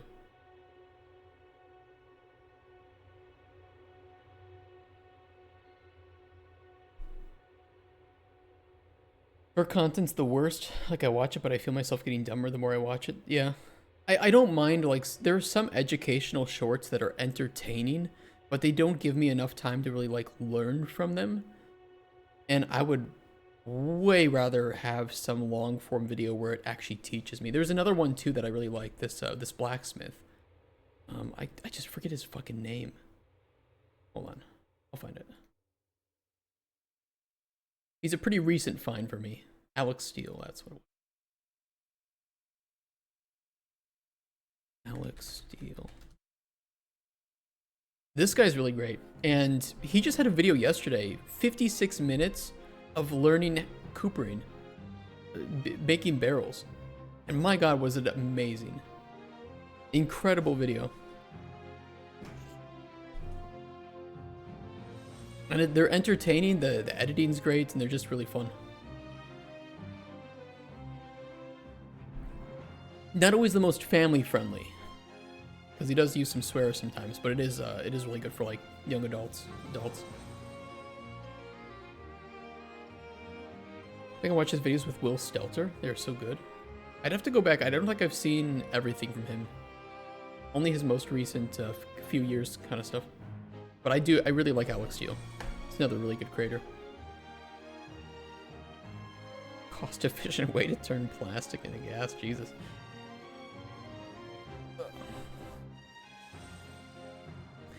Philosophical based YouTuber channels? I like some of them. Sometimes I find the people that consider themselves like philosophers are often the most egotistical bastards. But there are some, and you probably watch the ones that are more normal people. Also, like Seth is great, but those are entertaining. But if you're really into like games, Salt Factory makes exceptional videos. And these are peak long form content. 3 hours, 3 hours, 2, 6 hours, 4 hours. These are deep dives into games, but he does a good job with them. Like, I wouldn't say that Salt Factory is necessarily like a game designer or breaks these down into...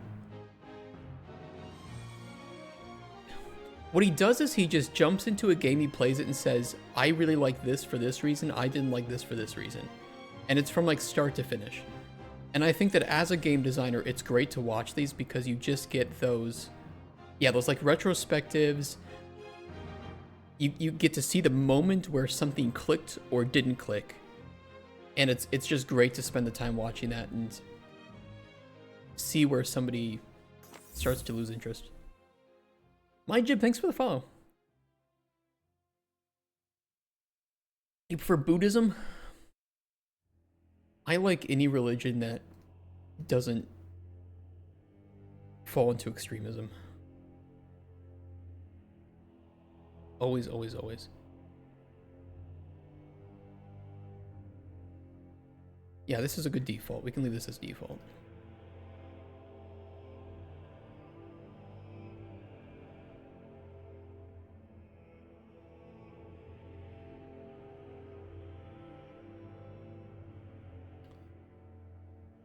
And then we need to duplicate this platform data, instance editable that, instance editable this.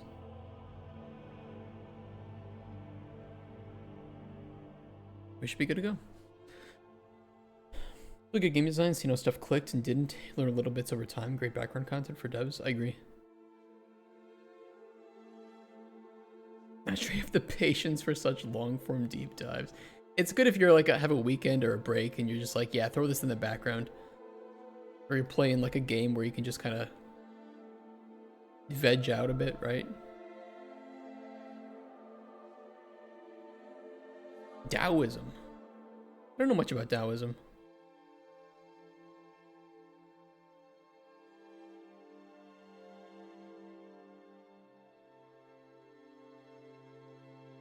I only know that I don't think I've ever seen a terrorist attack from a Buddhist. Now, it could have happened in history.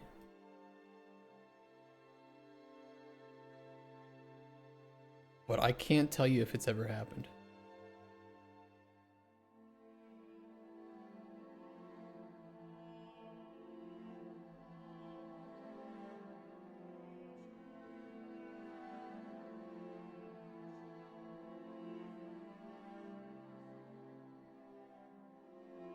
Alright, let's slowly move things over. One item at a time.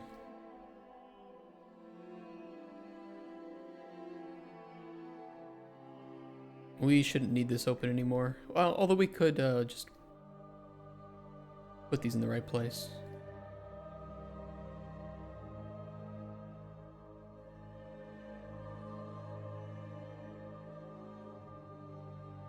Must be good enough to watch, and a lot of them do a good enough job to want to keep watching. Yeah, I think, you know, it's just like, I thought this game sucked, or I thought this game wasn't good. I want to see what someone else thinks and where it clicked and didn't click for them. Myanmar Holy War? There were Buddhist Holy Wars? What the fuck? Alright. I take it back then. I can't imagine a modern Buddhist having that, but I don't know when that was. Myanmar conflict. Been embroiled in armed conflict since 1948.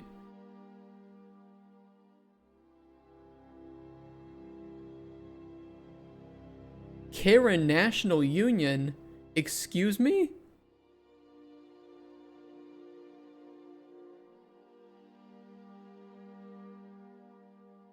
Oh, this explains a lot.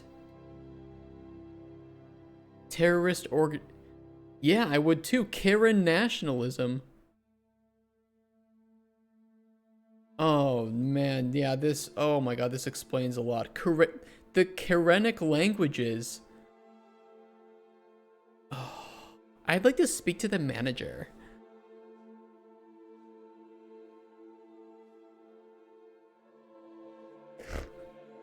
Oh, fuck. That's where the Karens come from. Every frame of painting is a good chant. Yeah, that is a good one.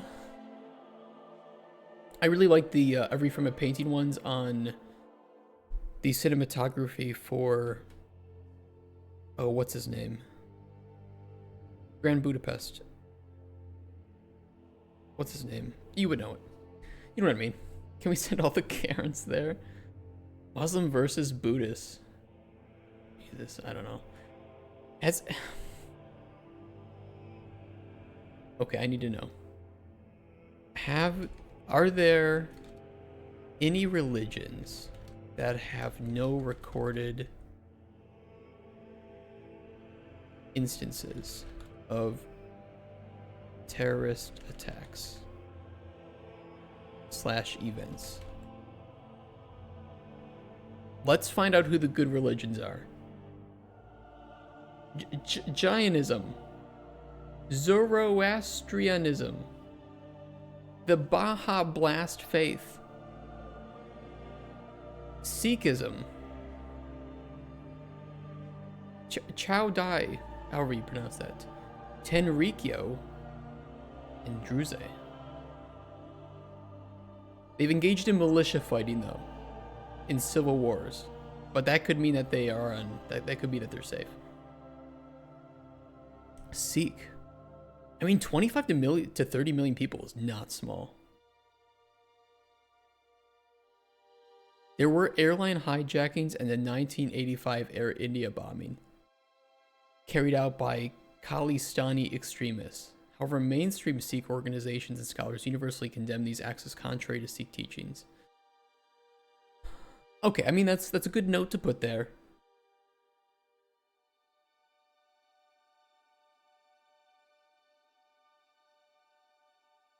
Damn, you guys know a lot about some of this stuff.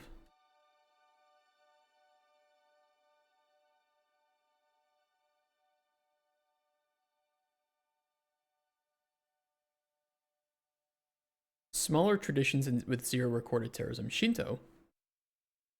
Most indigenous and animist traditions.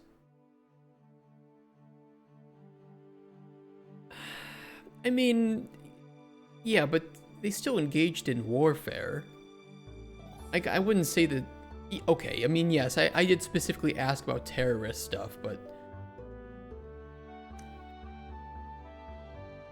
Scientology.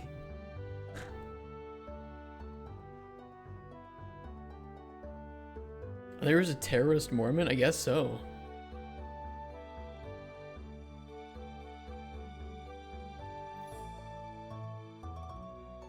Yeah, like, I know for sure about Native Americans. They had a lot of pretty ruthless. Like, it was tribal.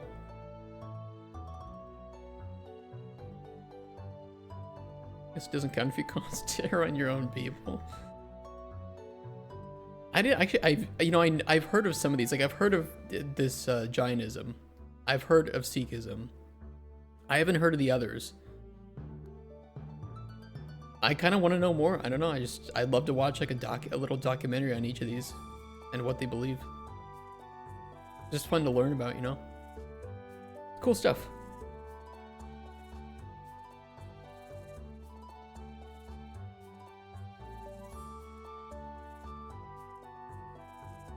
Joseph Smith. Dum dum dum dum dum. Okay, we need to replace the actor here.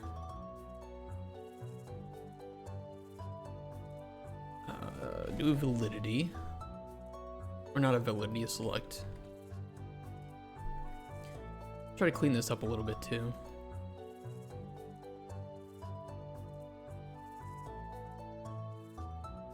What did the flying spaghetti monster religion terrorists do?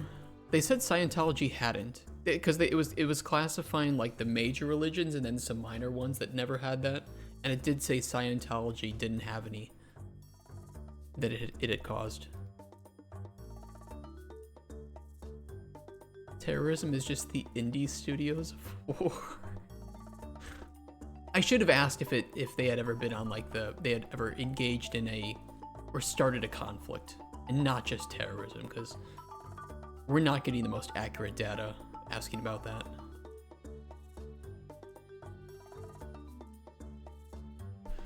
We should make valid road data private, actually.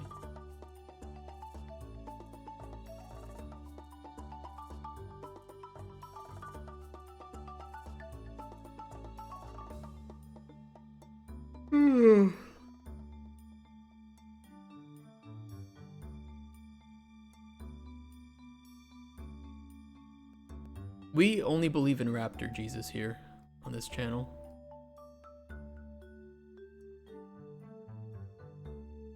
What a mess.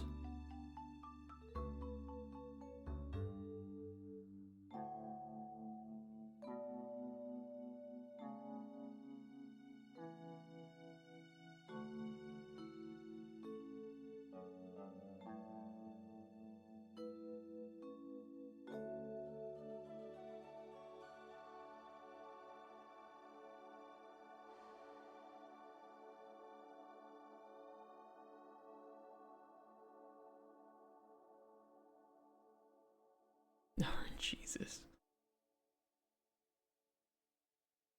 I grew up, I don't know what if you guys are religious or not. I grew up a Lutheran, so Protestant. But it was like American Lutheranism, which is apparently still pretty different from like German Lutheranism. I mean, even American Catholicism, I think, is quite different from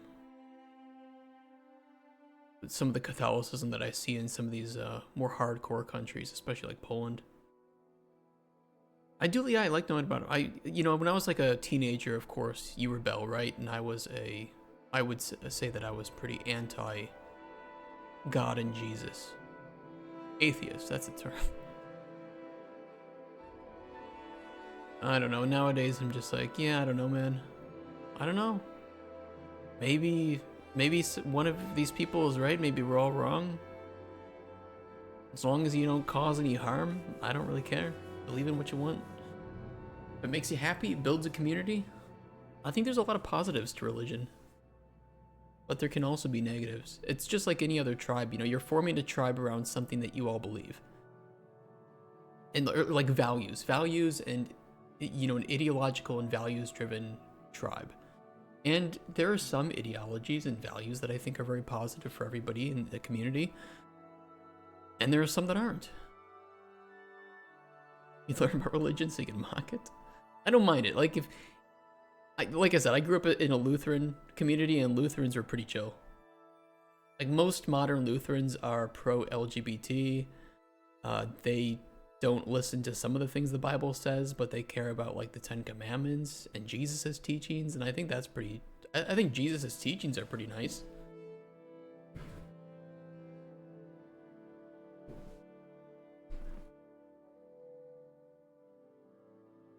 God loved me. I should have been born rich. I don't think that's how it works. I wish it was. Oh, this is the wrong data.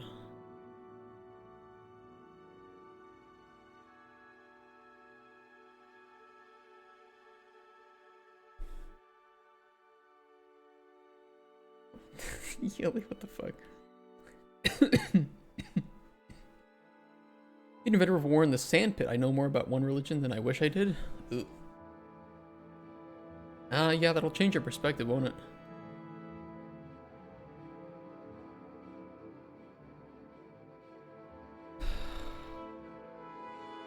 A lot of data to shove there.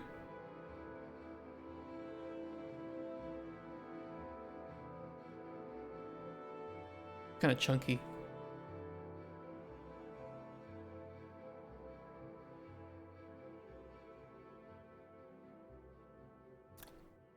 No, let's recombine that and I'll just break that separately. Yeah, but then it's chunky horizontally. I don't know. Annoying.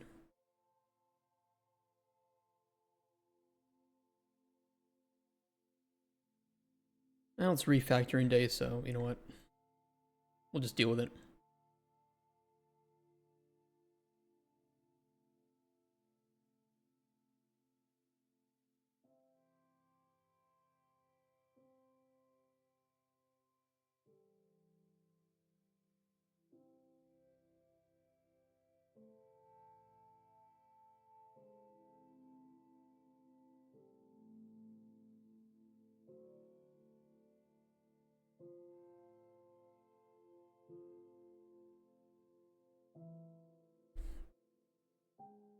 Forking the same GitHub repo.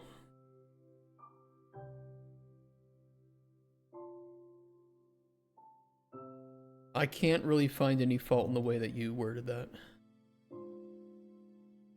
I think there is a lot of crossover between religions. I find it very silly that people need to hate other people based on their religion, though. I find most forms of hatred silly.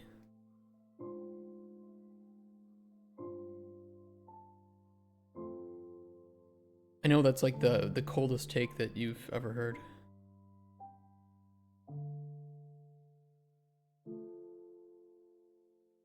Override platform scale.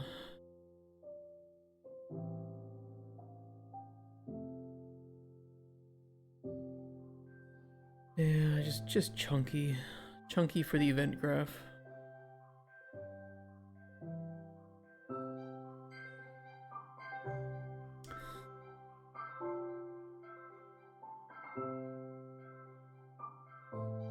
This could be pushed into a macro to save some space.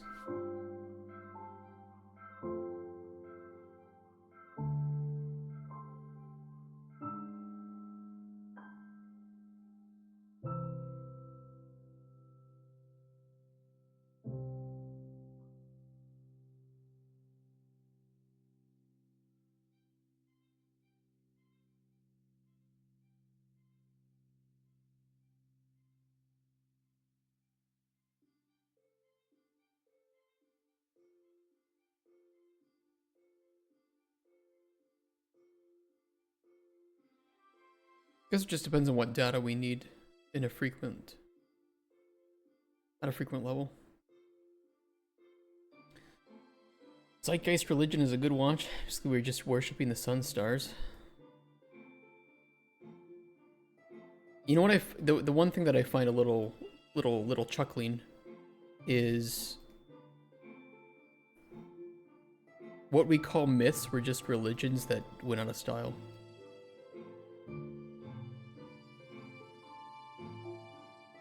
And I don't think many modern religious people want to face that.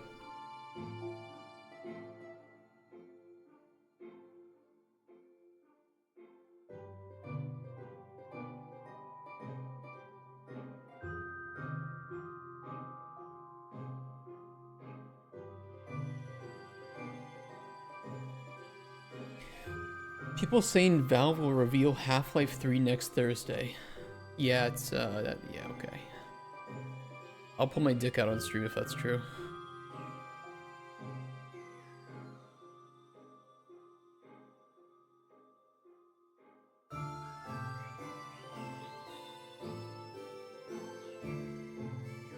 I didn't call it core platform actor. No, it's just platform actor.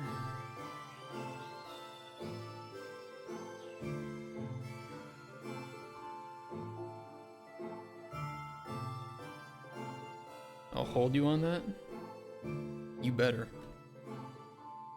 Hey, if I can steal, stake, and sexually abuse people on this platform and not get in trouble, then I should be able to pull my dick.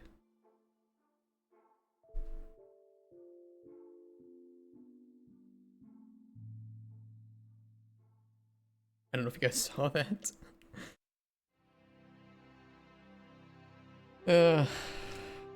Yeah, somebody please just... There's no redeeming quality about her either.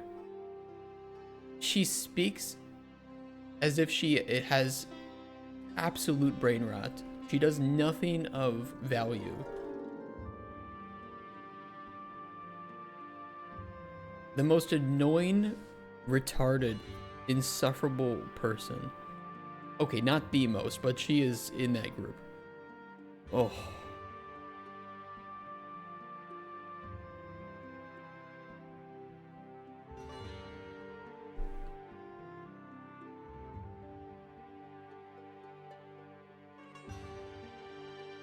Yeah, the macros do help. Maybe I should do that. Maybe I should make a macro for each of the structures. Just to keep the blueprints a bit more trim.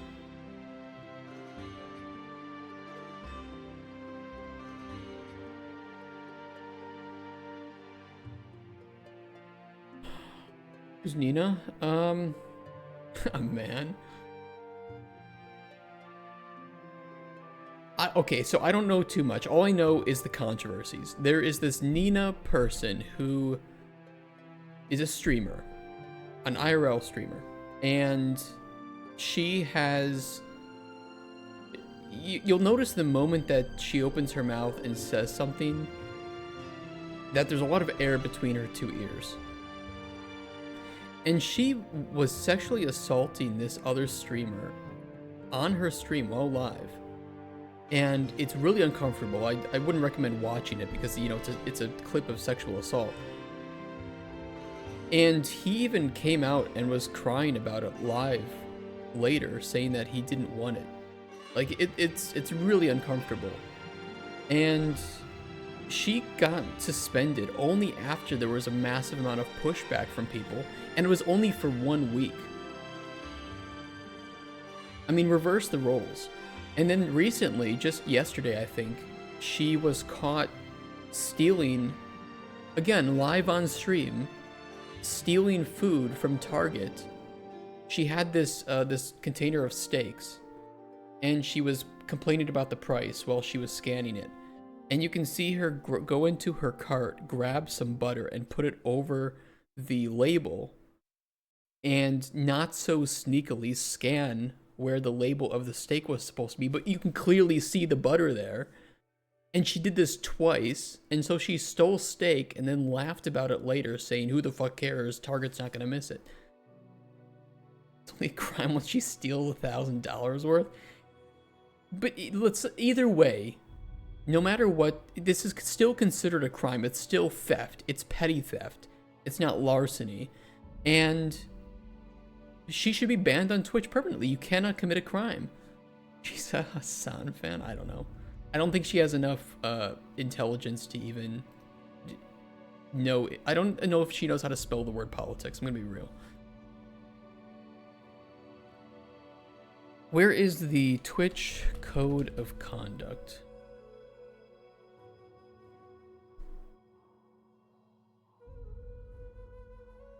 Ignite Tutai. Okay, thank you. Prime.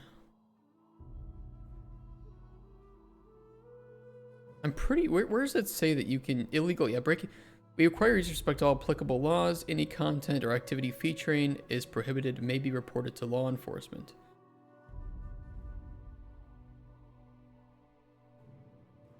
Theft of public or another person's property without permission. Well, Twitch, idiots, what do you think theft is? You don't have permission to steal something, otherwise then it isn't stealing. She'll get banned. Yeah, she'll get banned for one day. It'll be on like a Sunday. Or whatever days she doesn't stream. She's a good example for the it's seriously, it's just... Let me see if I can find it.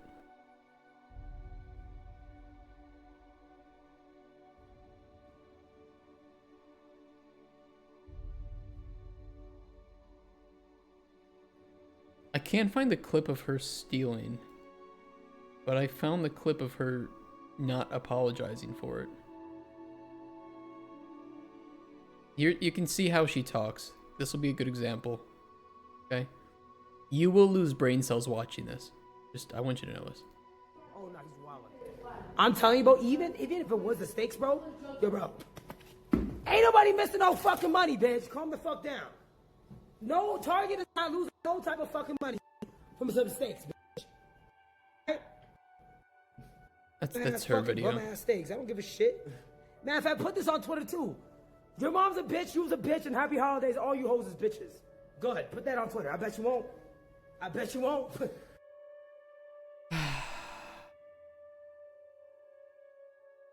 I'm sorry. I'm sorry that you had to lose brain cells with me there. Twitch is ran by some fans. Twitch is dying, dude. We do have a kick, by the way. Like you know, worst case, we have a YouTube, of course. And we have a kick. I wouldn't go to kick just because I can, you know, get away with more, but I just don't want to have to be beholden to a platform that I don't know the rules of, because they don't enforce the rules evenly. And that to me is just, there's no stability there as a creator.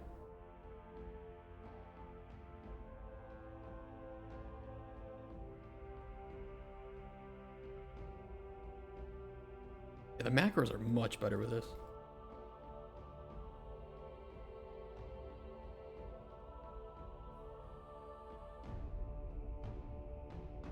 I'm gonna do that.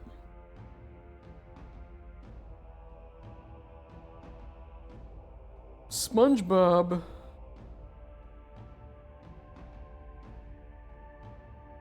I also had to flee to China to escape Child Protective Services when she was a child because she was beating up her younger brother. So what the fuck?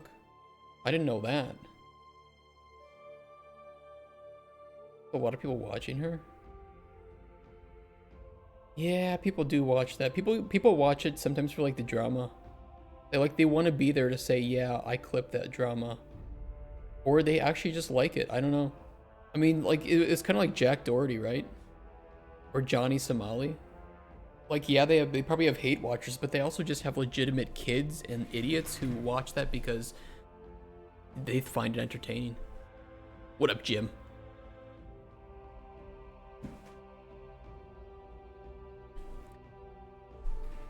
Yeah, YouTube, it's just hard for people to find YouTube live streams.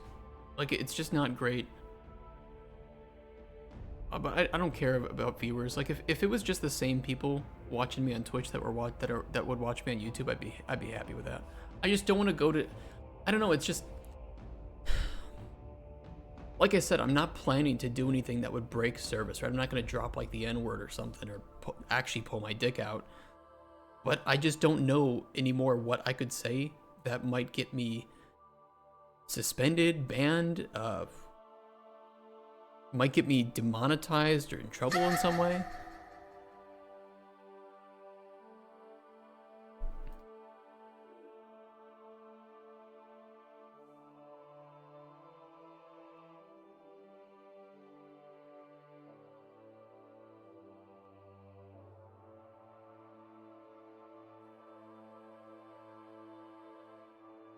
Gets platform billboard data.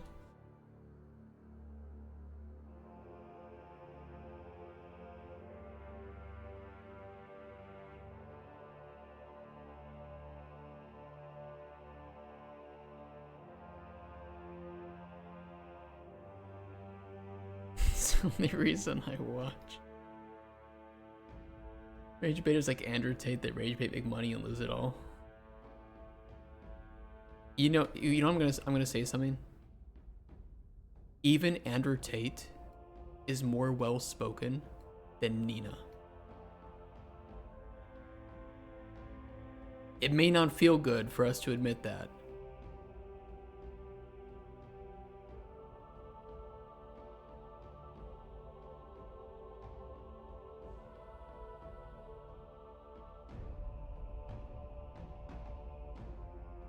It ain't good, but you know.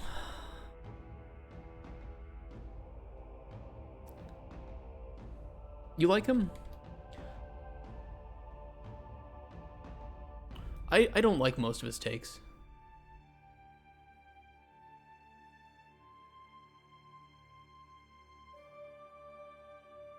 I don't know.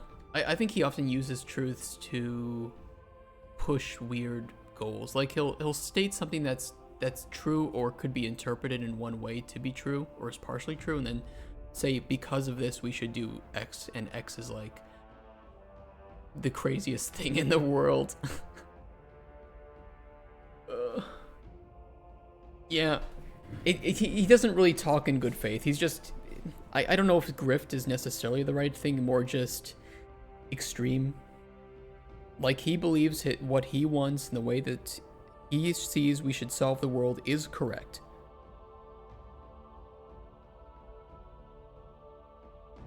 I can respect him I can respect him to the point where he will go on shows with people that disagree and talk to them.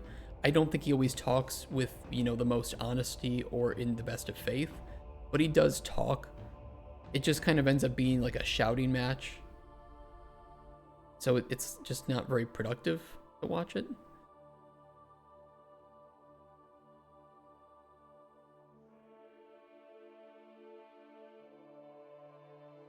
It could be worse. Let's put it that way. It could be worse.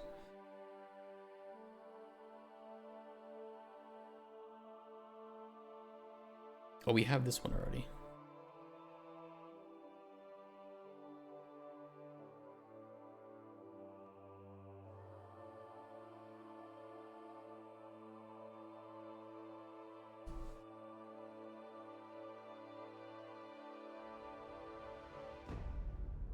But at least, we can sit here and chat and we can say, yeah, sometimes he says things that are true, sometimes not.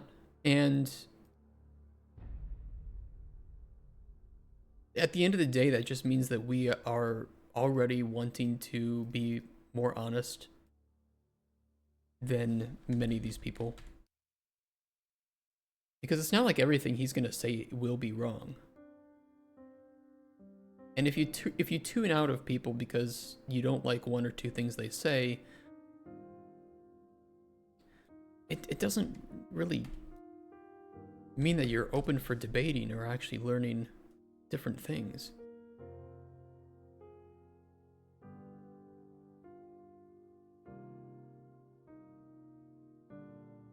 And I think that people who watch Andrew Tate and really believe that he is the Messiah, that everything that comes out of his mouth is true, will be willing to listen to you if your argument to open up that debate, that discussion with that person, is to say Andrew Tate is a Nazi you shouldn't listen to him.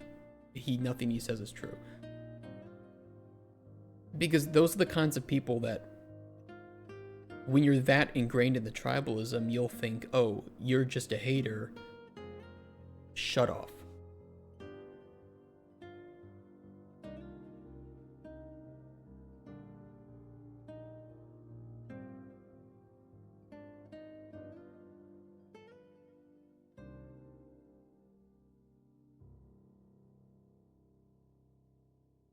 And I think a good faith discussion requires that both people entering the discussion be providing that good faith.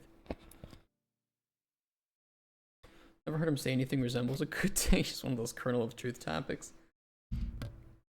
No, but I think that it's worth analyzing each of the things he says on an individual basis, as opposed to saying 95% of the things he says are false, therefore 100% of the things he says must be false.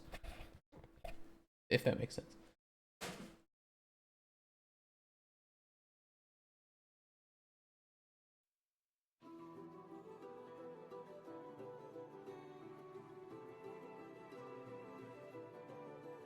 But that kind of goes back to the age-old adage story.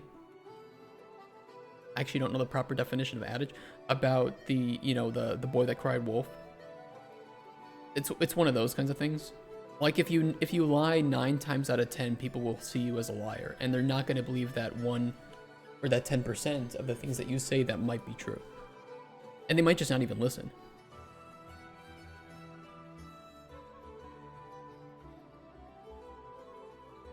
But I do think that it is preying on men with, like, problems in their life, low self-esteem, whatever. I think young men and young women both need really good role models, and I'm not sure that there are very good role models for young men and women right now. Or there are really good role models, but they are often not seen by the algorithms as well. They might not be very popular. They should be popular. Just played Witcher 3 Blood and Wine and met that boy. God, I want to replay Witcher 3. I was just talking to my wife about that yesterday.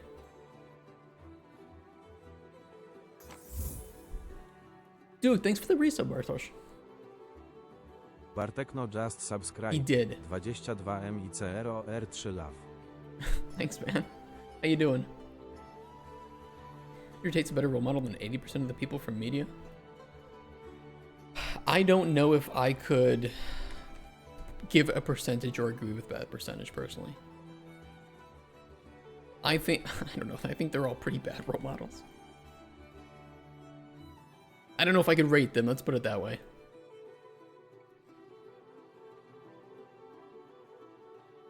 Not bad, kind of okay. How's the game stuff going? I don't know if we can talk about, like,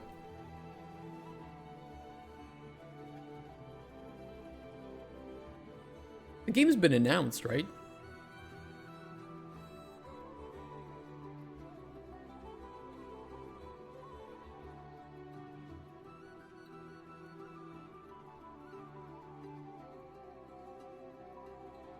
Hype train. Yo. Has been? I can only hope it's going well. That's good.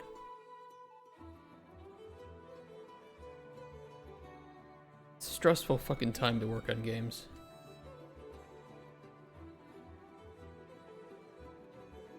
Could be worse, true. Yeah, that's true.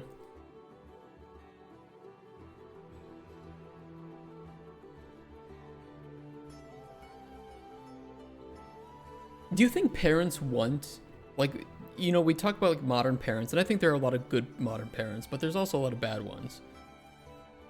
Do you think providing an easy resource to them with good, like, you know, YouTube channels to watch, good TV shows, even if they're a bit older, good role models for them to follow for their kids? I feel like it's one of those things where if the parent doesn't want to engage in that or care enough to engage with that, then I don't know if that resource would necessarily help. But maybe just having it available would make it easier. Like, I don't know what my kid should watch, but if there's like an easy way for you to say, here are channels, here are age ranges, this is a great channel, but it has some swear words. You might want to limit this to like 13 and up. With context, that kind of thing. I do think it's hard. I think it's impossible to monitor that. I agree. But if you care a little bit and you hand your kid the iPad, or you turn on the TV and you want to load up some YouTube on your smart TV, I think having an easy access of resource of like a channels to subscribe to would help. But you're right. It's like, yes, if the kid wants to find this and they have access to the internet, they're going to find it. But is them watching 100% brain rot worse? Or is them watching 50% brain rot worse than them watching 100% brain rot? No, I think that it would at least be better. Don't have to let humanity go extinct. I don't know. I don't know what to think.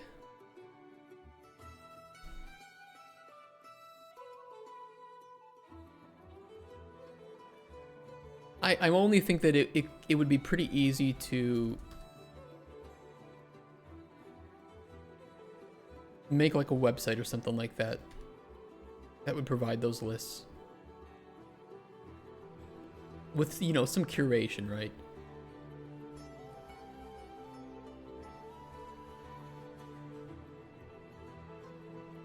You wouldn't just want people to be able to add anything that they want on there.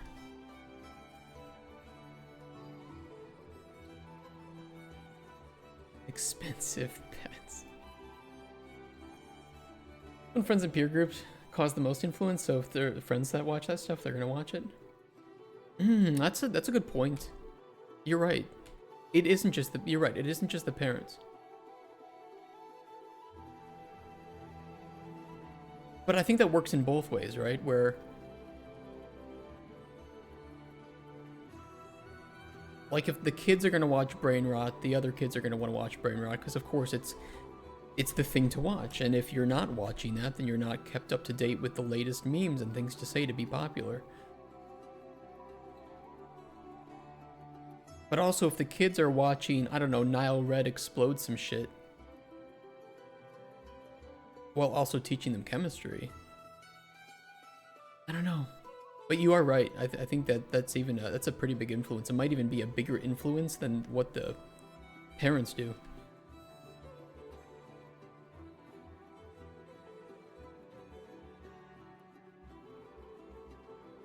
Wait on end.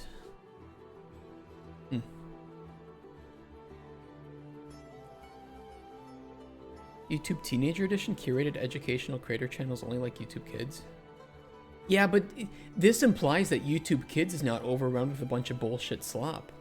Did you ever see like the video about... There were two videos, and I know Asmon watched them both. Asmon Gold, YouTube Kids. There was Cocomelon, but there was also this one. And it's bad. Like, look at the thumbnails of this shit. Those are real thumbnails from YouTube Kids. But Syntha, thanks for the follow. What color is your Bugatti? I see YouTube Kids littered, but the model of making it separate. I agree with that. Yeah. Okay, I agree. But now we can talk about how shit YouTube Kids is. Yeah, AI created content. I don't know. Is there a way to like watch...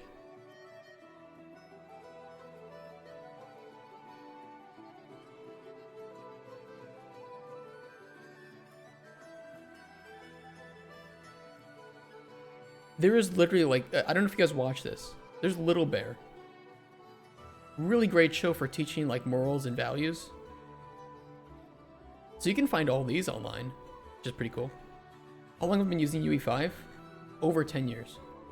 Since the release of Unreal Engine 4, which I think was March 2015 or 2014. Over 10 years.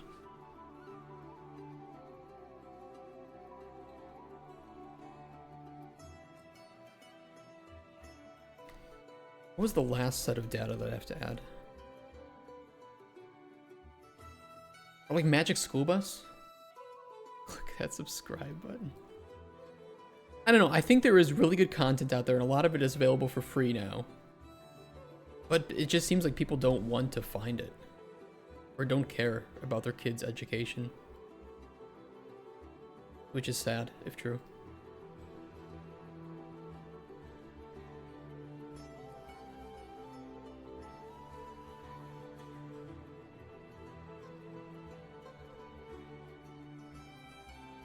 There is a generation, yeah, like even SpongeBob, I would say, was educational and funny, but also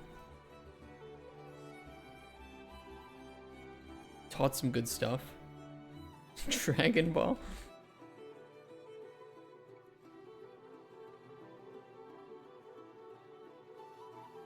There was like, yeah, Magic School Bus was one. I don't know, I watched like one called Sagwa.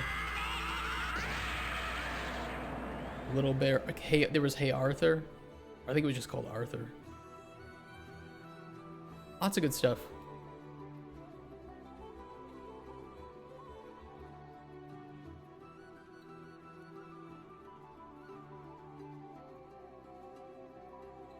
Okay, spline events. Well, kind of annoying, but this will cut down on the node orgy a little bit.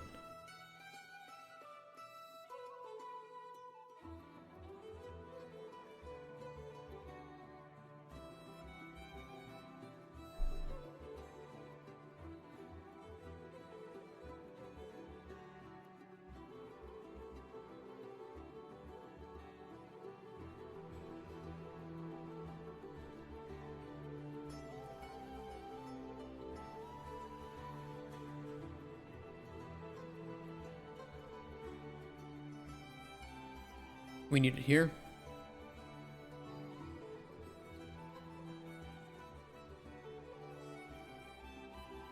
Oh, it was here.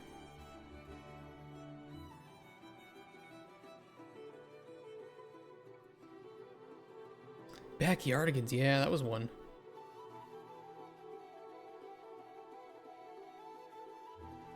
I do think there's a lot available. It just doesn't seem like people care enough to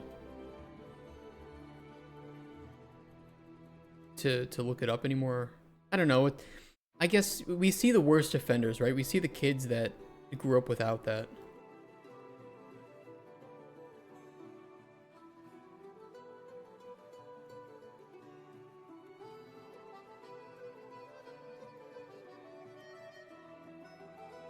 I think there is some shame. We should have some shame in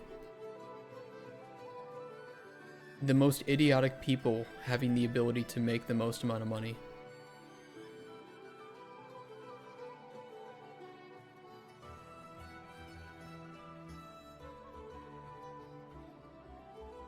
Doesn't bode well for our society.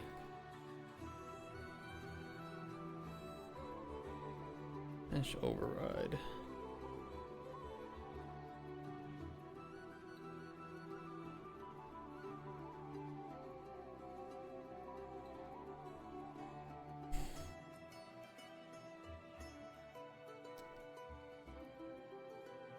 I mean, but even watching something that is... Like, was watching Tom and Jerry the most educational content? No. But it also wasn't edited in a way that was, like, 1 to 2 second cuts between scenes. It wasn't brain rot. It wasn't the most, fulfilling in terms of educational content, but I wouldn't say it was brain rot. It teaches you what hurts, I guess. I mean, if you watch the Cocomelon video, the Sunny video about Cocomelon, and how they have like super quick cuts between edits, and how it doesn't give a child's brain enough time to process, so they're just kind of entrapped in this loop of trying to understand what's being shown, but then the next frame gets, you know, the next scene cuts, and they have to try to process the new one, so they just kind of get like into this zone where they can't actually process anything that they're seeing, versus Tom and Jerry, which I think had a lot of very drawn out scenes. Yeah, it's like it overloads their brains. which is exactly what leads to brain rot. So then you have, let me see if there's Tom and Jerry. Compilation. Find a scene. 5/1000. That was like 4 seconds. 4 seconds. Like, you know, it gives... I think it gives the viewer more time to actually understand what's going on and see it. Yeah, this one is one long scene before the cut.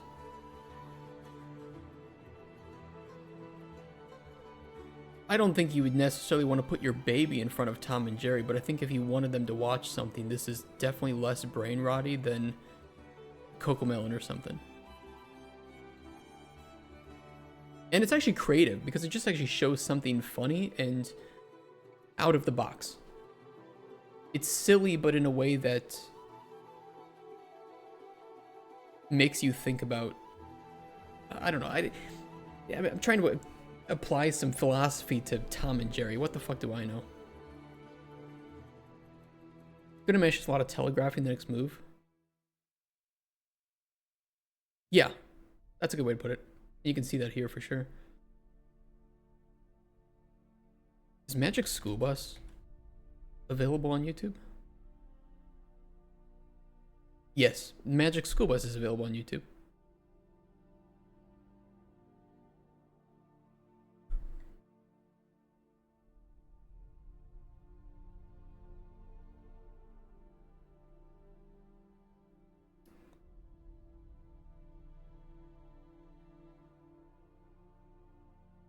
Bear in the Big Blue House. Fuck. You guys are bringing back memories.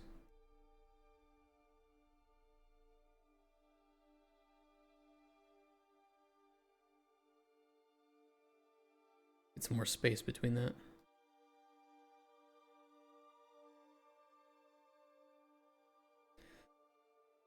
It's a little cancerous.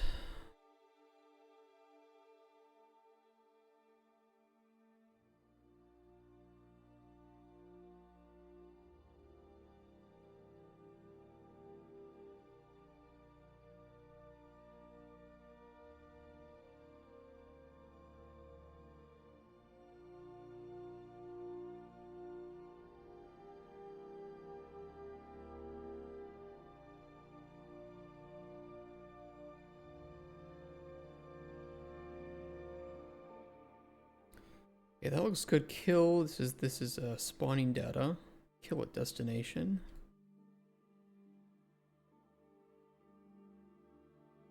Respawn on kill.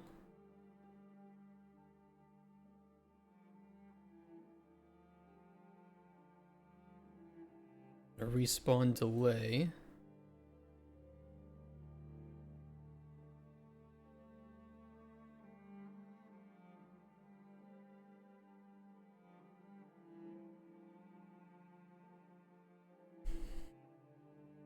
Except some few movies and anime which have either good ideas or follow the development of a character. Don't really watch anything else.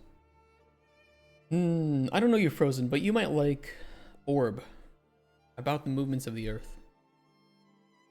A pretty recent one that I am very much shilling for because it is really, really good. You watched? Did you like it?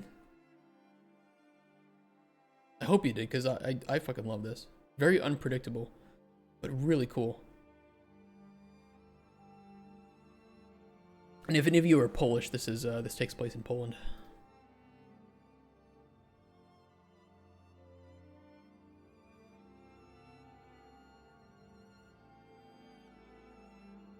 Yeah, good show. I really liked it too.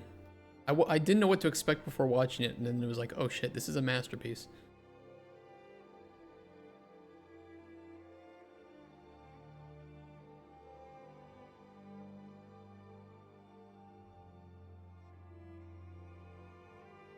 Alright, let me check the functions for this now. Spline events.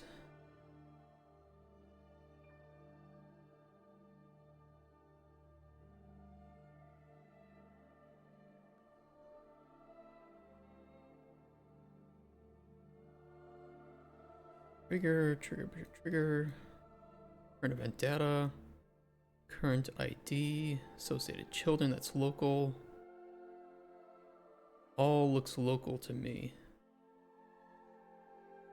Build children, spline events. I mean, it'll tell us. If we delete something that's in use, it'll tell us, so I don't really need to worry too much.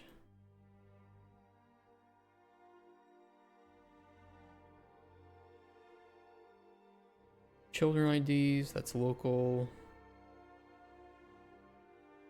Runtime timeline events. Looks good to me. Okay, we should be able to delete these.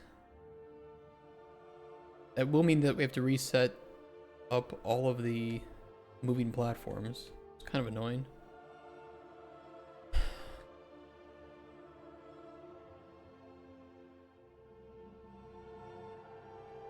What are you gonna do? Mesh override is still in use.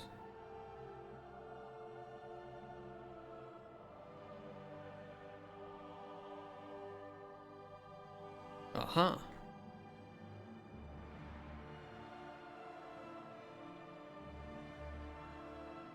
Not anymore, it's not.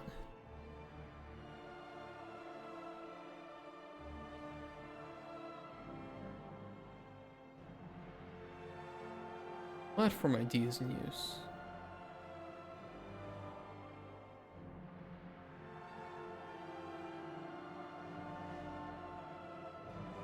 Yes. No.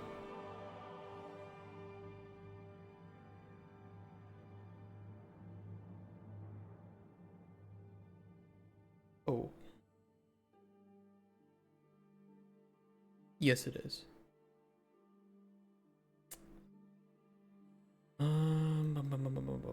I mean, we can grab the data. We can't call the macro from this reference, can we? I mean, it wouldn't have a...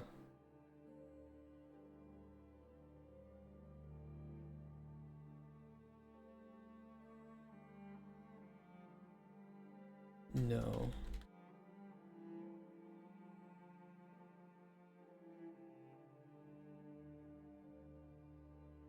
I can make a peer function for it.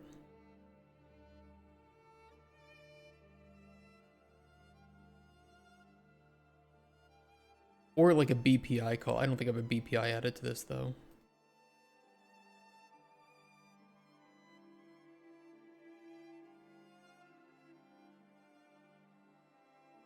Can I make a peer function in here?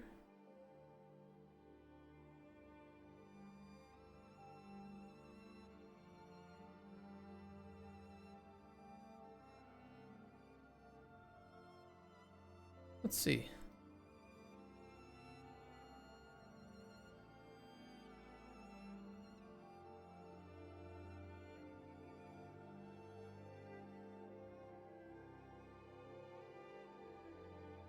I mean, theoretically, that should work just fine.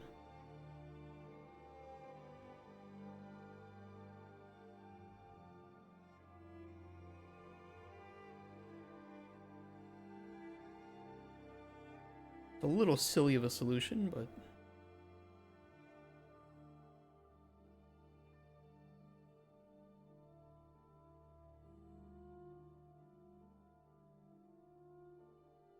It says it's still in use, though. Macro, actual use, macro.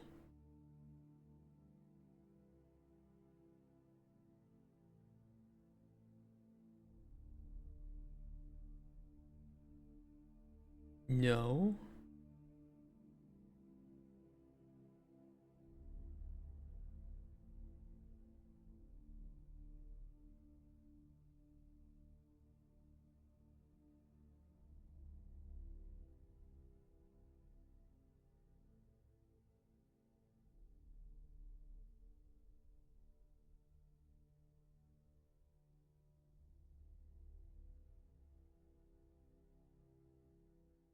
I don't see where it's in use.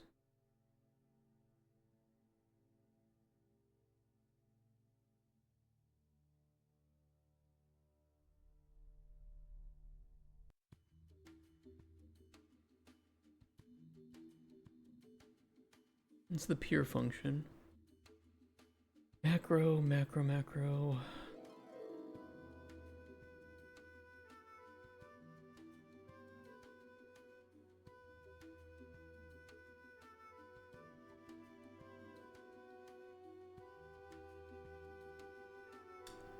Uh-huh. In the function library. Okay, well we can use the peer function for that.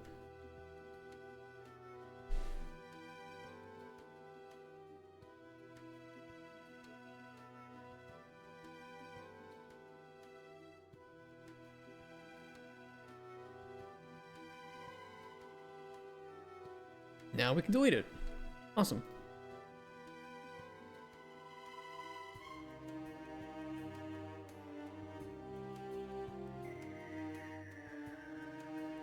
Okay, and then on config we should see, oh, show editor billboard can also be removed. I think that's in the parent.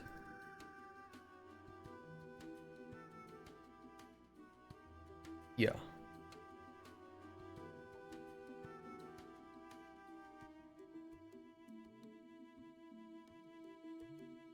Everything else looks great.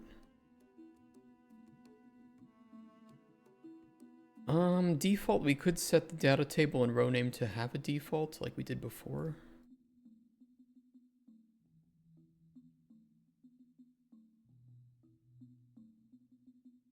I'll put it here though. Class defaults.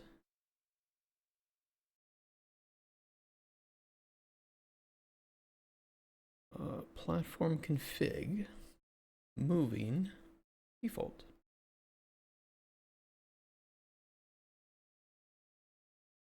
Okay, so these should all have... Oh. Timed platform destroy. Is valid row data is private. Oh. Okay, I won't make that private. My bad.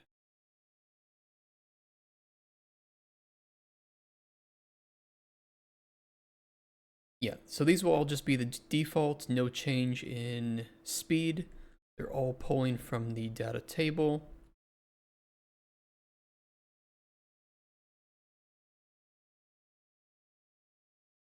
And they're all going to have default settings. And now we adjust it. Now we adjust it. Oh, look. I'm going to go to the bathroom first before I do that, though.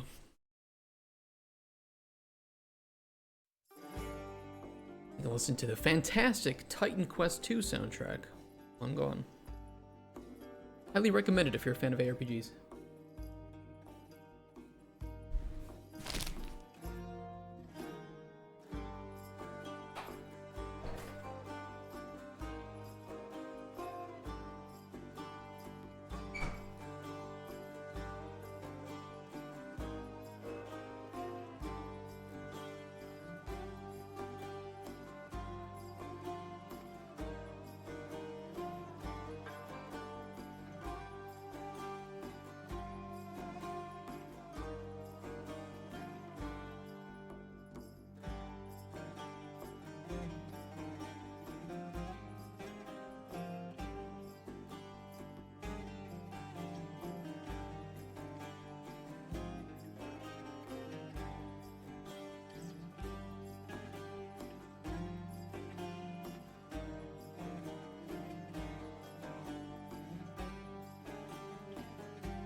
Do you guys see that the Wayward Realm devs are shifting away from Unreal Engine?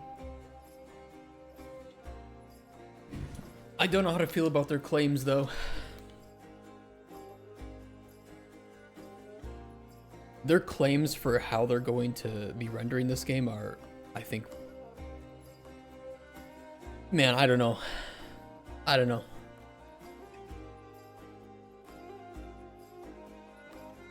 Let me see if I can find their tweet. Wayward Realms.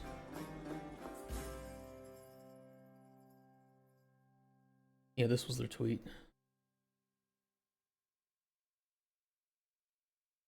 They're transitioning away from Unreal Engine. They say building our own proprietary engine, but it's actually a fork of Wicked Engine. They have a static map 4 times the size of Manhattan in under 1 second. They want to load that map in under 1 second. No. I'm sorry. That's not gonna happen. Load the entire engine in roughly 300 milliseconds. No. It's not happening either. And they want to run the game at nearly 30 FPS on a first-generation Nintendo Switch. And achieve 30 FPS plus on decade-old laptops. Never say never. I mean, if they can achieve this, they are some of the best engine developers in history. I'm gonna be honest though, if they couldn't figure out how to optimize Unreal Engine, then they're not very good engine developers. Or they're so old into the industry that they don't know how to pivot very well. I think that I don't mind what they're doing. If they want to transition away, fine. I think that's a smart choice for them, especially for what they want to make, because they want to make, you know, like Daggerfall, but AI-driven Daggerfall, right? For whatever it's worth, a procedural generate everything, including the story, so that whatever. Their claims are very big. They're very bold, and I've already ripped into that quite a bit. But I don't believe in these stats at all. I really don't. And it kind of sounds to me, because I hear a lot of these similar issues with Unreal from people who don't really use Unreal very often.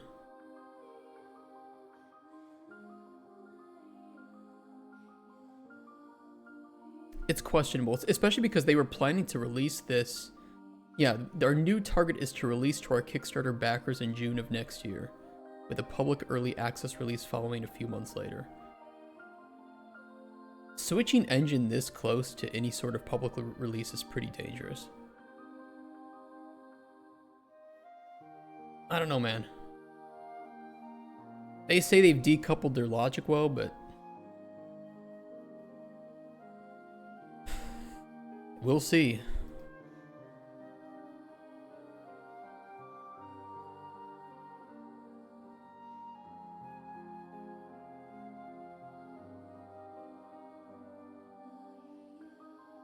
Speed is constant despite spline length. Okay, that one was just changing the spline length. Speed is adjustable. This one needs to have its movement speed. Set it to 300.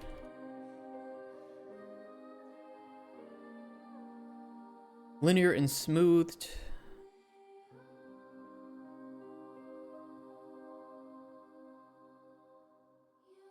Supports custom curves. Optional kill at destination.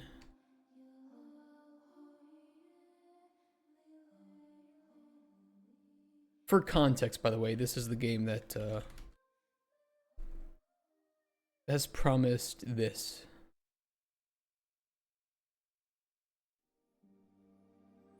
Where is it?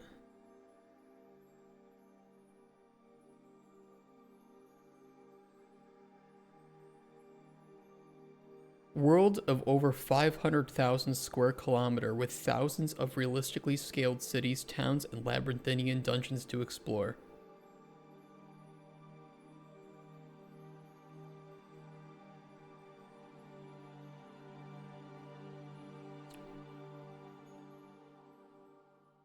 Where they want to have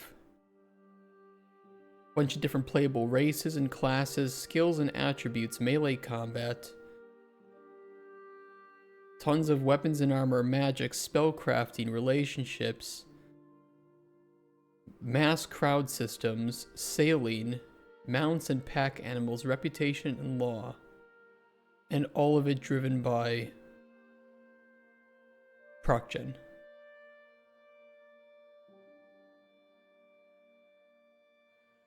Now, I'm not saying it's impossible, but if it was possible, I think it would have been done a lot sooner.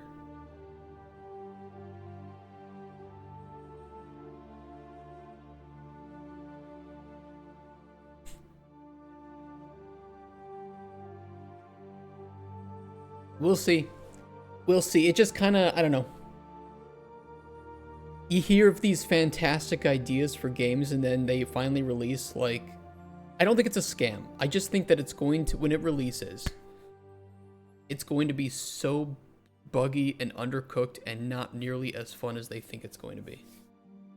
Could be wrong. I would happy to be wrong. I would be. Very, very happy. But I don't see it.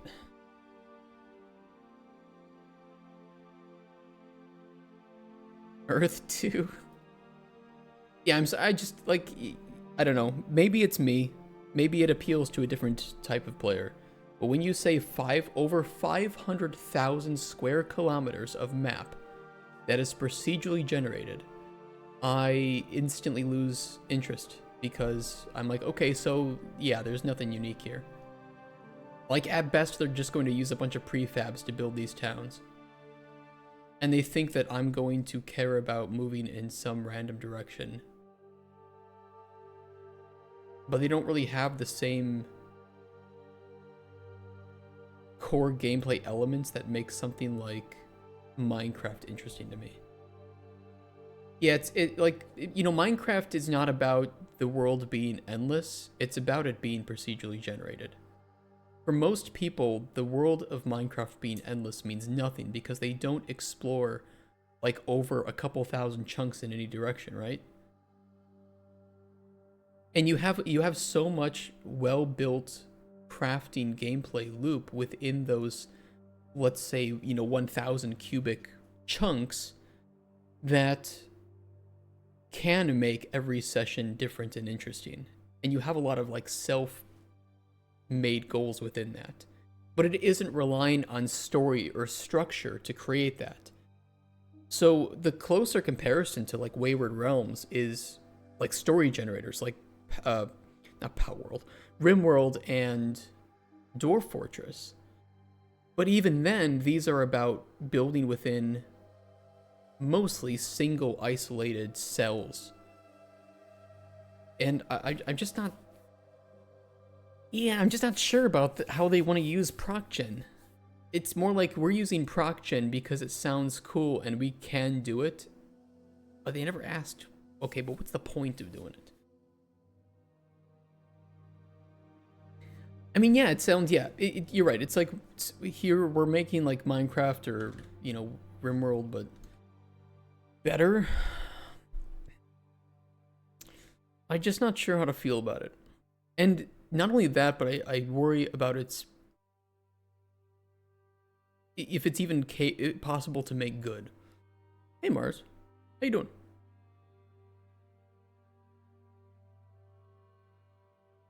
The fuck is this tiny place? Oh, hold on. There's a slight audio delay that's on my end. This was what they showed in their Kickstarter trailer, by the way.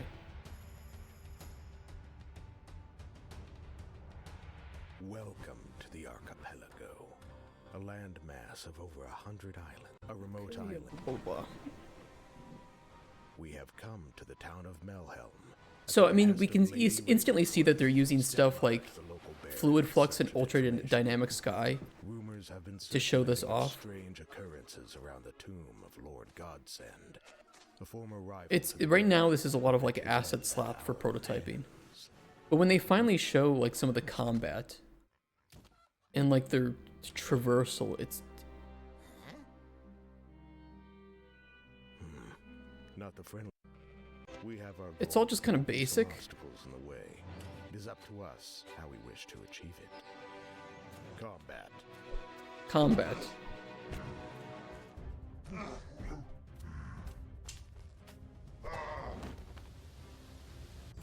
Stealth.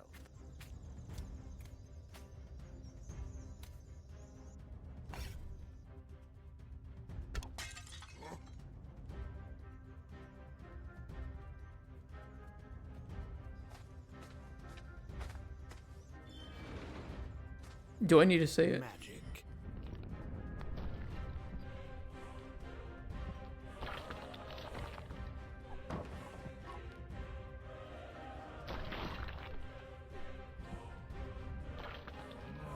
I mean, like, this is a prototype, right? This is a prototype.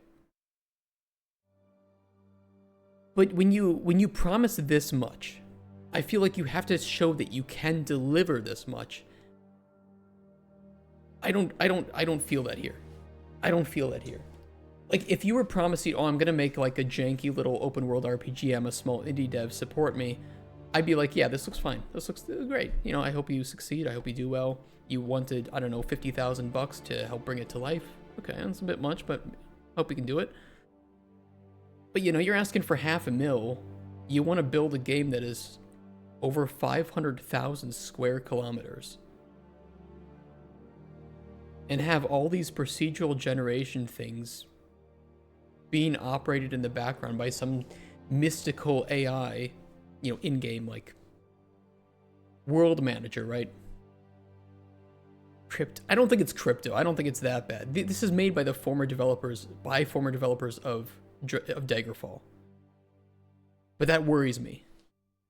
This doesn't make me feel very excited, me neither. Knowing that it's, you know, it's being made by former developers of Daggerfall, it says a few things to me, and this is going to be kind of a hard pill to swallow.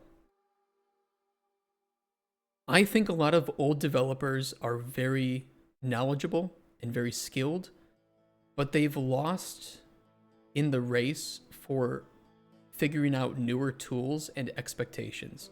And a game like that at the time that Daggerfall came out would have been amazing to see and would have been just fine. I don't know if they have the capability to deliver gameplay at the quality that a modern audience expects, because it is a lot higher than it used to be in the 80s and 90s, and even early 2000s. It's way higher. People don't accept jank and shitty experiences because they don't have to. I can load up Steam and I can find tons of games that don't have those problems at better price points. I might already even have games already, and I don't have to spend any money on that. And to me, that's kind of the difficulty of making a game in this day and age, is you can make shitty jank, but shitty jank does not sell copies.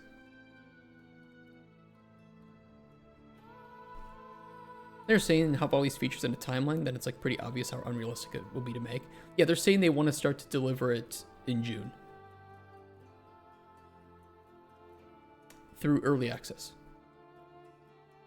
And they just switched their engine from Unreal 5 to Wicked Engine, a fork of Wicked Engine. I just don't know. I don't know. I think what pulled in the funding was not the shitty jank, but rather the two things, the promise and the fact that they are Daggerfall developers. So they have exceptional... Do you know why Pirate Software likes to remind people that he worked at Blizzard? It's because some people hear that and they say, oh, that must mean that you know what you're talking about and what you're doing.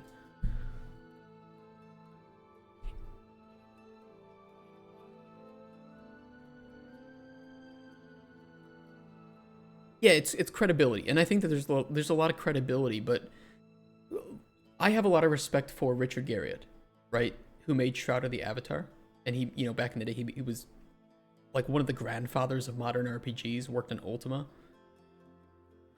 But Shroud of the Avatar was a half-baked MMO with a lot of his friends from when he was making Ultima. And it had a niche, but it was a niche of people that remembered Ultima Online and were very nostalgic for it. But in a lot of cases, it wasn't an amazing game. You know, it was very janky, very rough around the edges, and ultimately then, you know, it's kind of just barely on life support at this point. He did go to space. Look, I love him. I met him. He's really cool. He was very nice to me.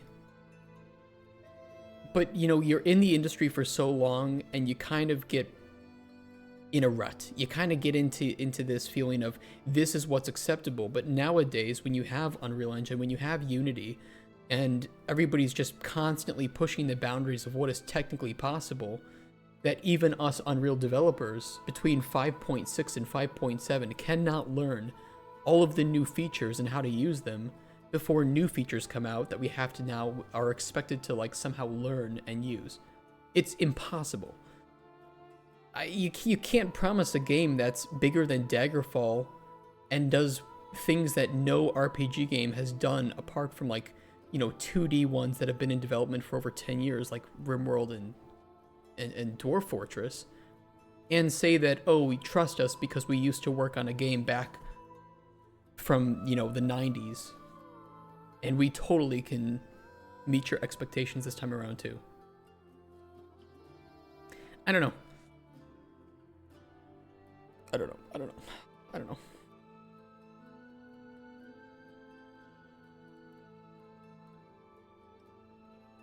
Minecraft's not an amazing game, it has amazing mods, but vanilla Minecraft is meh. Revolutionary for its time, but now it's just meh. That's because Microsoft fucked it. Look at Microsoft.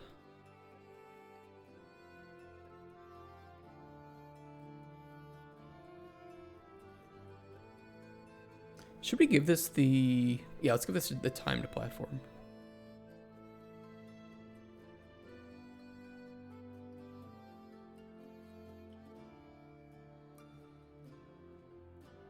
Oh no, this one is just custom actor class, but let's change it to a mesh override. But Mind of Minecraft is great. Minecraft is great just because it is such a fantastic foundation for modding. It's similar to like Skyrim, to be honest. Like Skyrim is not... It doesn't have the greatest main story. And the main content for it is... It doesn't always age very well. I don't think Bethesda games age super well in mechanics and graphics. But the creation engine is one of the greatest engines ever made to mod. And Skyrim has some of the greatest mods ever made for any game.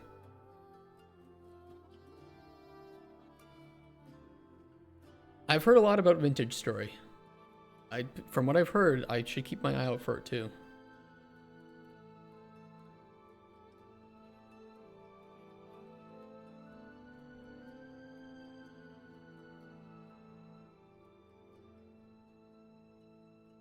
Alright, let's see how this looks. Okay, we got our speed. Speed is adjustable. That does not look faster.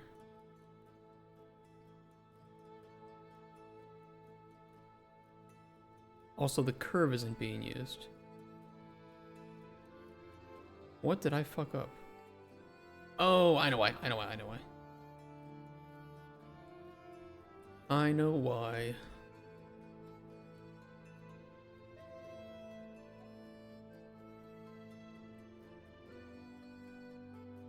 Because these shouldn't have the data table hooked up.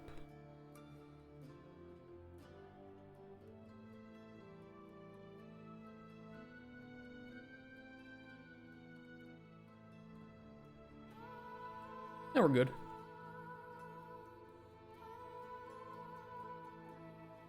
Okay, there we go. Now it's moving faster. We have our curves. F-interp and linear. Kill at destination should be working. Very slow though.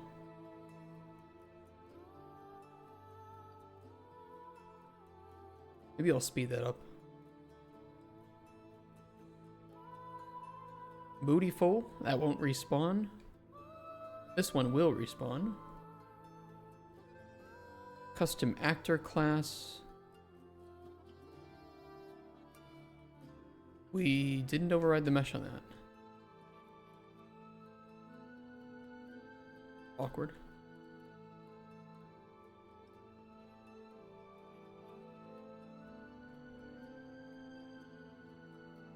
Okay, bounce pad's working though. This is my test level where we show off the mechanics. This is good for like other people in the development team to see different use cases, and then they can look at the you know, the blueprint in there and see how I set it up. And then we can build the level from these, right? So this is just like a test map. And if anything like is immediately breaking from our mechanics, we can pretty quickly spot it in this map too, without having to rerun the old, or the main map. Thank you. You're not the first person to say that, and I think from how many people said that they like this, I'm going to continue doing this for all the games that I work on. It takes more time to set up, but the benefits so far, even to me and to the level designer, are great, because then he can just run through and say, oh, I see how you did this. Oh, that's a cool use case for this. It's like visual documentation, but I don't think that it replaces documentation. It's a more of like a, this is in addition to good documentation. Why didn't the mesh over? Oh, it's because I had the actor. And if actor is set, mesh override doesn't get used. Now it should be used. Yes. Cool.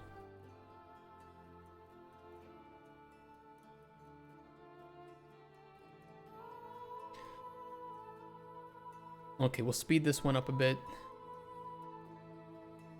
Throw it up to 300.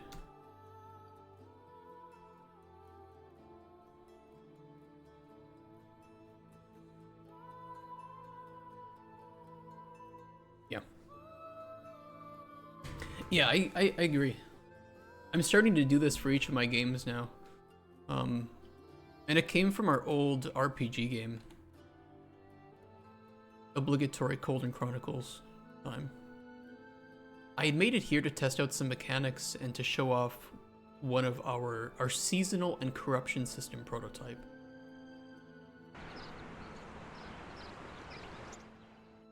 Mute it. Hook this in. So this was one of the maps to test out. Oops. Test out like our seasonal system using data layers. And so this was really great.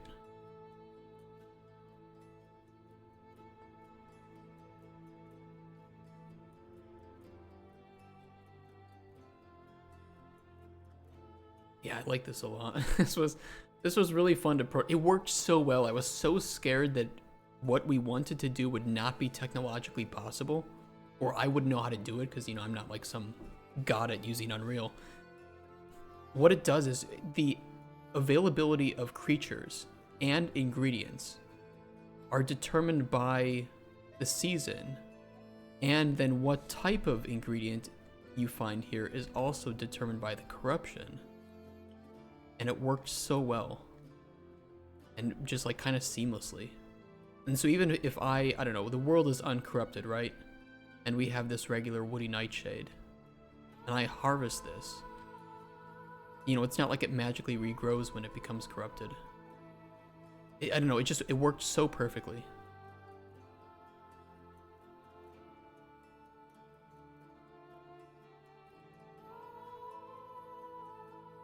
I don't know why their nav mesh isn't working here though. Must have broken it. It was good. And then there was like a separate map too for testing mechanics.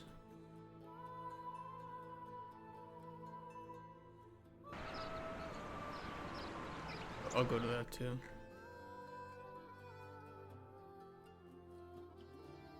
You can play with the animals too. Kick the beach ball. Bunch of silly creatures. I like interactive main menus. More fun to me. Yeah, I made like this. This was like one of my first iterations of this. And I've refined kind of how I set this up now.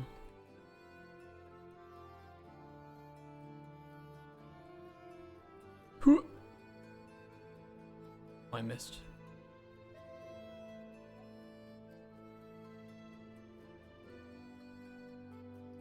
It's kind of tough. Oh, I did it. Different like puzzle ideas and ways to use our mechanics. Breaking the shell of an ingredient or something.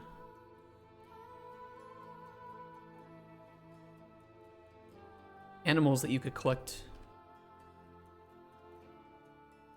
ingredients off of, things that would only be available during like moonlight. Or no, this one would light up during nighttime, I think. How we set it up, yeah. This one is the one that was only available to collect at nighttime. I don't know, we had some fun ideas for it.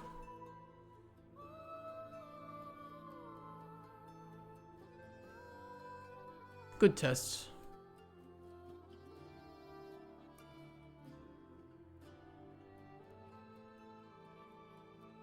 Okay, advanced moving platforms. This one is more complex.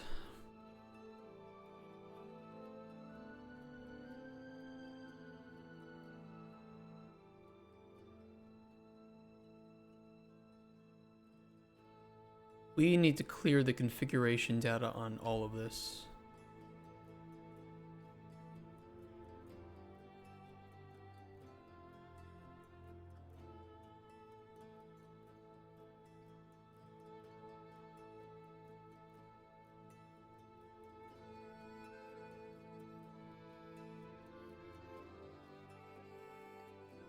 What happened to Golden Chronicles? We pitched it to publishers. They loved it. They liked how much we had built. They liked our budget, our milestone plan, our GDD, our pitch, everything. And then they said, okay, you're looking for this much money, right? It was like 3-4 million, pretty small amount for what we wanted to make. And they're like, okay, where's your team? Who's working with you? I'm like, well, you know, that's kind of what we need money for. They're like, oh, nah, we don't want to give money to you to make a team. You have to have a team first. I'm like, okay. How am I supposed to solve this? I don't have money. That's why I came to you.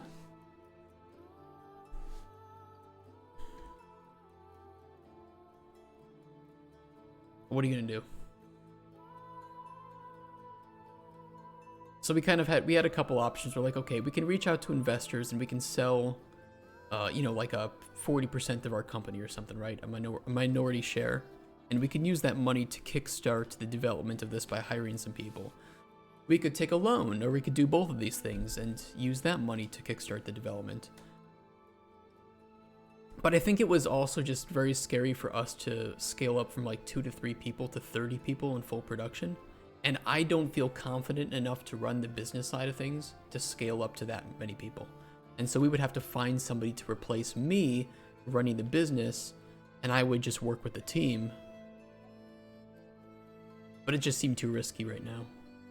So we're trying to make some money to do that in the future, but we're gonna scale up more slowly. Like, make a game, hire the people that we have working with us now, because right now we're not making any money and we have no salary, and then make another game, make some money from that, scale up to, you know, like 5 people, and then to 10, and then, you know, we slowly build to that bigger RPG game.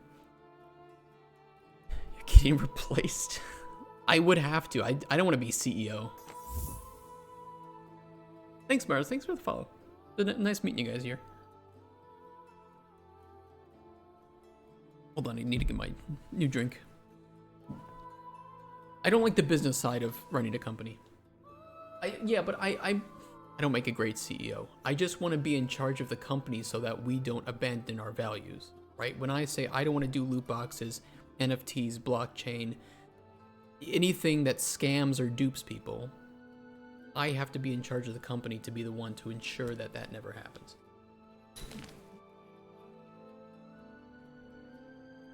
But I don't want to be the person. Yeah, I'll be like the lead designer. Yeah, lead designer, like creative director.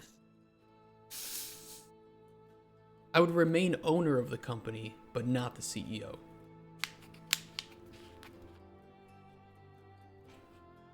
So basically, you know, like, yeah, some guy would run the business side of things, but I would still make sure that we aren't doing something that abandons what we're, you know, who we are. It would be better for everybody. You're director of operations at your company? Hair curls, thanks for the follow as well. I hope you have curly hair. I don't know what the difference is. I only know because my dad did the same thing because he owns his own company and he, of course, used to be CEO, but now he focuses more on just like operations and the day-to-day, doing like R&D. That's where I could see myself. I don't want to delude myself into thinking that I can just somehow manage a business or that I want to. Ugh. Gross. We don't need to give this one the platform ID, right? We just need to give these two. I think.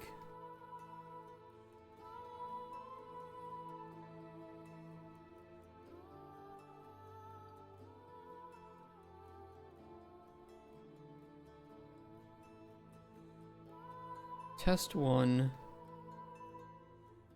Test 2, spline events are all on here. Children ID. Test 1 trigger is...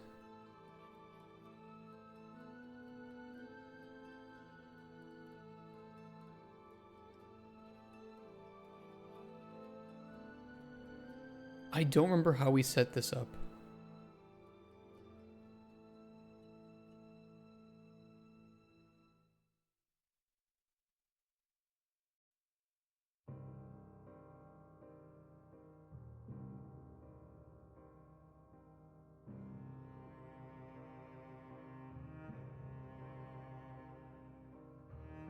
On beginning,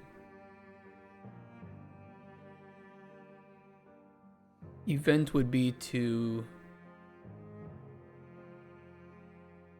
start.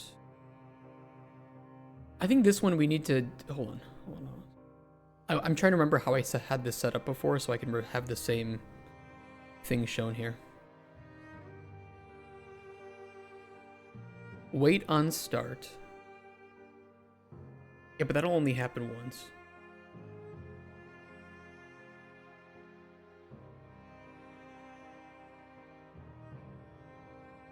No, don't enable it here.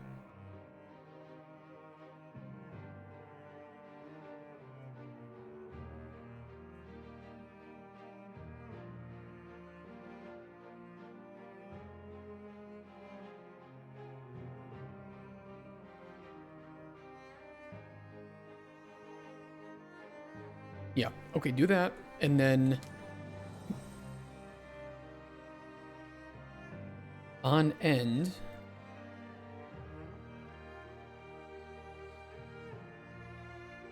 same child, trigger the start. So what should happen here is we start this middle one will start stopped. When the first spline gets to the end, it will trigger this middle one to start. And then when the first spline gets to the end, it'll trigger the middle one to stop again. And that's how they will operate.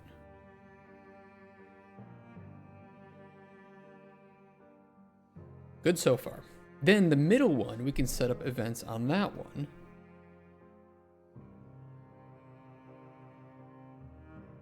to tell the third spline, we're gonna let that one go, but at time percentage 0.5, we are going to destroy at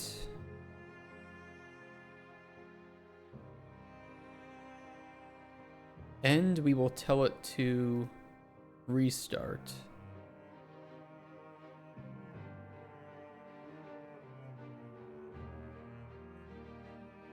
At time percentage of 1.5. It's weird, but it's 0, 1 to 2. Not good at verbalizing what I'm doing. Man, I'm not either. I'm a horrible teacher. And I can say it's helped to stream what I'm doing because it just gives me the opportunity to practice. I do feel myself getting better, but nowhere near as fast as I think people who are like natural teachers. Oh. CEO is the 50,000 foot view of the company, taking in all aspects, making sure they mesh. Best way I can explain it. Yeah, and I can't do that at all. Making sure the budget is in line with the financial goals. Ugh, boring. Sure, all data stuff like hiring, firing, HR, and everything is running smoothly. Miss me. No, I love being... I can say I'm really happy that I tried this because I learned I much prefer being in the trenches with the team, making the game, prototyping, dealing with those problems. And if I can just find somebody who's good at running the company, yeah, just... Okay, money, we can talk about money a little bit because I need to know that stuff too as like creative director, but I don't give a shit. I don't know, just deal with the office shit. Let me get back to making the game. So I think I would join like a startup very happily, but I'd want to be in the trenches, not on the business side.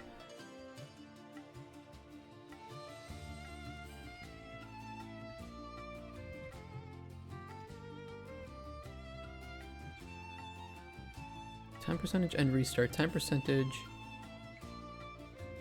Oh, wait. No. I get it. Indicates how far through the timeline you want the trigger to occur because the timeline is 0.5. 0.5 is the end. We want this at 0.25. Right. Good thing I limited that. This would be at 0.75.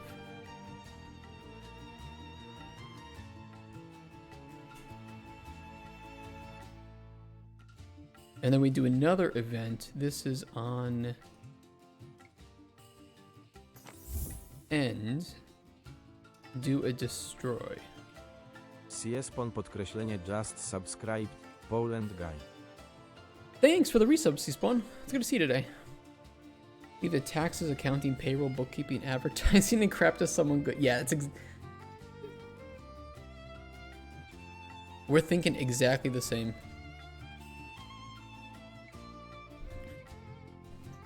But, you know, I'm glad that I learned that I wasn't good at that stuff and that I don't like that stuff.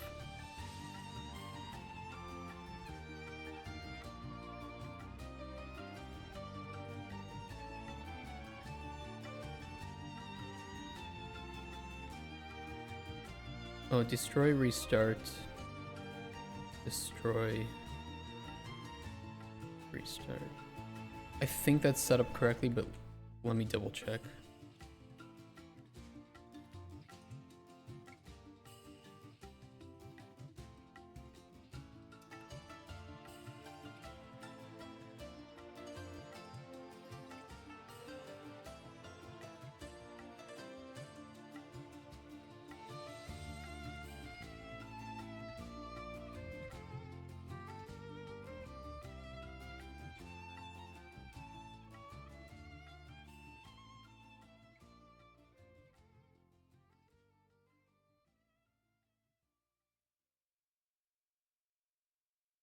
Everything from the third spline is dictated by the second spline. It should respawn and then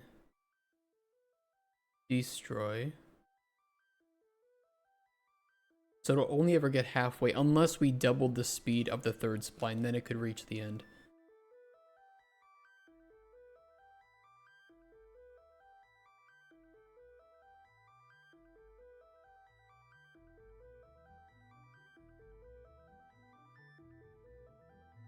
Yeah.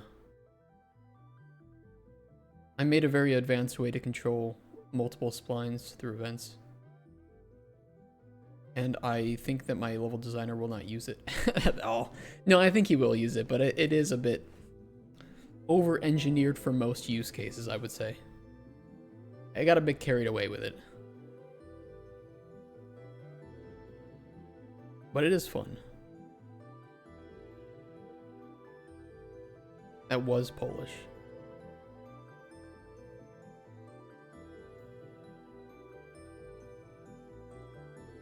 We'll double its speed.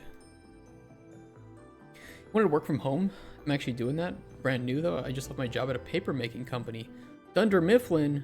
Wait, no, they were just distributor. I spent my time with my cats. I love cats. How many cats do you have? I want to get another one, but my wife keeps telling me that we can't because we don't have enough space. And she's right. I will never concede that she's right.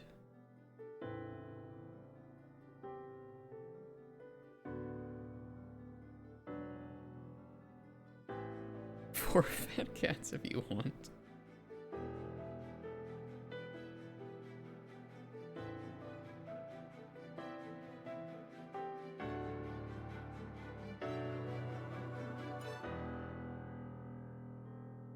Why is it going slower? I doubled its speed. Huh? Oh no, I doubled the speed of this one. Never mind. Wrong one. 2 ragdoll boys, 1 tuxedo girl. That's awesome. Half ragdoll, half Maine Coon. Wow. Wait, why was that coming back? Oh, you know what? No, I don't know what.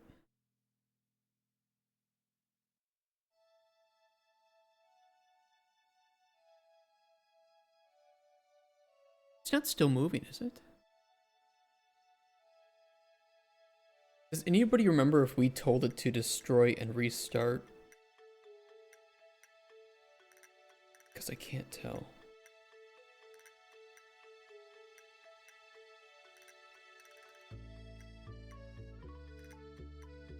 I can check. Which one? I don't even know which one it is. This one.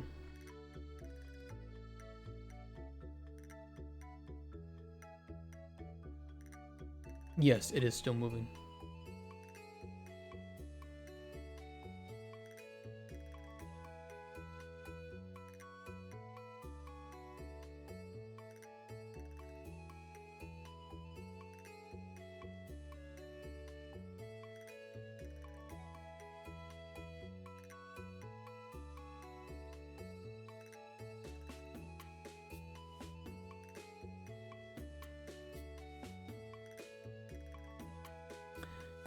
Yeah, okay. No, it is doing what it wants. It's because we have it like synced up to be, you know, this is 150 speed, this is 300 speed. It doesn't look like it's doing what it's doing, but it is doing what we want it to do. Because we told it to stop. Oh no, it is set to restart. Not to start. Let me fix that. Destroy shouldn't restart though, from what I know.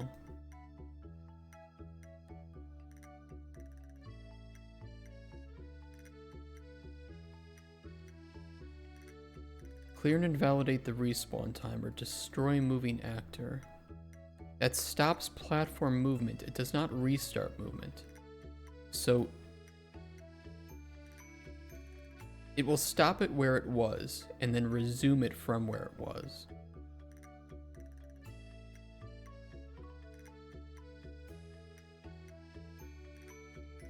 Yes. Restart is the only one that fully respawns and resets that. Yeah. Okay. Sorry about that. You still celebrate Thanksgiving? Kind of. I made cornbread. I found a pretty easy way to make cornbread.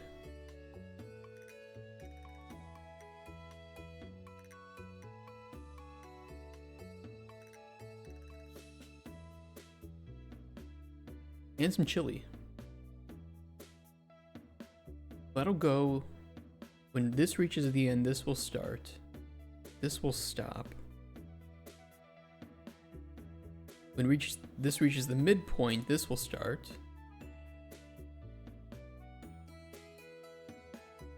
It didn't. What did I set up incorrectly?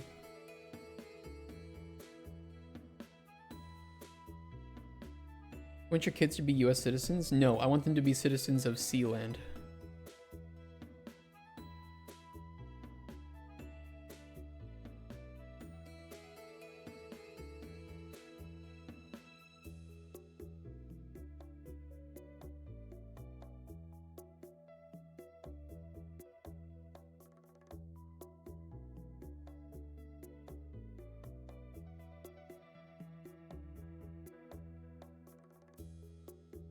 Can't tell it's a joke. No, I would like them to be. They should get citizenship automatically because I'm a US citizen. I think. I don't know if the laws change that, but no, this is Sealand.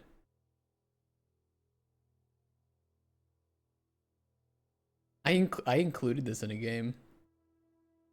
Our publisher wouldn't let us put Taiwan and a couple of other countries, but they did let me put Sealand. It actually wasn't the publisher, it was the certification for Sony.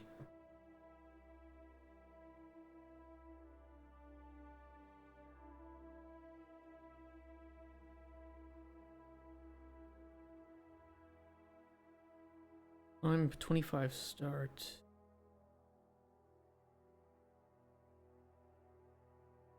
That work? The mine was free Willy.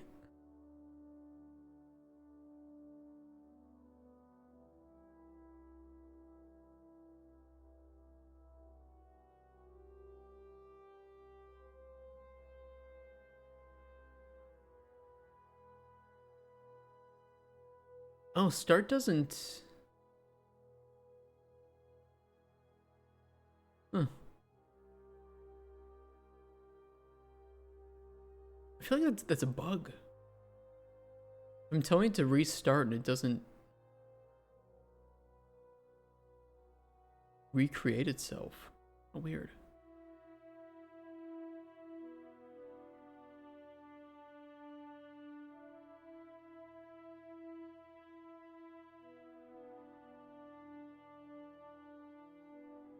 What is destroy specifically doing that start isn't rectifying?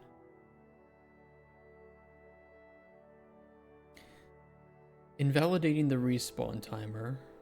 Destroy the moving actor. Stop the movement. Destroy the component.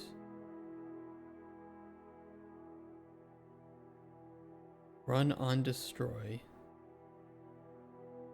Respawn on kill is true set timer. But it wouldn't be, it was set to false. On start resumes, but never checks if the actor is destroyed or not.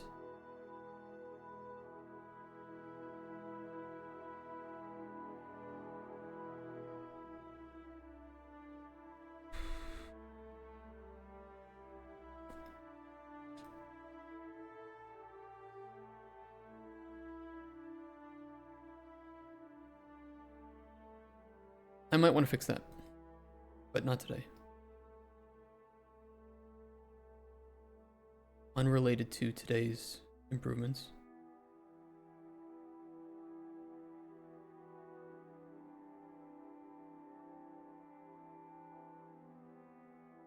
We'll just switch that to restart.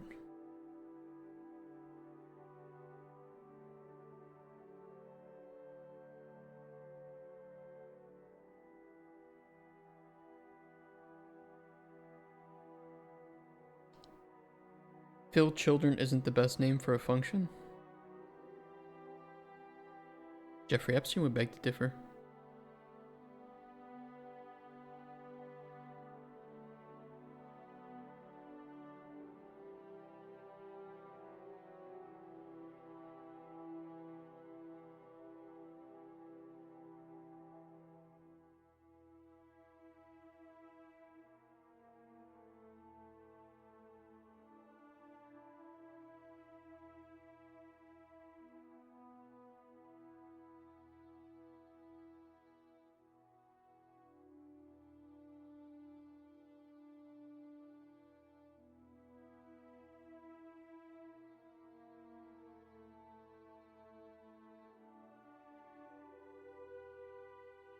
I had that on spawn. No, it should be good.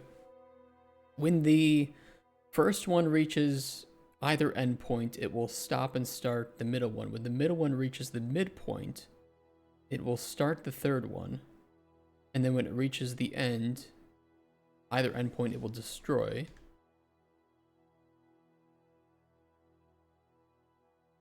And that's all controlled from those spline events. Ugh. How you doing, Buster D? Boring refactor day, but it's a fun day to chat just because it's just monotonous work, you know. Beautiful. Beautiful, beautiful.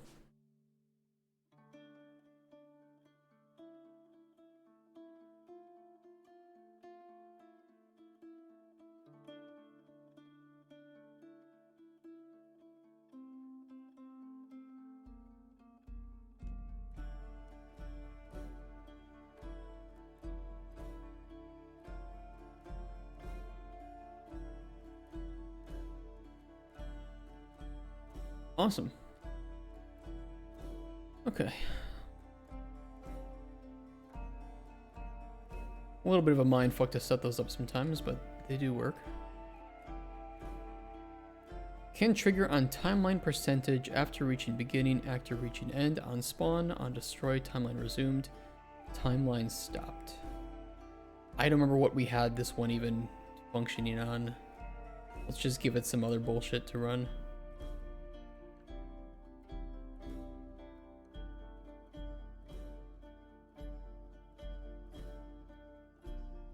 Hey, Gooder Games.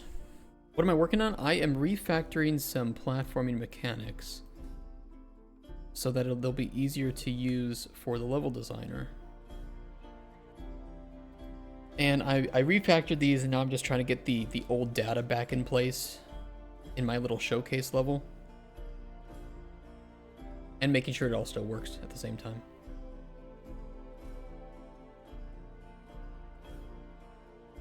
Spline event.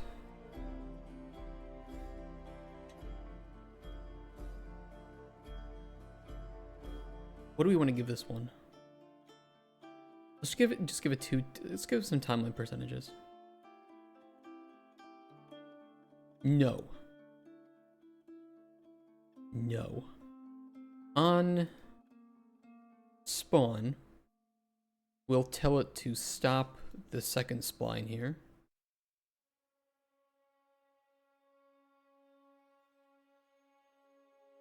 We're going to tell this to kill at destination and respawn on kill with a delay of 3 seconds. And then on kill,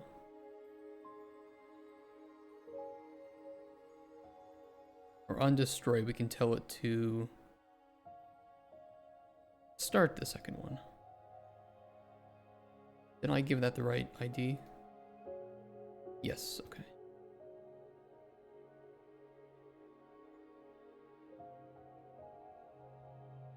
Did I?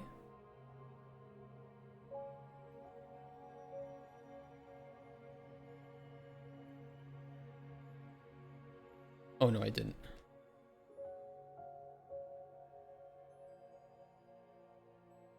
So it was like on spawn, it should stop the second one. There we go. Okay. When it reaches the end, when the first one reaches the end, it will get destroyed. Then this second one will start. After 3 seconds, the first one will get respawned. And when it gets spawned, it'll stop the second one. Beautiful. Takes a little getting used to with that, with the spline events, but it works. And when it works, it works.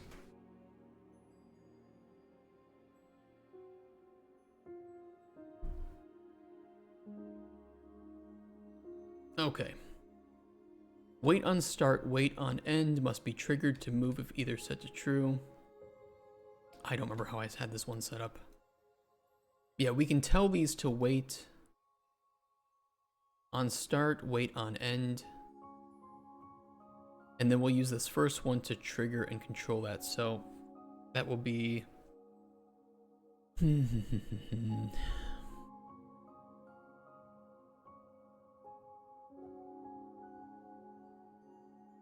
We'll give that an ID of 4, an ID of 5. Time percentage of... 1 is our max, right? We can't go 2. Yeah, so it would be point...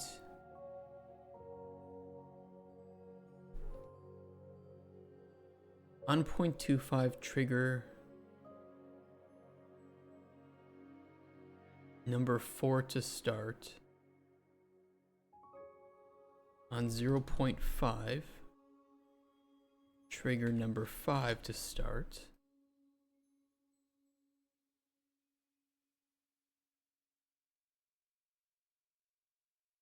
On 0.75, trigger 4 to start again.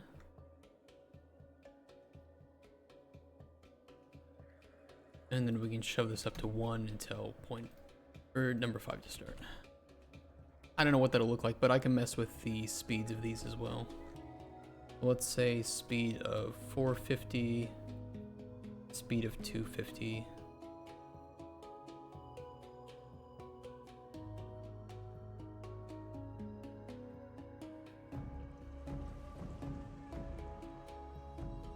That one, the third one waits until end.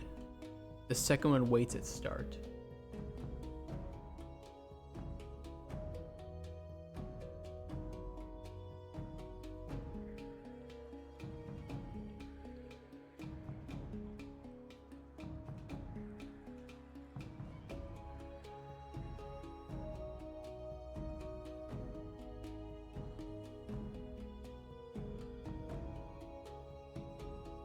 That's fun. Can change platform scale. Okay, this will just be a normal one. We just change the platform scale. Up to, let's do 2 to 0.5. Big platform.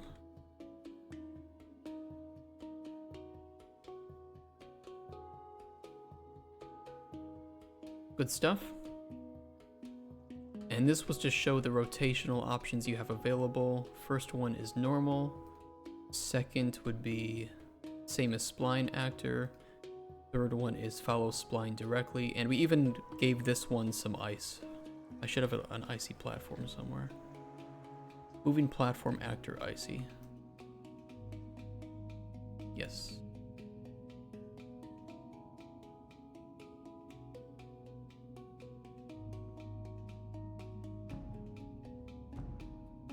Three different movement methods. World up vector. Follow spline at rotation. And then this one is the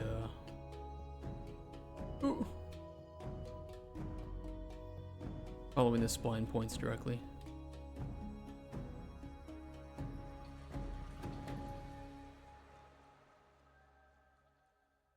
And the nice part is we have all of this based on physical materials for the surfaces. So making something icy is as easy as just updating its material. The game handles the rest of it.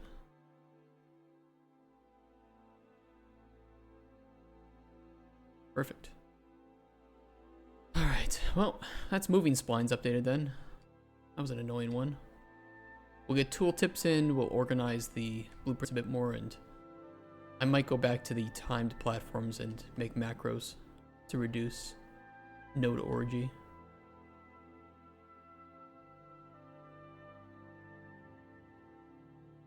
We'll finish up with these though first.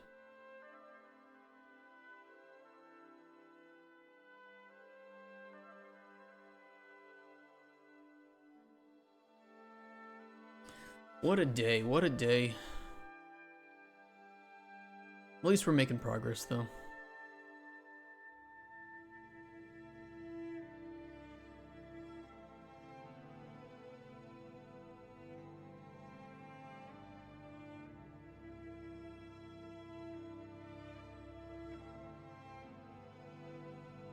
Okay, platform actor. I believe if platform actor is valid, static mesh override will not be used. So we need to make sure we say that.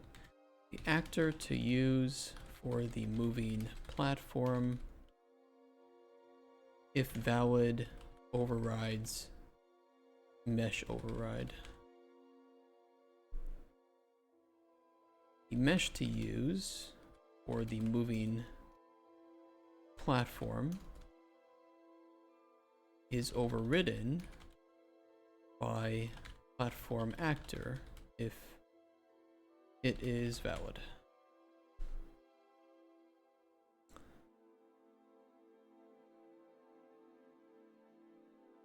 Override scale to use for the moving platform.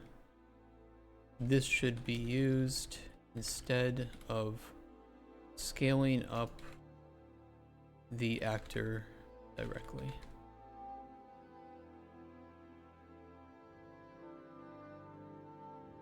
The rotation type is, yeah, it's the, which way should it follow?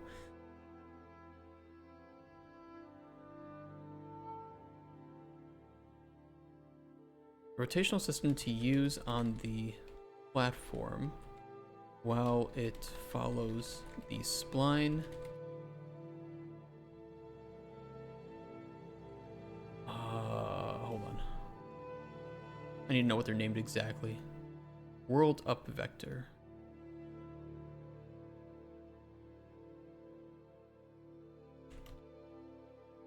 Means that the platform always faces up no matter what. Same as spline actor.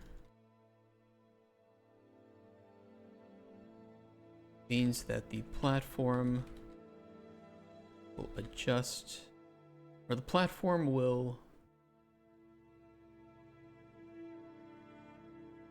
be facing the local up vector of the spline actor. I guess that doesn't really help if you don't know what local up vector means, but that's why we have the visual demonstration, so you can kind of see it and be like, oh, that's what it means. I can see the spline is angled that way, that means the actor is angled that way too.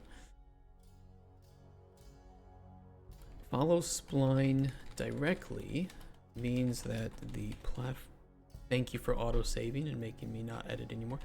The platform actor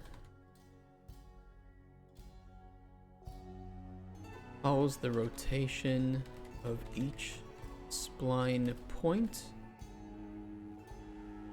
along the way, interpolating where necessary. We showed a really cool example of that yesterday too, with an icy platform that like wobbles left and right, and you have to try to stay on it. It was cancerous, which is why it's perfect for this type of game. It was really frustrating.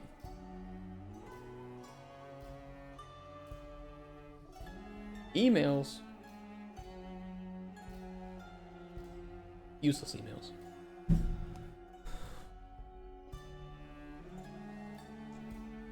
Okay, platform, events.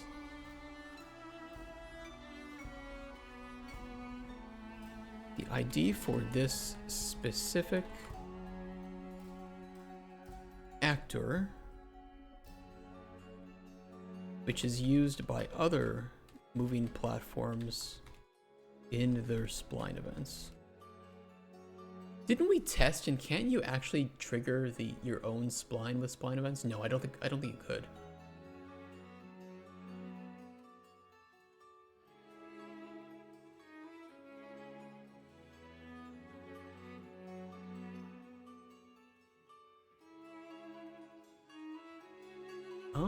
No, I think you can. I don't do a self-test anywhere.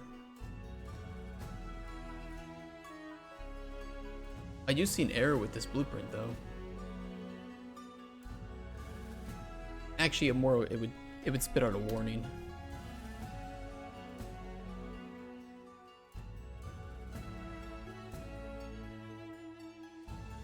Not a big deal.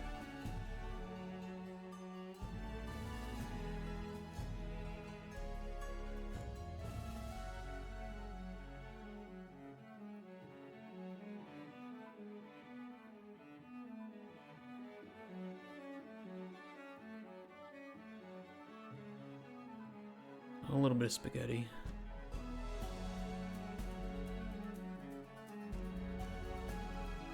What can you do?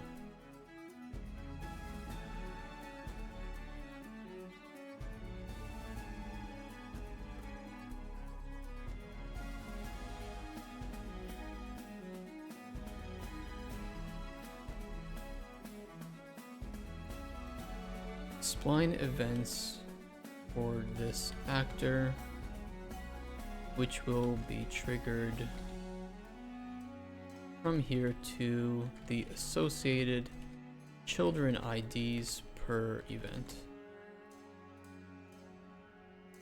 We have individual tooltips on the events themselves, or at the very least, we have it on the percentage. But we're going to make proper documentation once the refactor is done. Okay. Distance per second.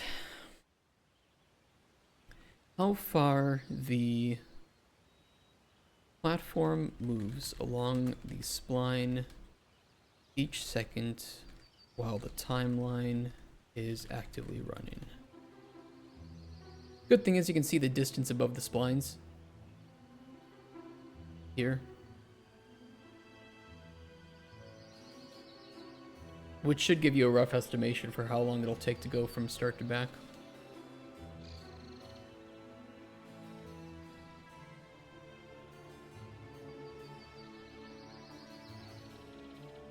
Movement curve.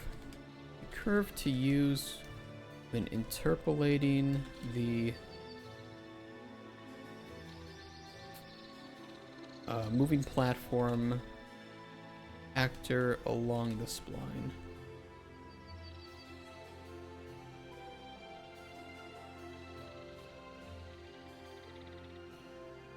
We have linear and finterp already implemented, but it also supports custom curves. I mean, to me that's just kind of like an unnecessary amount of control that you have over it, but you could, I don't know, like a platform that the mechanics are kind of fucked up and so they slow down near a certain point, and like we can play some sounds along with that, and so you could use a custom curve to slow down the movement dramatically at a certain point. It's an option.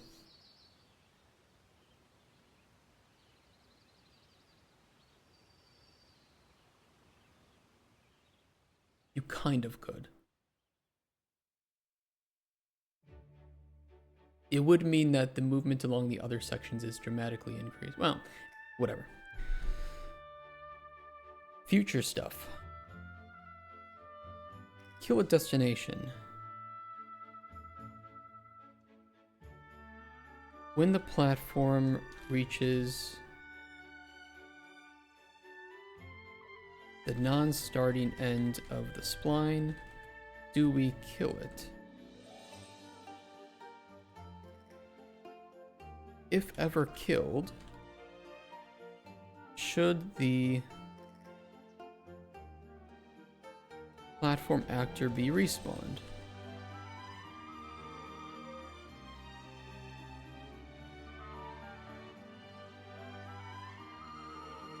If the platform actor should respawn, how much time until we respawn it?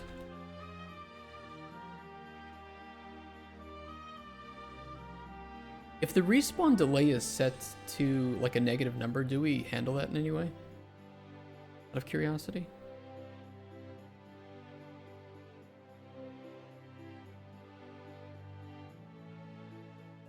We set a timer by event with the respawning delay. I'm gonna say we should only do that if the respawning delay is greater than or equal to 1.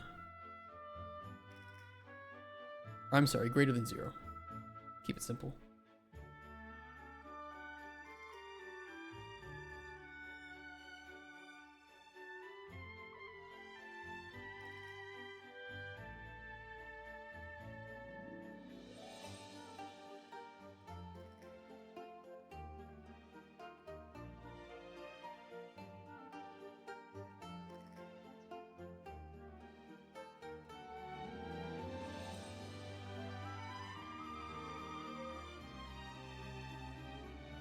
And then we can add to that then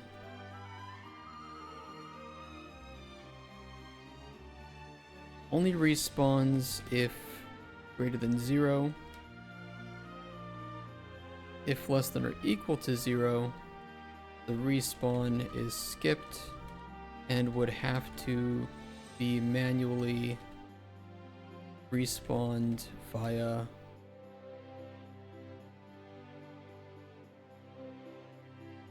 spline events from another moving platform. Okay. Wait on start. Should the moving platform stop moving when it reaches the start of the spline? If set to true, it could only be restarted via spline events from another moving platform. Put the same thing here, but we can just say when it reaches the end of the spline.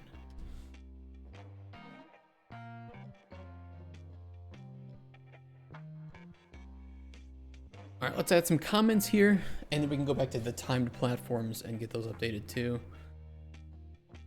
What did I want to do on those? Oh, the macros. Clean up the blueprints a little bit.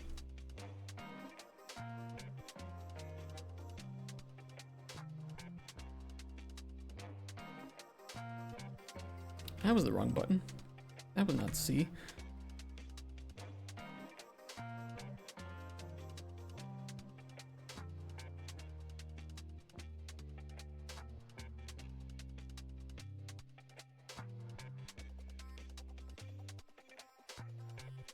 Schedule one music, already nostalgic about that. You know, I know it's a single guy working on it, and that's just gonna always end up meaning content is very slow to release. But I am looking forward to what Tyler makes. I really am. I think he's doing a good job. I'm really glad that he's gotten this much success, both financially and, you know, like fame-wise. And I'm hoping that obviously more great content gets released with Schedule 1 and more good soundtrack. I was not a fan of the soundtrack when it came out. Now, I love it. Yeah, no worries, no worries. I have the same feeling. It's one of those just kind of realities of indie development or solo development. You just can't print out content the same way that a team can. But I'm hopeful. I'm hopeful. I think people will come back when there's like a, you know, like a new map that gets made, or modding tools I think will certainly significantly impact the replayability of it. And I know it has a little bit of modding support right now, but full official modding support, this game is going to be sitting there with thousands of players for over a decade, guaranteed. People are going to add new drugs, people are going to add new maps, new NPCs.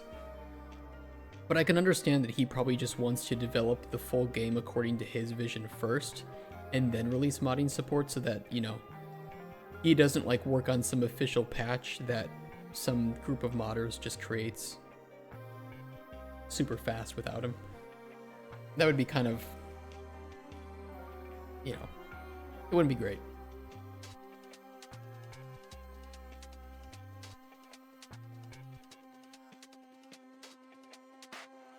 On respawn, if the platform is valid,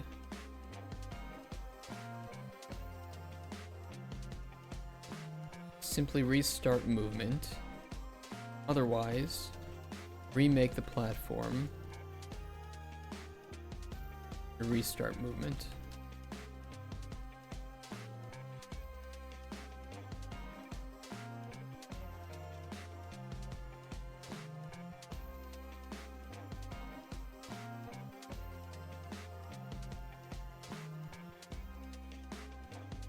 Creates the platform,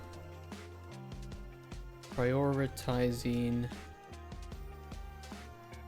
a valid actor, but falling back to a valid mesh.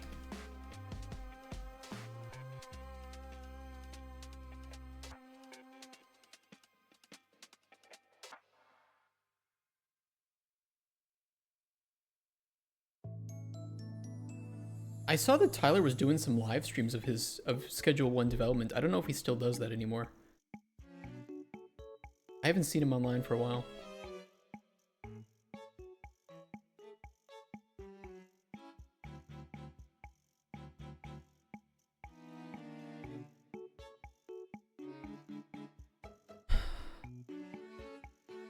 Oh, updates the curve for the timeline.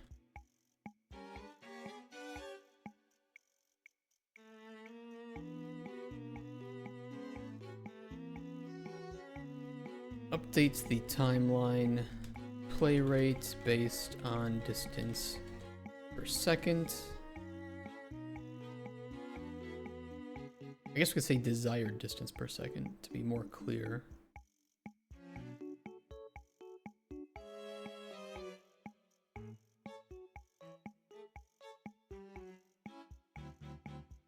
Oops. Oh.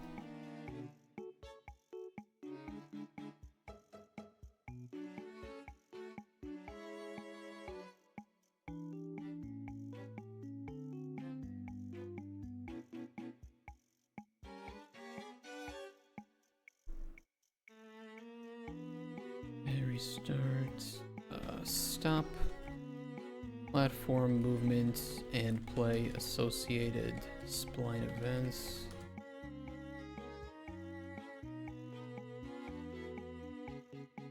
We're almost kind of done with the core functionality of this game, or at least enough to build a prototype with. Then we can start working on the vertical slice after the prototype.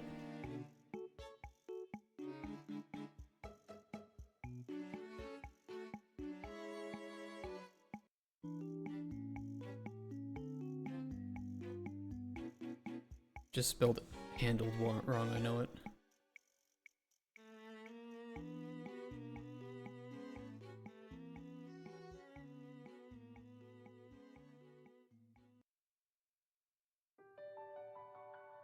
Okay, the timeline. We have our update on the timeline that will...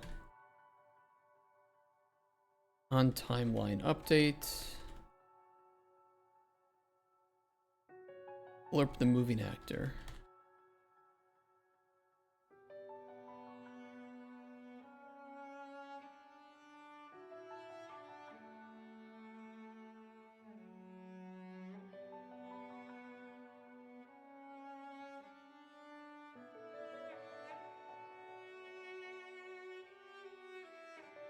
Oh, this is just for handling kill at destination. Confused about that. Kill on destination is enabled. Kill when halfway done with the timeline and set up respawn if enabled to.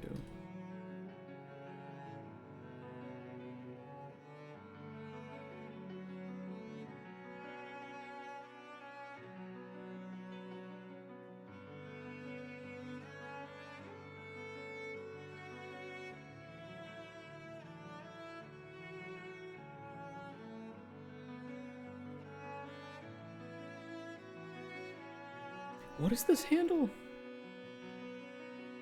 Movement track. Oh, because the movement track is... Yeah.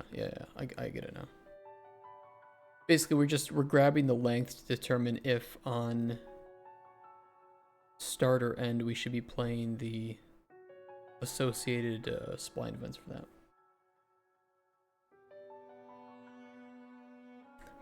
Gets current timeline time. Determine playing on beginning and on end spline events.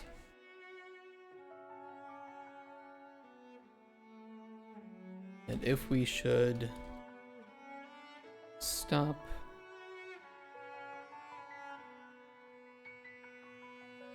on either end of the spline.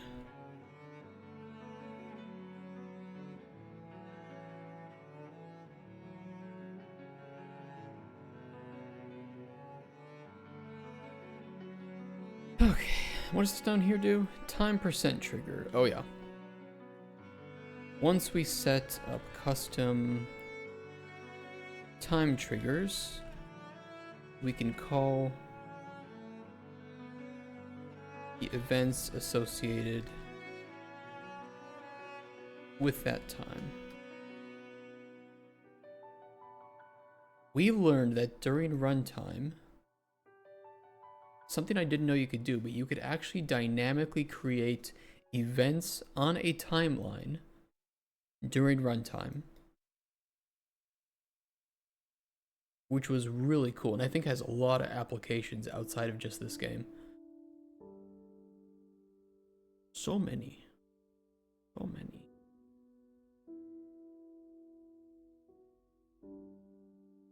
Okay, run spline events.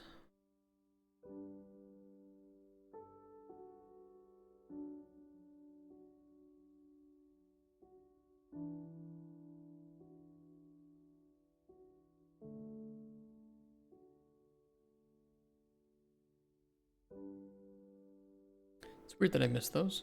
Okay.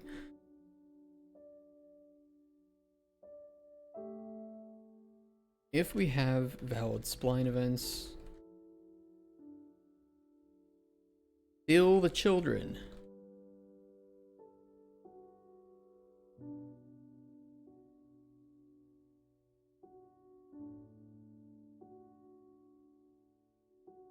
FBI, it's not what you think.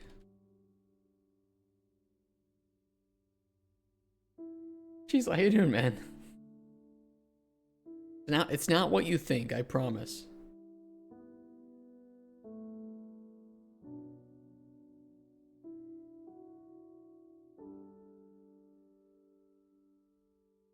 I need some more space here, though.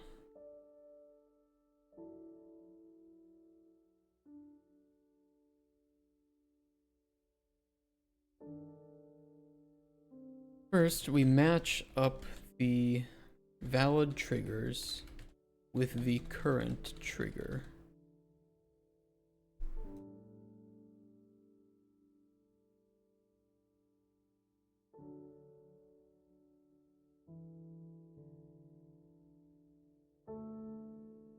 If the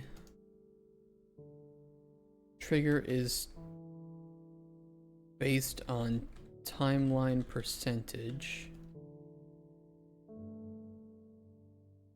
we do an inclusive check to account for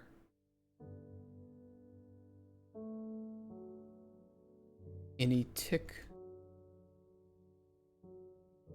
discrepancies.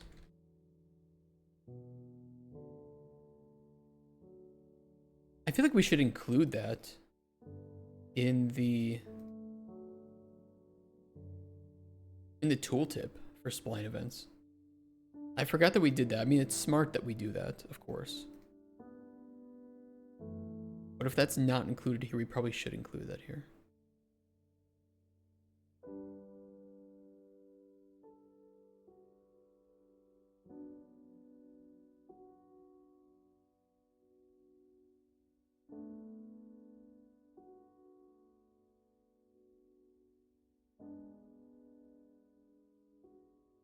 Additionally, time percentage checks are performed within an inclusive plus minus 0.05 range. Be careful of that when setting up events.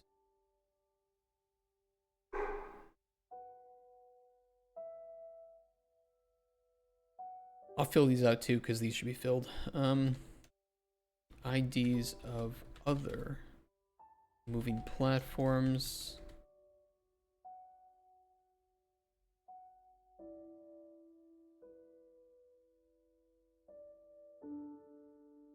That this event will play on.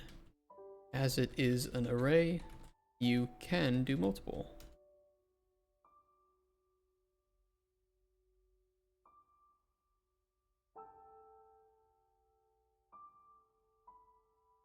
Specific trigger to use for the event. I feel like we should explain those triggers too.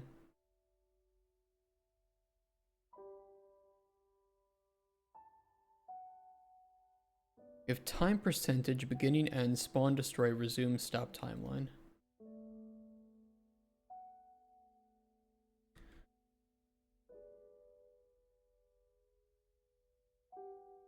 Time percentage plays when the timeline reaches specific points.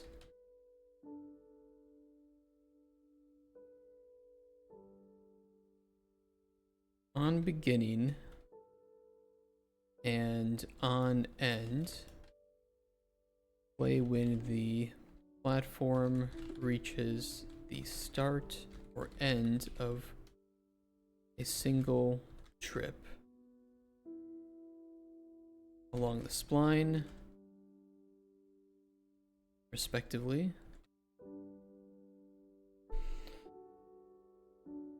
Spawn and destroy. I mean, those are pretty self-explanatory.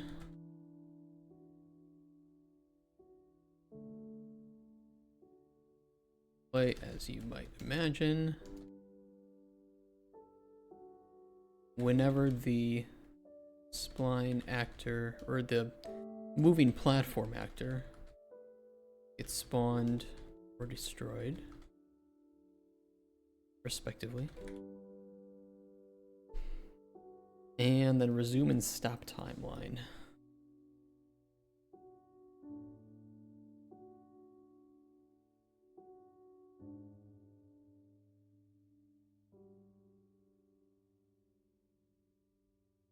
Play whenever the timeline itself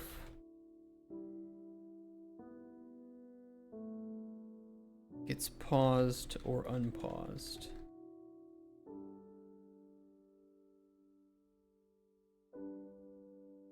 Are we sure about that? Are we sure that resume timeline doesn't get triggered when we replay from start?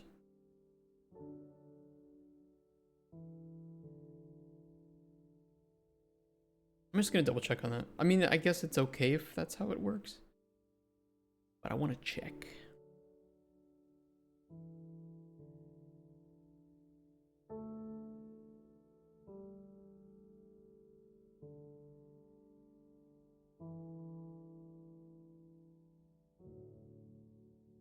Unspawn, unspawn. stop. Stop is only on stop. Resume is only ever when we need to call play.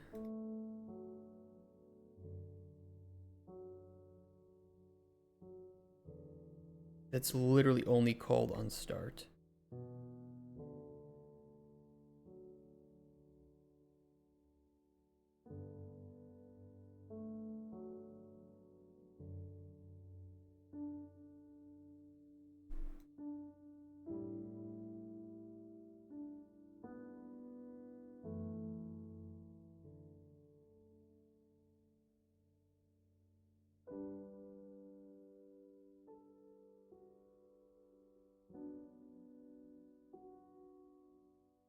So we'll do start trigger and stop trigger.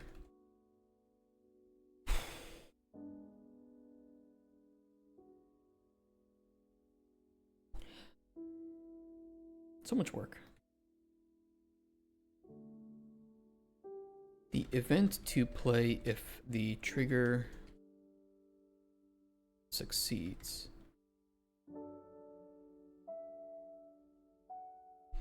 There should only be 4 triggers, so this should be pretty easy to set up. Start, stop, restart, destroy.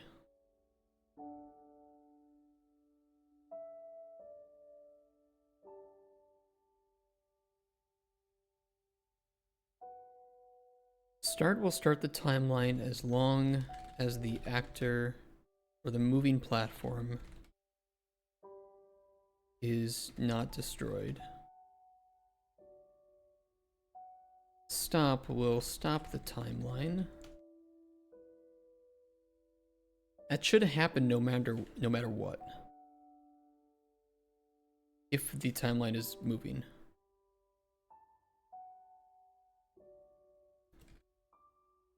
Restart will respawn the moving platform if it was destroyed.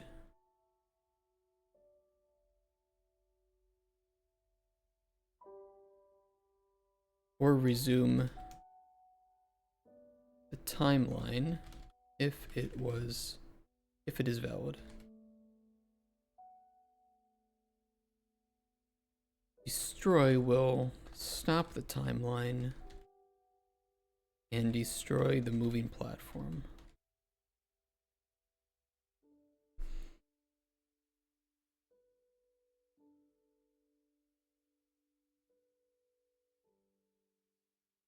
Okay.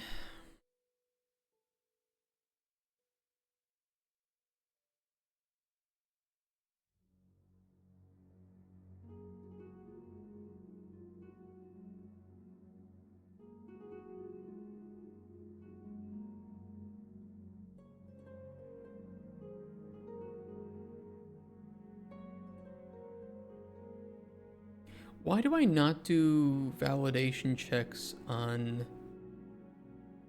these two?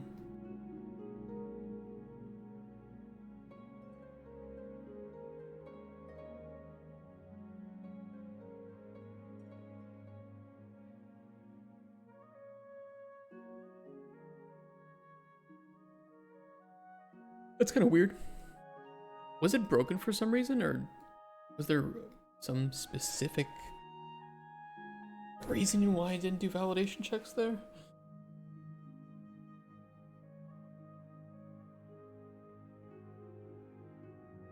Huh.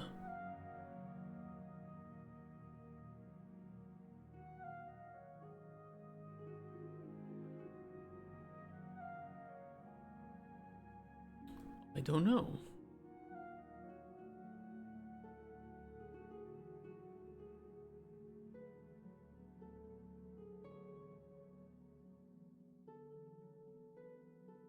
Iterate through the associated children IDs for the trigger, for the event, not the trigger.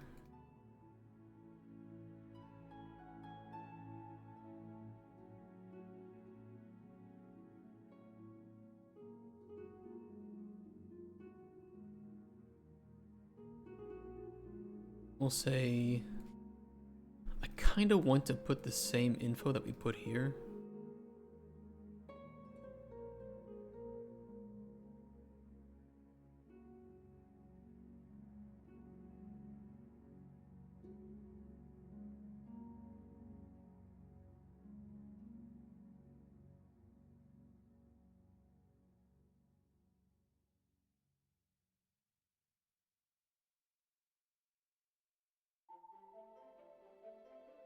Okay, and the last one, destroy. Now let's make those look pretty and all lined up.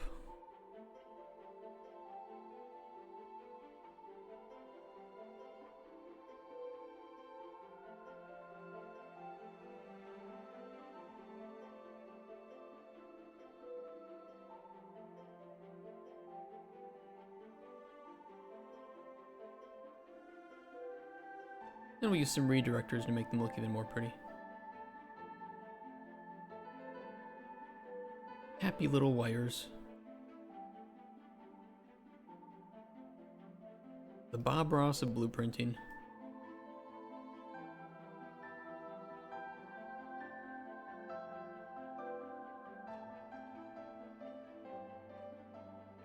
Except for these. I'll fix these. Now we have happy little wires.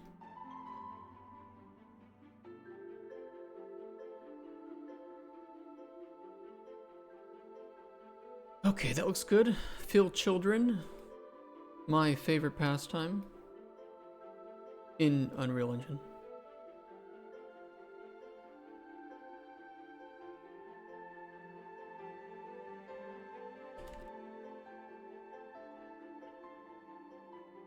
Checks if we actually have spline events. Do a quick clear of associated children.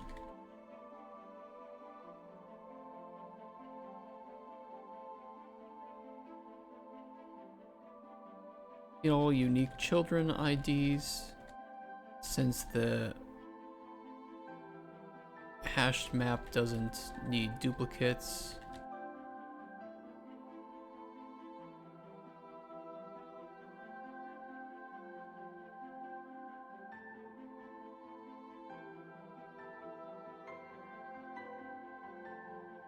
Oh my god, why is that not straight? Oh, we're good now.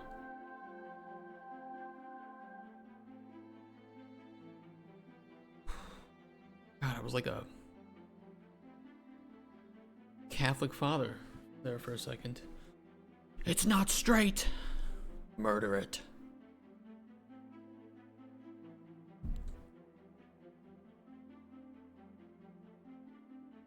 Get all loaded moving platforms and associate their IDs with a reference for event calling. Good, good, good. Add runtime timeline events. We don't do a validation here either. Okay, that's a good catch. Let's fix that.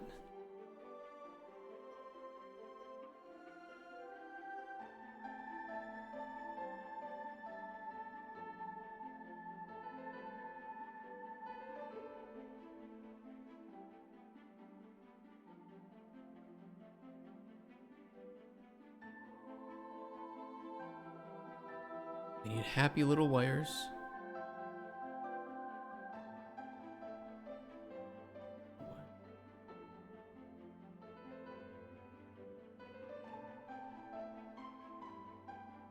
If we have valid events,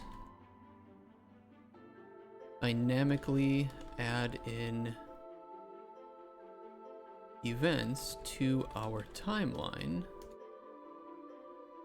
that associate with the time. Wait, add events in our timeline that associate with the time percentage value for those events. Event triggers. I'm so happy that we found that, and I feel like I need to use that more in the future. I just stumbled upon that. But that has so many implications for dynamic timeline control. I love it. I love it, I love it, I love it.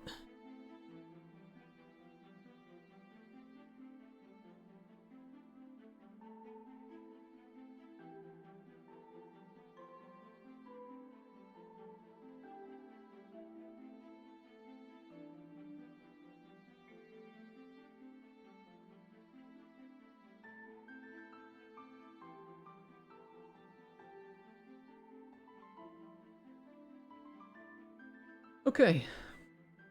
That should mean that everything regarding moving platforms has a tooltip. It has been refactored. I see our tooltips.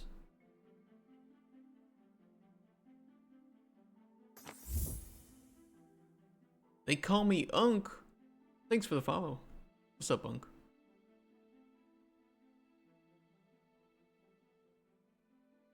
Are you actually an uncle, though? Children IDs, trigger, time percentage. Those look good. Yeah. Okay, alright, let's add the macros to the timed platform. You are an uncle. That's awesome. How many nieces and nephews do you have?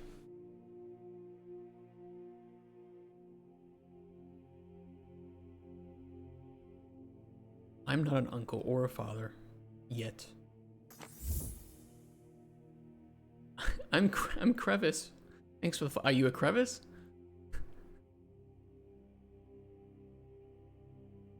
We'll just get all the accounts to follow today that are things. 10? 10? 10 nieces and nephews. Oh my god, your Christmas shopping must look I am not jealous of your wallet these days. But I bet that is pretty fun. You get to have a lot of younglings around, keeping you spry, keeping you on your feet, huh? 10? Jesus. I thought you were gonna say like 2 or 3 maximum. Don't be, it's fun. You must have some pretty active brothers and sisters, that's for sure. How many brothers and sisters did you have? Watch it be 1. You just have like the Octomom sister or something. What are you doing? I'm refactoring our platforms so that they are a bit more capable. And they have proper comments and tooltips. 4 siblings. Okay, 10 nieces and nephews from 4 siblings. That's not too bad. That's still pretty crazy. Unless you're about to tell me that, oh, 3 of them aren't even in a relationship yet. It's all from 1. You do have the Octomom sister. I forgot what I was doing. Macros to trim up this.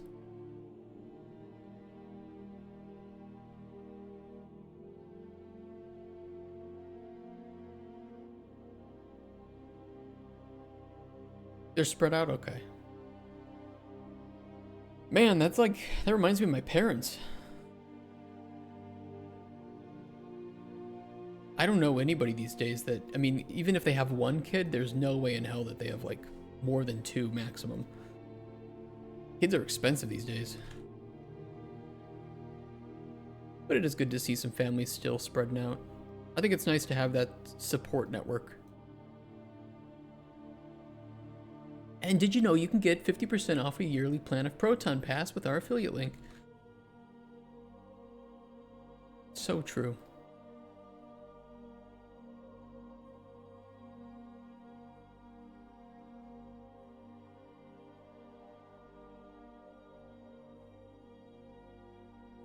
Even as children, you can afford to sell the shit one's organs. I would like to have a kid. I'd like to have 2 ideally, but shit, I can't even afford 1.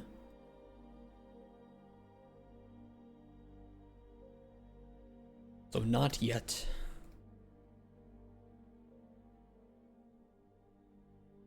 I have two that I know of. Don't say it like that.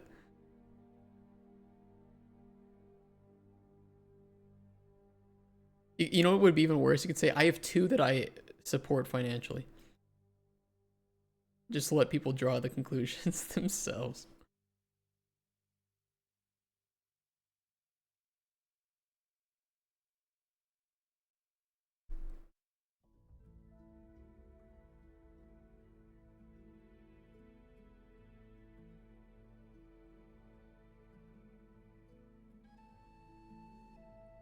Oh, let's crank up that Colden Chronicles theme. I didn't pay $1,500 for nothing.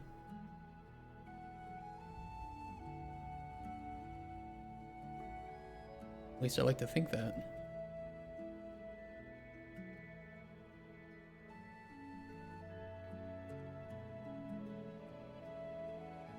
No, I'm glad I didn't like use AI or anything for that. I met some great guys that if we can start to make some money, I will use them again because they were just so much fun to work with. And they were very nice. And you know what? That matters more. Sony's new AV7 camera announcement just started. What do you do with the camera, Unka? Do you do photography or do you do videography, film? Both? OnlyFans?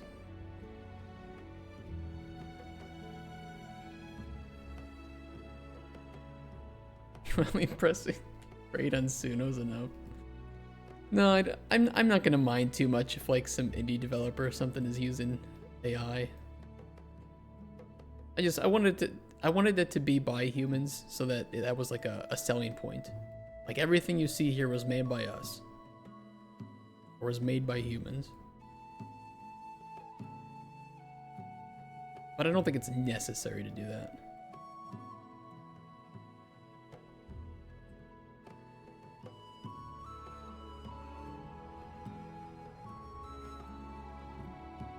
Mesh override. Yeah, no clankers here, no oil slurpers. Fucking rust lickers. I need a really good list of AI slurs. So far, those are the you know, I didn't come up with clankers, right? Clankers is a good one.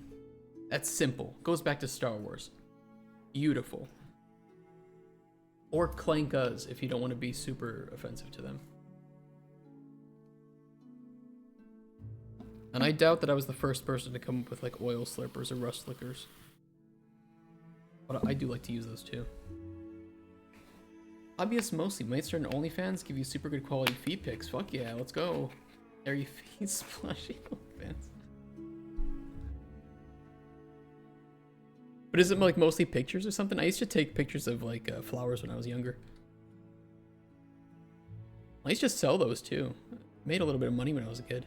But I think that most of those people were buying it because I was a kid. They're like, oh, I'm alright, I'll help the kid out by buying some of his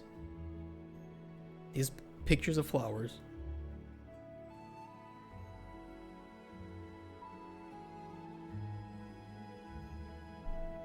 It was fun. Go to like botanical gardens and just get some cool pictures like bees flying in flowers and stuff. It was enjoyable.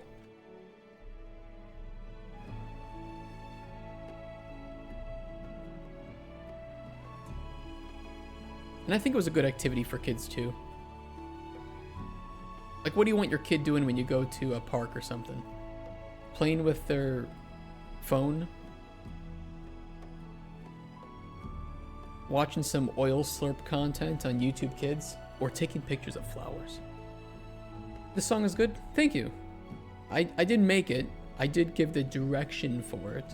I approved it. That's what matters, right? But no, it was made by Audio Creatures. I wholly recommend them for making music. They did such a good job.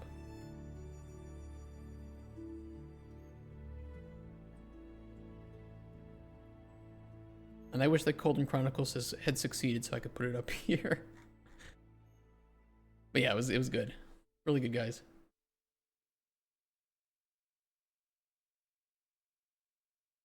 CEO getting credit right there. That's so true. Get mesh data.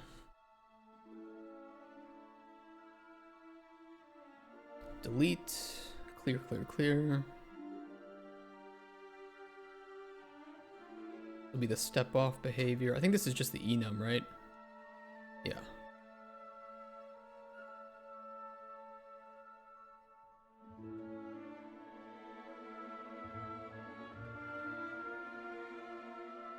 I didn't think this would take us more than one day to reconfigure these, but we have only made progress on 2 timed and moving platforms. Surface materials thankfully doesn't need anything, but I think we'll have to do spinning obstacles and bounce pads tomorrow. Spinning obstacles. Well, I'll show you the construction script. This might be a little bit annoying to set up. A lot of parameters on those.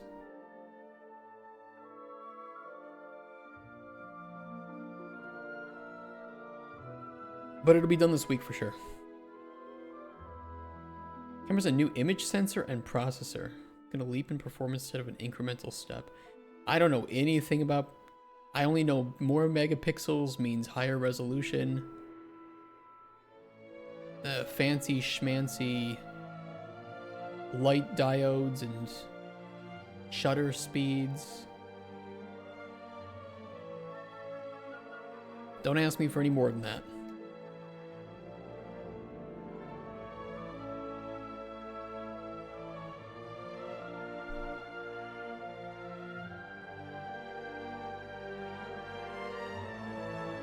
Those are words. Those are words used with can. Shut up. Don't make fun. That's more than some people know.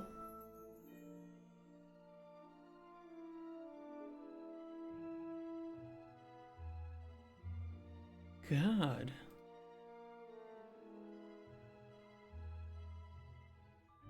Look, they haven't made an anime with cute girls taking pictures yet, okay? So I don't know all the terms.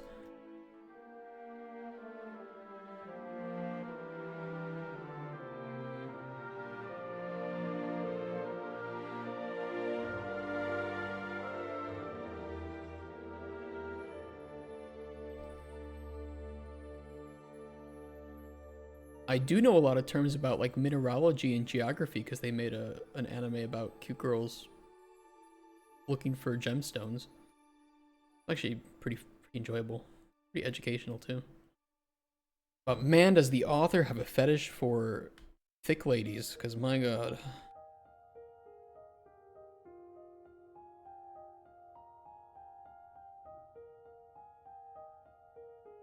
It was a good show, but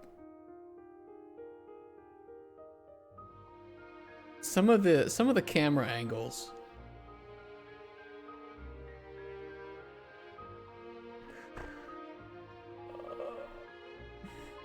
Need I say more?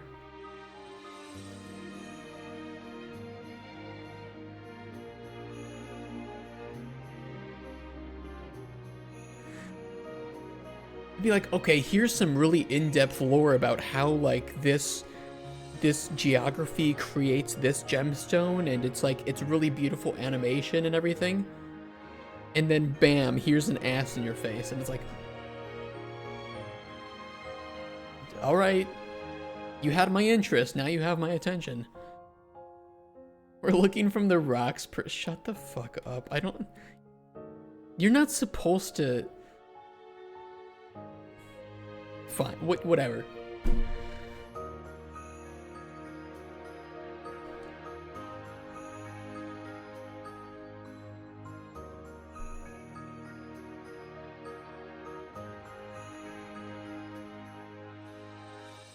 Okay, but seriously, they would have these, so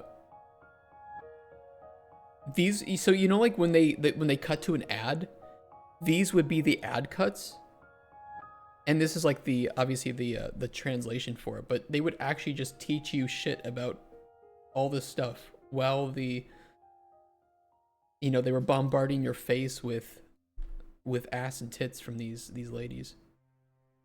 So it was cool. It was very educational and very interesting. And it was a very beautiful looking anime.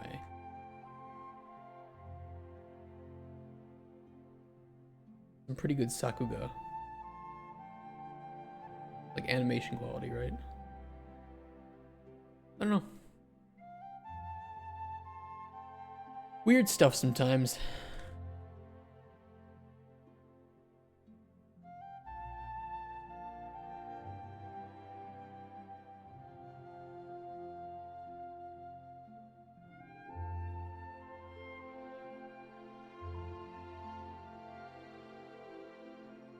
All my wife knows is it's going for about 3K. 3K for a camera? You could buy like one stick of RAM for that, don't you know?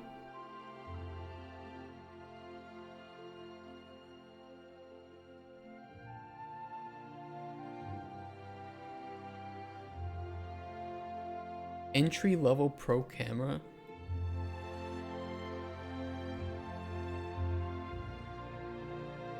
It's better than my hobbies.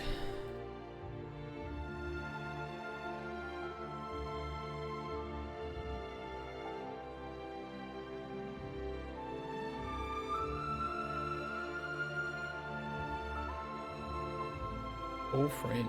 What does full frame mean?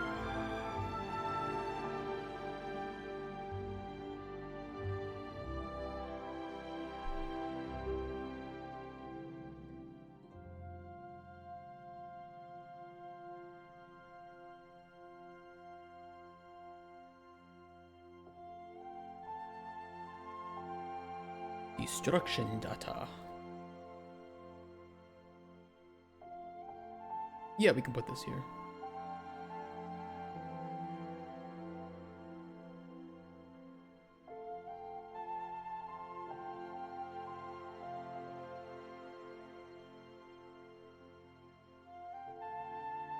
Some lenses are 10K.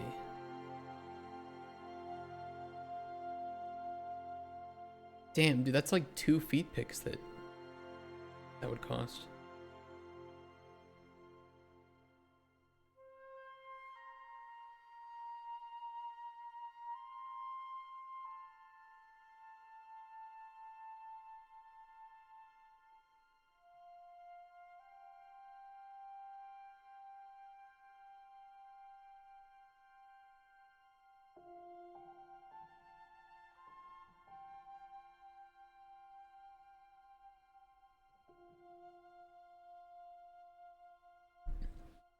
I wonder if you could make more money by like hiring a prostitute for a night and just taking pictures of her feet, but then selling the pictures of her feet on OnlyFans. You could get to hang out with prostitutes for free just off of the money that you make selling their feet pics.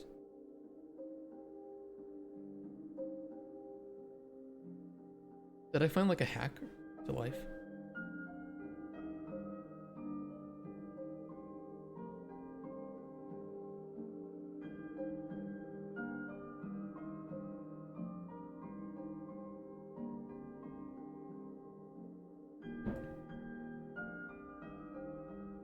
Would that be arbitrage? What is that? Trading strategy that exploits price differences for the same asset in different markets to make a risk view. Well, no, because okay, I mean, that's a fair point. I don't think it would be because it's not the same asset. Like one is actual feet, the other is feet pics.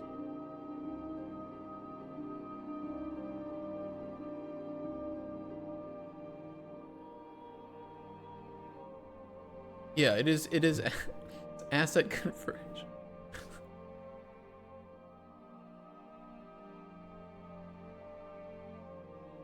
You're getting an NFT of the feet.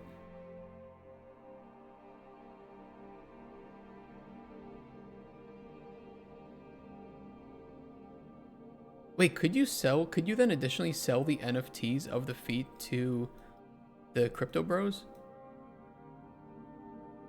Theoretically?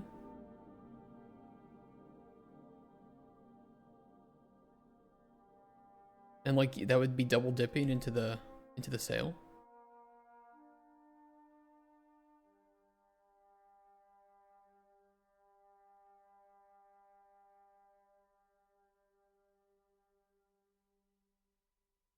I mean, I would try it with my own feet, but I can't pass my own feet off as being female. They are definitely a man's feet. Everything from the horrible way that I cut my nails to the hair on my toes and the lack of skincare routine. So that ain't happening. I could sneakily take pictures of my wife's feet, which are much better. But, you know, I do like being married, and I'm not sure that I can find another woman that can put up with my bullshit, so... It's not a risk that I need to take.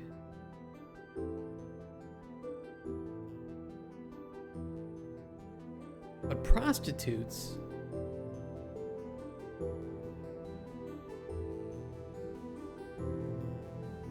I mean, they'd probably be upset if you told them that you were doing it.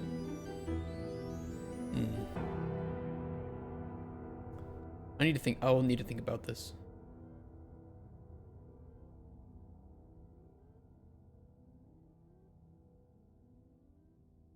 Use electrical side cutters to cut your toenails. Oh, I don't even want to. Do any of you watch Always Sunny in Philadelphia? You know what Frank does with his toes?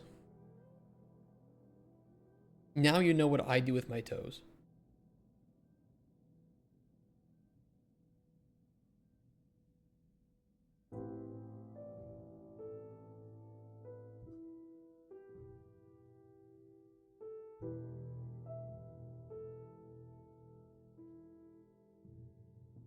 Maybe I can find it.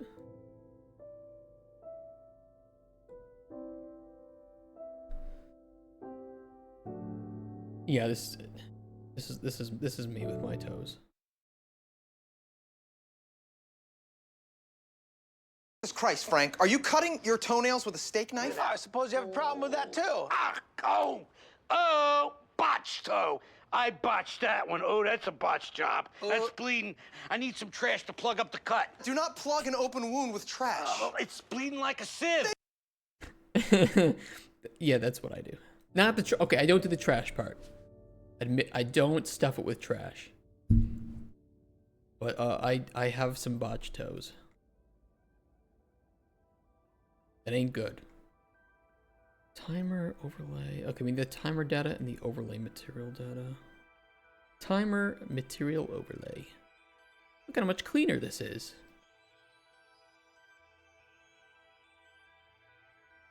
So just find some electrical side cutters.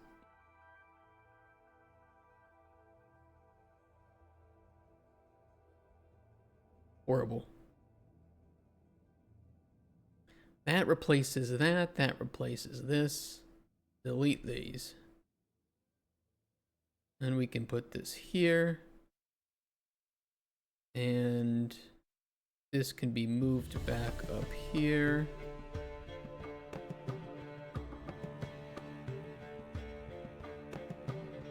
Okay, now I really want to play Witcher 3 again.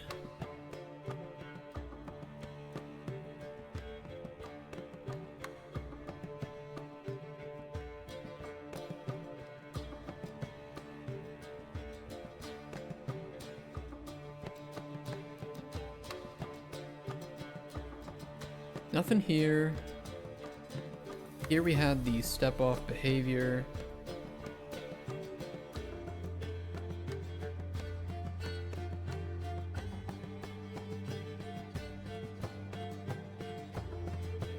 Here was the timer data. That's for respawn.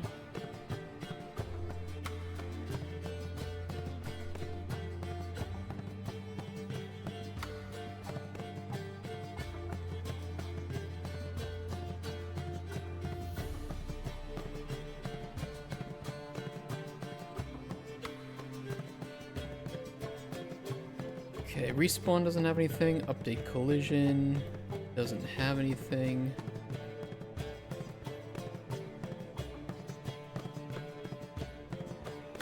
That should be good. That should be everything updated. I'm not sure. I think Destroy had some stuff in it though too, didn't we? Let's double check.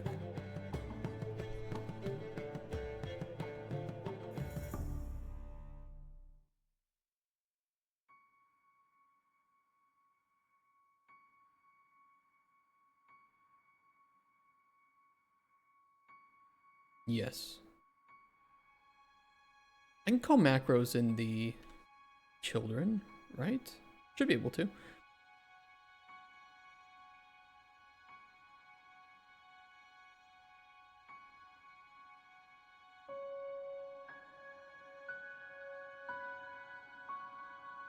No?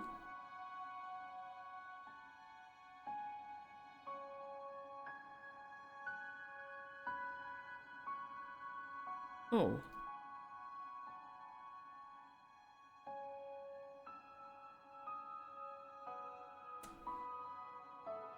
I didn't know that, actually. Well, this doesn't need to be replaced with that. That was just, we can save some space on nodes if we do it. But it's fine.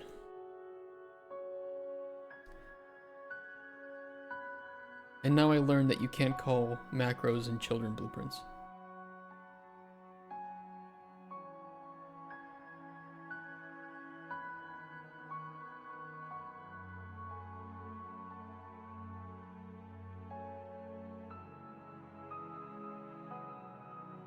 Yeah, we did learn recently too. I didn't know that you could add local variables to macros and they would persist with their values. That is interesting to me.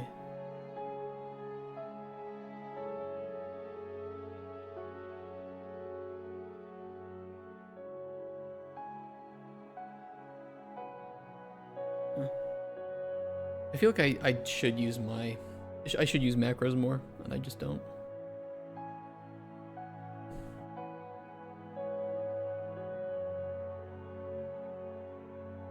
Well, that should result in a fully updated set of timed platforms and moving platforms. Not a whole lot has changed from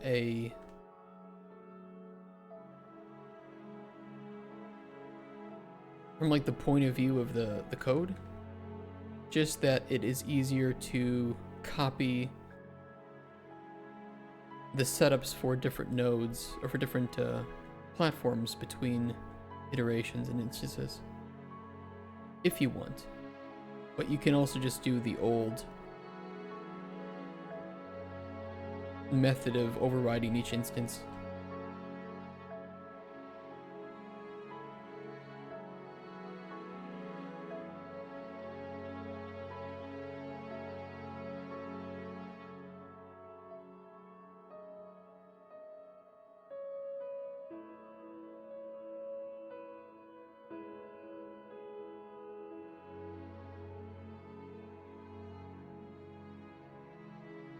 The destructible ones, and you can override the mesh. Boink. That's one of each type. Okay, time platforms look great. Let's go double check the moving platforms.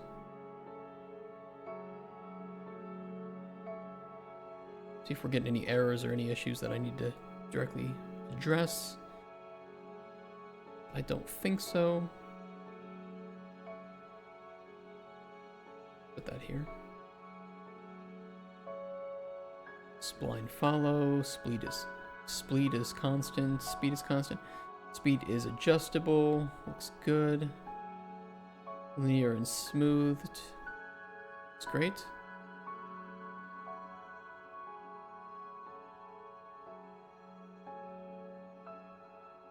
Optional kill at destination.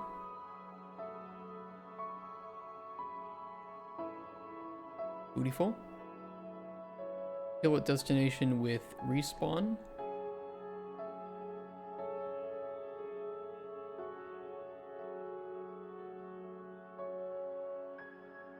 Custom actor class, and of course then that can work with our timed actors too. Oh, that was supposed to be a timed actor. Fine, I'll get that fixed.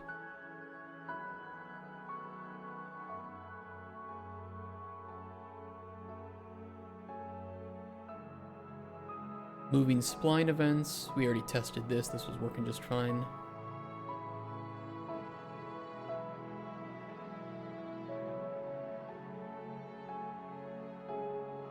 Triggers. Wait on start. Wait on end.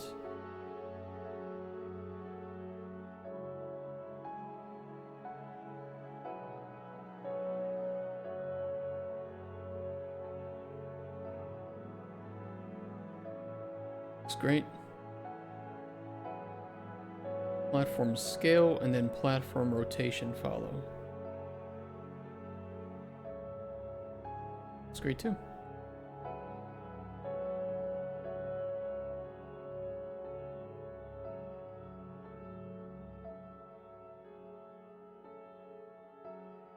Okay, that's 2 out of 4. Halfway done. Tomorrow we'll have to jump on the spinning obstacles and bounce pads, but I have a better idea. And I think we can do it faster.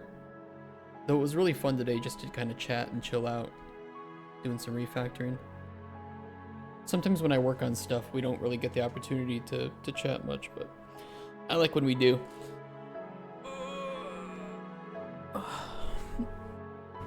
Not like a day that I have to focus or anything too crazy.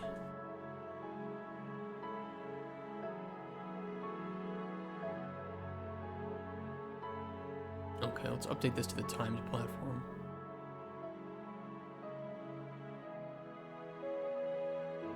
Give it the default destroy.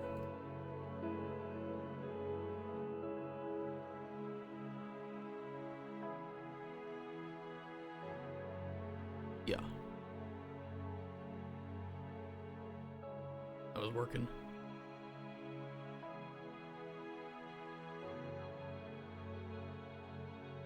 I always find it weird that when you are using the data layers and you're telling it to asynchronously load one of the data layers, that the performance says it switches to critical.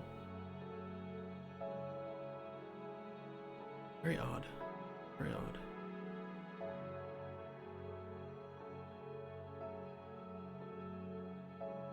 Out of curiosity, when this gets destroyed, does it ever call the respawn event? What happens with this?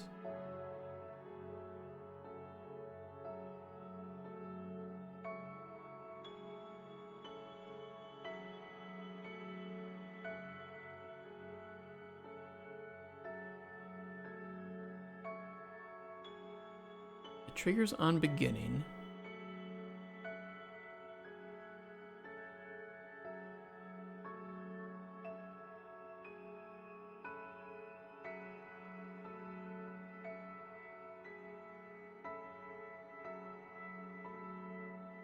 No, it doesn't.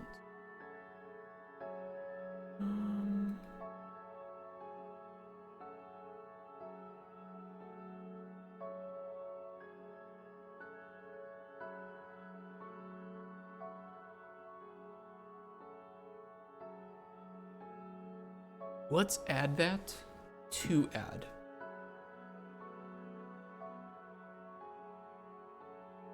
Make it so moving platform actors can call line events.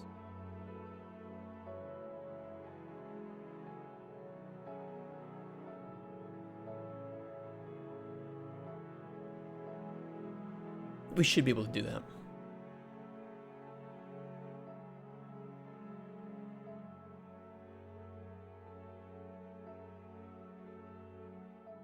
Most of these other things are fixed, just the animation is an issue with surface materials. Everything else is done.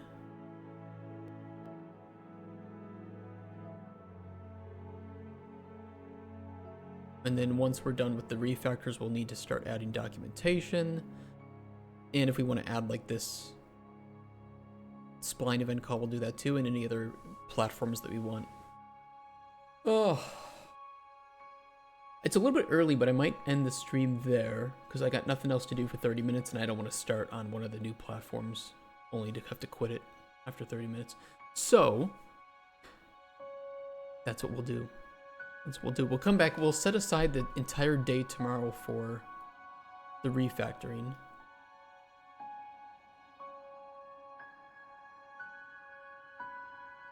Yeah, I thought it would only take today.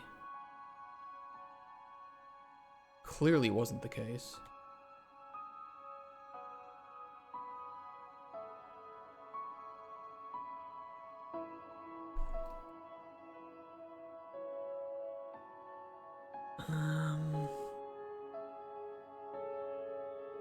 Thursday and Friday, I don't know yet. It depends on how well tomorrow goes, but if we end up finishing the refactors tomorrow, we'll have to start in documentation. And if we finish at a good time tomorrow with the refactors, we can just start on that immediately. But that might take us another day too, so we might push this into Thursday, but only for half the day. Friday is unknown, but development for half the day, of course. We really need to finish up KCT too. I don't know how far I am in it. Let's try not to spoil myself here. Quest list. Here, I won't show it to you guys because you guys probably don't want to be spoiled either.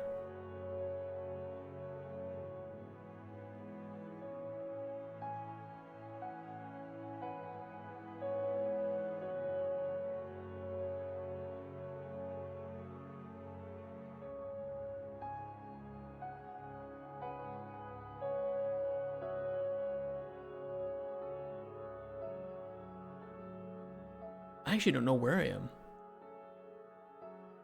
Wait.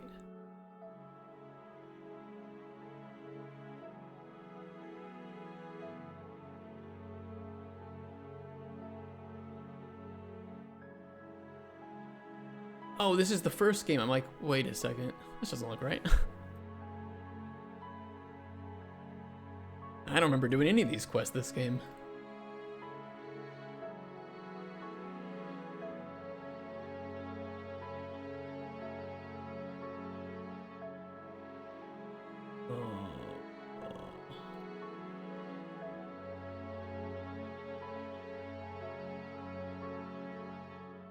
Okay. Yes. We're like 70%, I would say, maybe. Assuming that these are similar in length. I'm gonna come.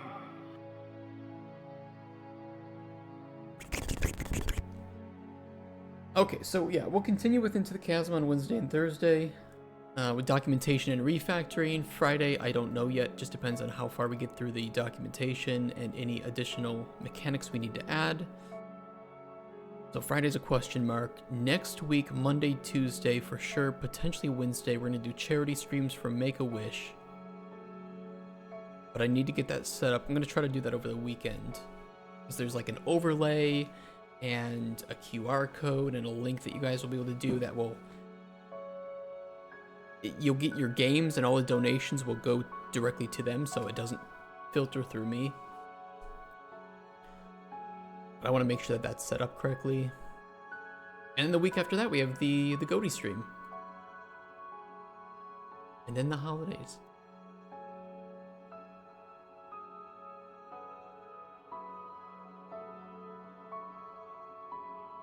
That's the plan. Let's save everything from today. Let's get that pushed onto our branch. Refactored, timed and moving platforms to have direct override structure from data table or old school method of per instance modification. Also added comments and tooltips to all functions and variables in these two actor classes. Slow work, but necessary work.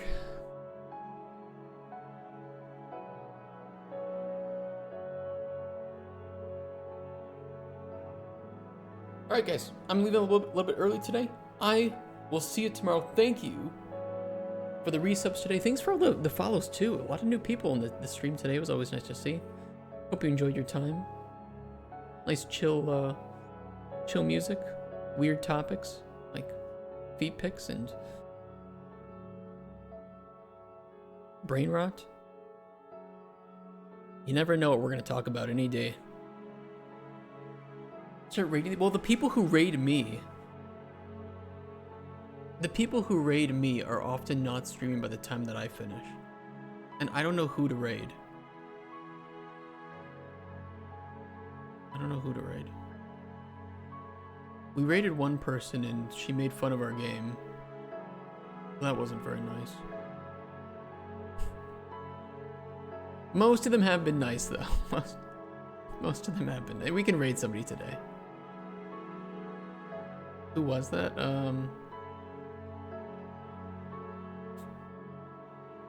No comment.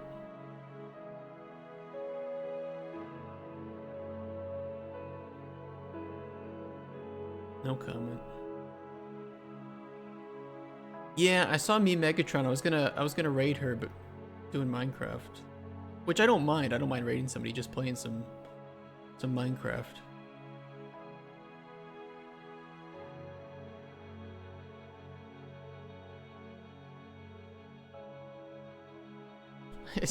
I see somebody that I'm following streaming, but he his live stream is down right now, so maybe not the greatest time.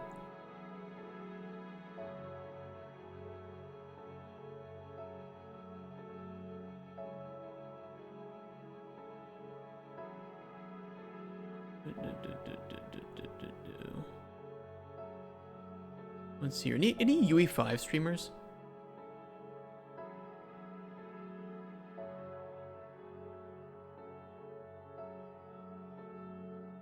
There is somebody. I do see somebody working. Let's go raid this guy. Room size. Thanks for the sub. We're about to raid someone. RUMCAJS87 just subscribed. Yeah. Your mom. Let's do it. Let's go raid this person. Oh, they're on B right back though.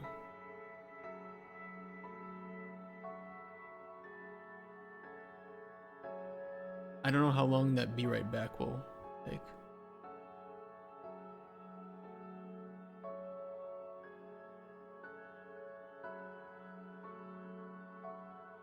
Even better? Alright, we'll raid, we'll raid.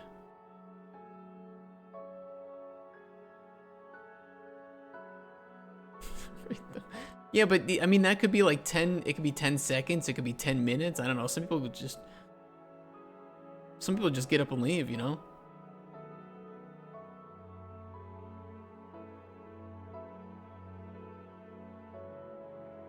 They could be mean too.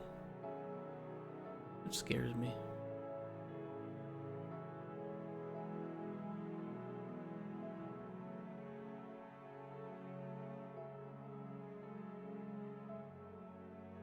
What am I doing? I'm doing okay, room size. A pretty slow day today, but we had some fun chats.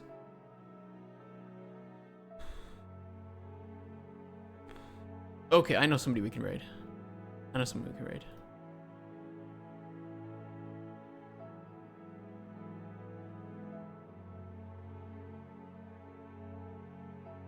Let's fucking do it, guys. Alright, I'll see you tomorrow. Have a nice time.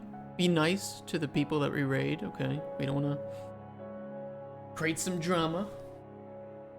Let's do it.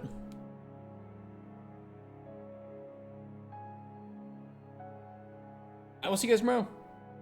Have fun.